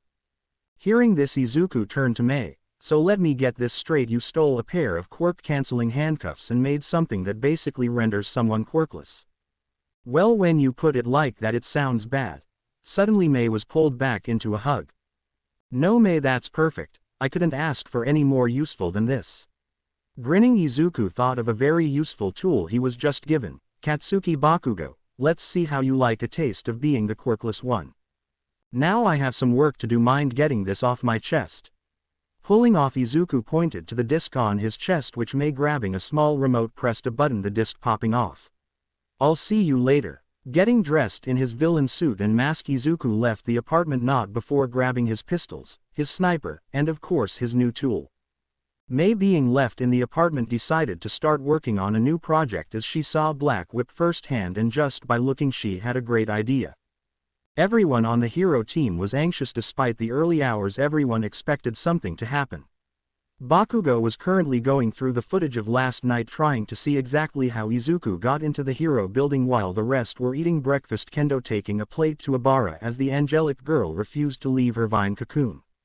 Sitting down at the table, several members of both 1A and 1B were eating silently, all a bit tired from their restless sleep. They had already lost several members yesterday, including one in their own headquarters. Mineta was face down on the table. "Guy, maybe we should forfeit." Shocking everyone, they all looked at Mineta, with Kaminari speaking out. "What? Why, dude? The game barely started. Because Lucifer could have killed everyone in our sleep, we all could have died." The small midget got up, yelling out his point, and everyone could see where he was coming from, but Tetsu boosted everyone's confidence. "Come on, giving up after the first day, that isn't what a manly hero would do. Maybe we underestimated Lucifer, but that just means that we need to take this game seriously. We can do this." Raising his glass of juice in the air, Tetsu raised everyone's spirits up, and while his mind turned to Awase, he was sure they would find him. Everyone who had a drink followed Tetsu's lead before the sound of glass shattering was heard, and Tetsu's entire lower body was covered in juice.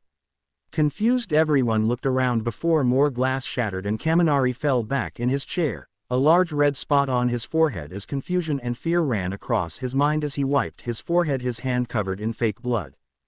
Seeing this, Momo yelled to everyone, "Get down!" Flipping the table over towards the window. Shinso, who was also in the room, used his capture scarf to try and bring everyone down as more shots fired continuously, with Bakugo and the rest who weren't in the living room to yell from the floor above. "That fucking Deku has a sniper!" Looking at the monitors of security cameras placed throughout the city, Bakugo spotted Izuku firing a sniper from a billboard. Before it stopped, Izuku, turning his head, looked in the direction of the camera before giving a two-fingered salute before putting the sniper on his shoulder. Realizing it was done, Bakugo was about to rush out and find Izuku, but he failed to realize that Izuku's plan was to never kill all of them, just to distract them long enough for Awase to make it to the hero building. While Izuku was firing shot after shot, taking out Kaminari just because he wanted to, Awase was slowly walking towards the hero headquarters. In both his hands something was clutched. His entire body ached with pain, dragging his shattered ankle as he got closer to the tower before he made it and the gunfire stopped. Banging his head on the door, Awase essentially knocked, hearing the voice of his classmate Monoma. "Who's there?" "It's M." Answering, Awase's mind was suddenly dragged inside itself as his body was under control and his thoughts became blurred. Shinso, adjusting the voice modulator on his gear, looked at the door, yelling out orders, "Come in slowly."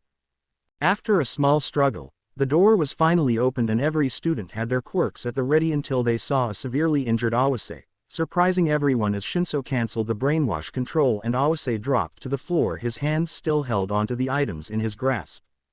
Running up to his friend, Kaibara picked Awase up, trying to get the boy into a comfortable position. "Awase. What happened? Did Lucifer do this?" Awase, coughing, held up both his hands. "He said he would let me leave if I did this. He has a message for everyone. Enjoy the fireworks." One final shot was heard as a bullet hit the side of Awase's head, spraying blood on Kaibara as his hands fell in two small detonators, which were dead man switches. Seeing the familiar detonators, the heroes all looked shocked until the hero building rumbled, a large amount of smoke invading the common room and a large explosion from the water plant.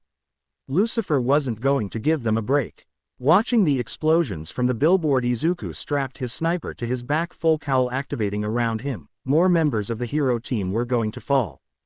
Nobody could breathe. The amount of smoke clouding the air burned everyone's lungs as they coughed violently, their ears ringing from the fire alarms, and vision masked. They couldn't do anything to stop it. Eventually, the smoke started thinning and a few of the students could see, however, that didn't stop the influx of smoke continuously making its way inside. A few of the heroes stumbled trying to help their classmates, while Yaoyorozu, having created several gas masks for the people nearest to her, wafted her way through the smoke. "Is everyone okay?" From upstairs, Uraraka yelled out, being a floor above, her voice barely reaching through the loud blaring of two alarms. Momo and a few others started putting gas masks on everyone as Shinso yelled out, "We're fine, Kaminari and Awase are dead." "That Pikachu knock off. Grr. That Deku must have planted the bombs last night. That bastard also blew up the water distribution plant." Yelling, Bakugo finally shut the alarms off. "We have a fucking fire where the gear and food storage is. Someone get the fuck over there and try and stop it." Listening, a small group of Shoto, Momo, Mina, and Kosei made their way to where the smoke was coming from the gas masks Momo provided, helping tremendously when a large hole in the outside sun were seen. Stunned, the group stayed still. The rooms that they had used to store their hero gear along with the food they were provided with to last through the 7 days was completely destroyed, rubble falling, and fires. Acting quickly, Shoto used his ice, extinguishing some of the fires while the rest helped, Mina using a less powerful version of her acid to snuff the flames, Momo using a fire extinguisher, and finally Kosei using his quirk to cover them from the falling pieces of rubble with solid air. Doing all they could to stop the fires, Mina tried to scavenge whatever she could find. Which unfortunately for them wasn't much. "Guys, this is bad, we only have a half-day worth of food left." "Mina, what about the hero gear?" Searching, pieces of what used to be their hero gear laid about, fragments of Bakugo's gauntlets, Uraraka's helmet along with Ida's, and more. Though Mina was able to find some of the gear that wasn't broken, this severely crippled their power against Lucifer. It seemed to her that Shinso was the only one who had all of his gear left, while the rest of them will have to make do. Still checking, the stomping boots of Bakugo came into view as he looked at his broken gauntlets on the ground. Angry, he gritted his teeth, the rest of the hero team also coming in, seeing most of their gear broken. Picking up what was left, they put them on. they already knew what Bakugo was going to say. Once I find that Deku, I'll fucking kill him. You 4 extras stay here and one of you get on the cameras. I want to know where the piece of garbage is at all times. Without his gauntlets, Bakugo pushed through the crowd, the heroes following him outside as the rising smoke of the water distribution plant wafted in the air. This situation was familiar to the heroes. It happened they were once again divided into 2 separate teams, down several members of the team, and still, they had to follow Bakugo's orders even though in their gut was the same feeling. This was going to end poorly. In an alleyway near the water distribution plant, Lucifer stalked the scene as he stashed his sniper underneath the dumpster. The police and firefighters had already arrived at the scene and were doing all they could to stop the fires when above Lucifer several shadows went past him, and in all their glory the heroes arrived, though the civilians didn't look relieved in the slightest. Lucifer couldn't blame them. In fact, it's what he wanted. He knew yesterday had significantly declined the faith set in the heroes, especially with Kirishima causing a group of hostages to die on live TV. Still leaning on the wall, Lucifer observed the area and the heroes watching as Bakugo sent them out to scope out the area, apparently learning from not only last night but this morning as well. Fishing into his suit, Lucifer pulled out the device Mei had given him earlier, his thoughts running when his eyes landed on Bakugo. I need to get him alone, but how? Jiro, Shishida, and Shoji are using their quirks to try and spot me. Even with the gear Mei made, this was proving difficult, but before he could form a plan a voice came to life through his earpiece. Izuku, don't yell, but I can help you out if you want. Confused, Lucifer wondered why and how Mei could speak to him when he remembered exactly who his girlfriend is. Putting his hand up, he pressed his earpiece. Mei, that would be great, but how? Whispering, Lucifer took small peeks out of the alley, making sure he wasn't heard.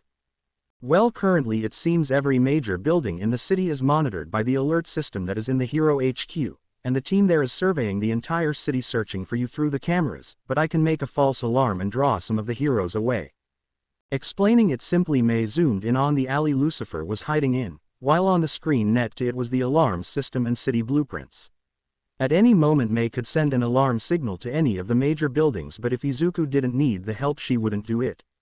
Staying silent, Lucifer looked back at the heroes in the area and it was clear they weren't going to move anytime soon.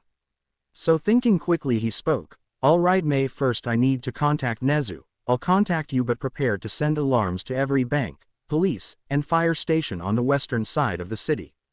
Will do. Cutting out, Mei's voice stopped and speaking again he turned to another person who was no doubt listening. Nezu, I need you to clear the apartment buildings on the southern side of the city. I plan on letting loose.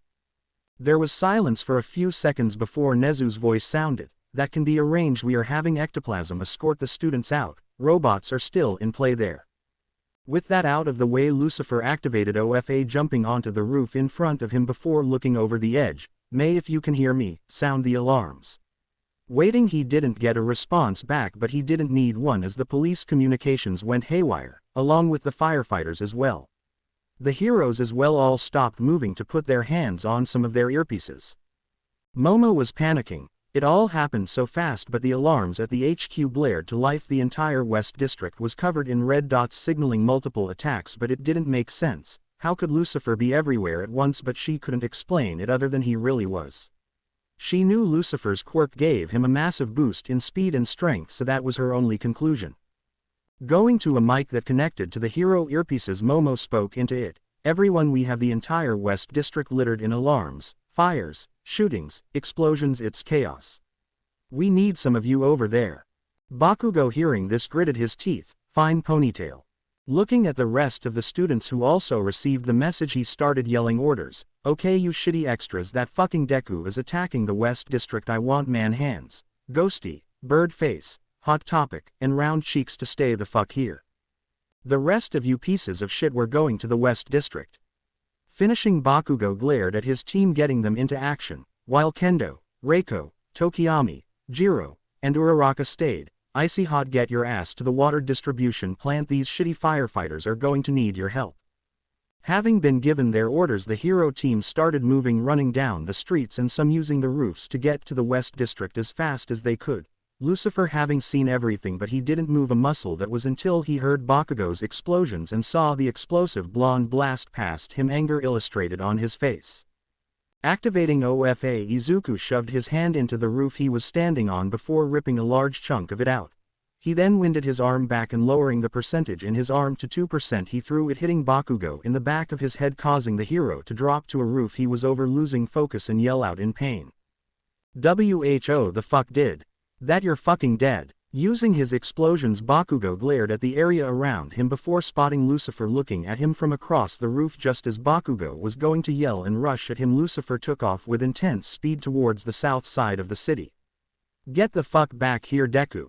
Blasting with his quirk, Katsuki chased after Lucifer, officially separating from his hero teams on both sides of him while following Lucifer to exactly where he wants to be.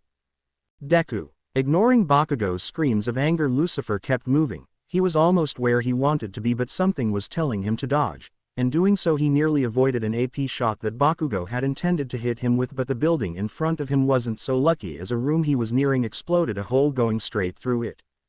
"Hope you're seeing this, Nezu." Grinning, Lucifer didn't have to start to get what he wanted, and they hadn't even entered the southern district yet. Using his quirk to 30%, Izuku dodged more of Bakugo's attacks, which all avoided him and hit civilian buildings, causing no amount of small chaos to begin. Finally, Lucifer got into the place he really wanted, and now it was time to ruin Bakugo. Dropping to street level, Lucifer deactivated his quirk while apartment buildings, a supermarket, and robotic civilians roamed about. Though once the robots saw him, they all screamed, and even more so as Bakugo came charging in, yelling, "Come on, Deku, stop being a pussy and fight." Landing on the ground, Bakugo's first instinct was not to contact his team but to hurt Lucifer as much as he could, no matter what. Putting his hands together, Katsuki released explosion after explosion, AP shots trying to make a hole in Lucifer's body, but with the villain dodging, he only hit the buildings around him and a few of the shitty robots who didn't get out of his way. "Die, die, die. Stop, please." Lucifer screaming out pleas for Bakugo to stop only brought a hellish grin to the hero's face as he continued his onslaught, though he was ignorant to the fact the civilians were also pleading for him to stop, some even recording, and Lucifer knew this as he also had someone else watching and videotaping everything. Still dodging, Lucifer made the AP shots appear close enough to where it could hit him, but he was still grinning underneath his mask. "This is too easy." Putting a hand to his ear, Lucifer spoke, "Mei, did you get enough?" "Yep. This will definitely work now. Do your stuff, but I want something in return." Flirting, well, not really, in her own way, Lucifer under his mask sighed. "Alright, whatever you want." "Yay." Chuckling, Lucifer dodged one final attack before he put his act up. "Stop, I won't stand for this. I may be a villain, but look at what you're doing these innocent people, and for what?" "Shut the fuck up, you shitty fucking waste of space. These aren't real people, they're just getting in my way to fuck you up. Please, I'll turn myself in, but let these people leave, don't hurt them anymore." Walking forward over a manhole, Lucifer put his hands up and out, his eyes filled with sadness as he looked at the decimated buildings, the supermarket he oh so loved, and of course the pieces of dead civilians due to Bakugo's explosions. Hearing and seeing what was happening, Bakugo was more than pissed, he was absolutely livid. This shitty nerd is giving up just like that. He wouldn't stand for it, he wouldn't win a stupid fucking game because the Deku didn't have the balls to fight. Without his gauntlets, he put his hands together, grinning. "Shut the fuck up and die." Releasing a large explosion, even that bigger than the one he did at the sports festival, a large fire soared towards Lucifer, but not only him but the buildings and civilians near him, and watching he saw Lucifer be consumed from the fire, disappearing while the civilians and buildings behind him exploded in fire. Screams from civilians who weren't caught in the attack sounded through the area. Smoke clouded everyone's vision as Bakugo stood there waiting for the announcement he won and the sight of Izuku's burnt corpse. But what happened next surprised everyone. How could you? Stepping through the smoke, an unharmed Lucifer looked at the melted robots, tears streaming down his eyes while a smoking manhole cover was next to him. Looking up with eyes full of anger and hate, he screamed, pointing, "How could you? They were innocent people, you killed them, and for what? You destroyed their homes, their lives. What do you have to say for yourself? How the fuck did you survive that, you shitty Deku?" Ignoring what he had done, Bakugo cemented Lucifer's plan from the beginning. Now it was time for the end. The civilians were wailing in anguish and horror as their eyes turned to Bakugo, the hero, Ground Zero leader of the heroes, killed so many of their family, friends, community to try and harm Lucifer, who had done nothing to them until the heroes showed up. That's it. Fine, I'll stop you myself, I'll save these people from heroes like you. Green lightning arched around Lucifer as Bakugo grinned. Finally your fighting took you long enough, pussy. Bring it on, Deku. Popping explosions. Bakugo was surprised when Lucifer, using speed he hadn't seen before, rushed him, and before he had enough time to defend, Lucifer punched him in the stomach, causing him to spit out blood and saliva as he was launched. It's like All Might punched me. Landing on the ground, Bakugo heard civilians from around him. Stop him, Lucifer. Stop that murderer. Pissed off, he looked back at Lucifer, who took a fighting stance, so rushing forward Bakugo used his explosions trying to get in close range before punching and swiping at Lucifer, trying to hit him when the unexpected happened. After one of his swipes that Bakugo didn't feel connect, Lucifer was launched back and into the wall of a building. Ahhrgrh. Groaning in pain, Lucifer slowly stood back up, and this process repeated several times. Attacks Bakugo knew didn't land kept sending Lucifer back until Lucifer had blood flowing down the right side of his face, his white and green hair disheveled and suit dusty from debris. Reaching into his suit, Lucifer grabbed Mei's device before looking up, hearing the hopeful cheers of the robots making him smile. And no matter how many times you hit me, I'll always get back up. I'll protect you all. Standing back up, Lucifer's lightning grew visibly brighter along with his left eye as the lightning arced, finally resting at 30% instead of the 15% he was using previously. As a savior who rose up from the dust of destruction, Lucifer ignored the blood seeping down his face as he kept his right hand on the device. Charging forward, Lucifer dodged all of Bakugo's explosions as he got closer before he extended his right arm, and with the power of the people, Black Whip in all its glory appeared, wrapping around Bakugo's head, blinding the so-called hero. He attacked, kicking Baku as Black Whip released, though he didn't stop there. Going into his shoot style, Lucifer lowered every attack to only about 5% while the rest of his body maintained 30%. Beating up Bakugo, Lucifer had to avoid a few explosions that threatened to harm him, with small attacks successfully hitting him, though with the toughness of his suit and the steel plating in his shoes, Lucifer was clearly winning. Bakugo was bleeding when Lucifer decided to finally finish the fight. Leg sweeping Bakugo, Lucifer wrapped the hero with Black Whip, leaving Bakugo's head exposed. You fucking villain, what is this shit? You are a traitor. Yelling, Bakugo was silenced when Lucifer placed his knee on his throat as he leaned down to Bakugo's ear, taking his earpiece out and putting it into his free ear. Me a traitor? No. I hid this from everyone, even the teachers, but that's not what I'm here for. All through my life you tortured me, belittled me, crushed me, and for what exactly? Being quirkless. You beat me because I was powerless, but let's see how you will like living in the world I had. Placing more pressure on Bakugo's neck, Lucifer saw the blonde start panicking, struggling to move, and controlling Black Whip, Lucifer opened enough of it to where the smoke from Bakugo's attempts to escape filtered in the air. Taking out his right hand, Lucifer looked at the area before ripping the part of the hero costume covering Bakugo's chest that the opening in Black Whip allowed him to see before he placed the device on his chest. Enjoy being quirkless, Kachin. It's quite the life, you'll see. Removing his mask, Lucifer showed Bakugo a bloodthirsty, toothy smile, his eyes looking insane. Bakugo hadn't really ever felt fear before, but the face Lucifer just made had him want to piss his pants. And what did Lucifer mean by quirkless? There's no way someone like him can be quirkless. It was then Lucifer put his mask back on before the weird quirk that was wrapped around him suddenly disappeared. Acting fast, Bakugo tried to activate his quirk, but all that resulted was a large burning and electrifying pain. Ahhhhrgghhhw, what the fuck? No matter how many times he tried to activate his quirk, all Bakugo felt was pain. Get this shit off me. Trying to pry the disc on his chest off, another shock went through his body while Lucifer laughed.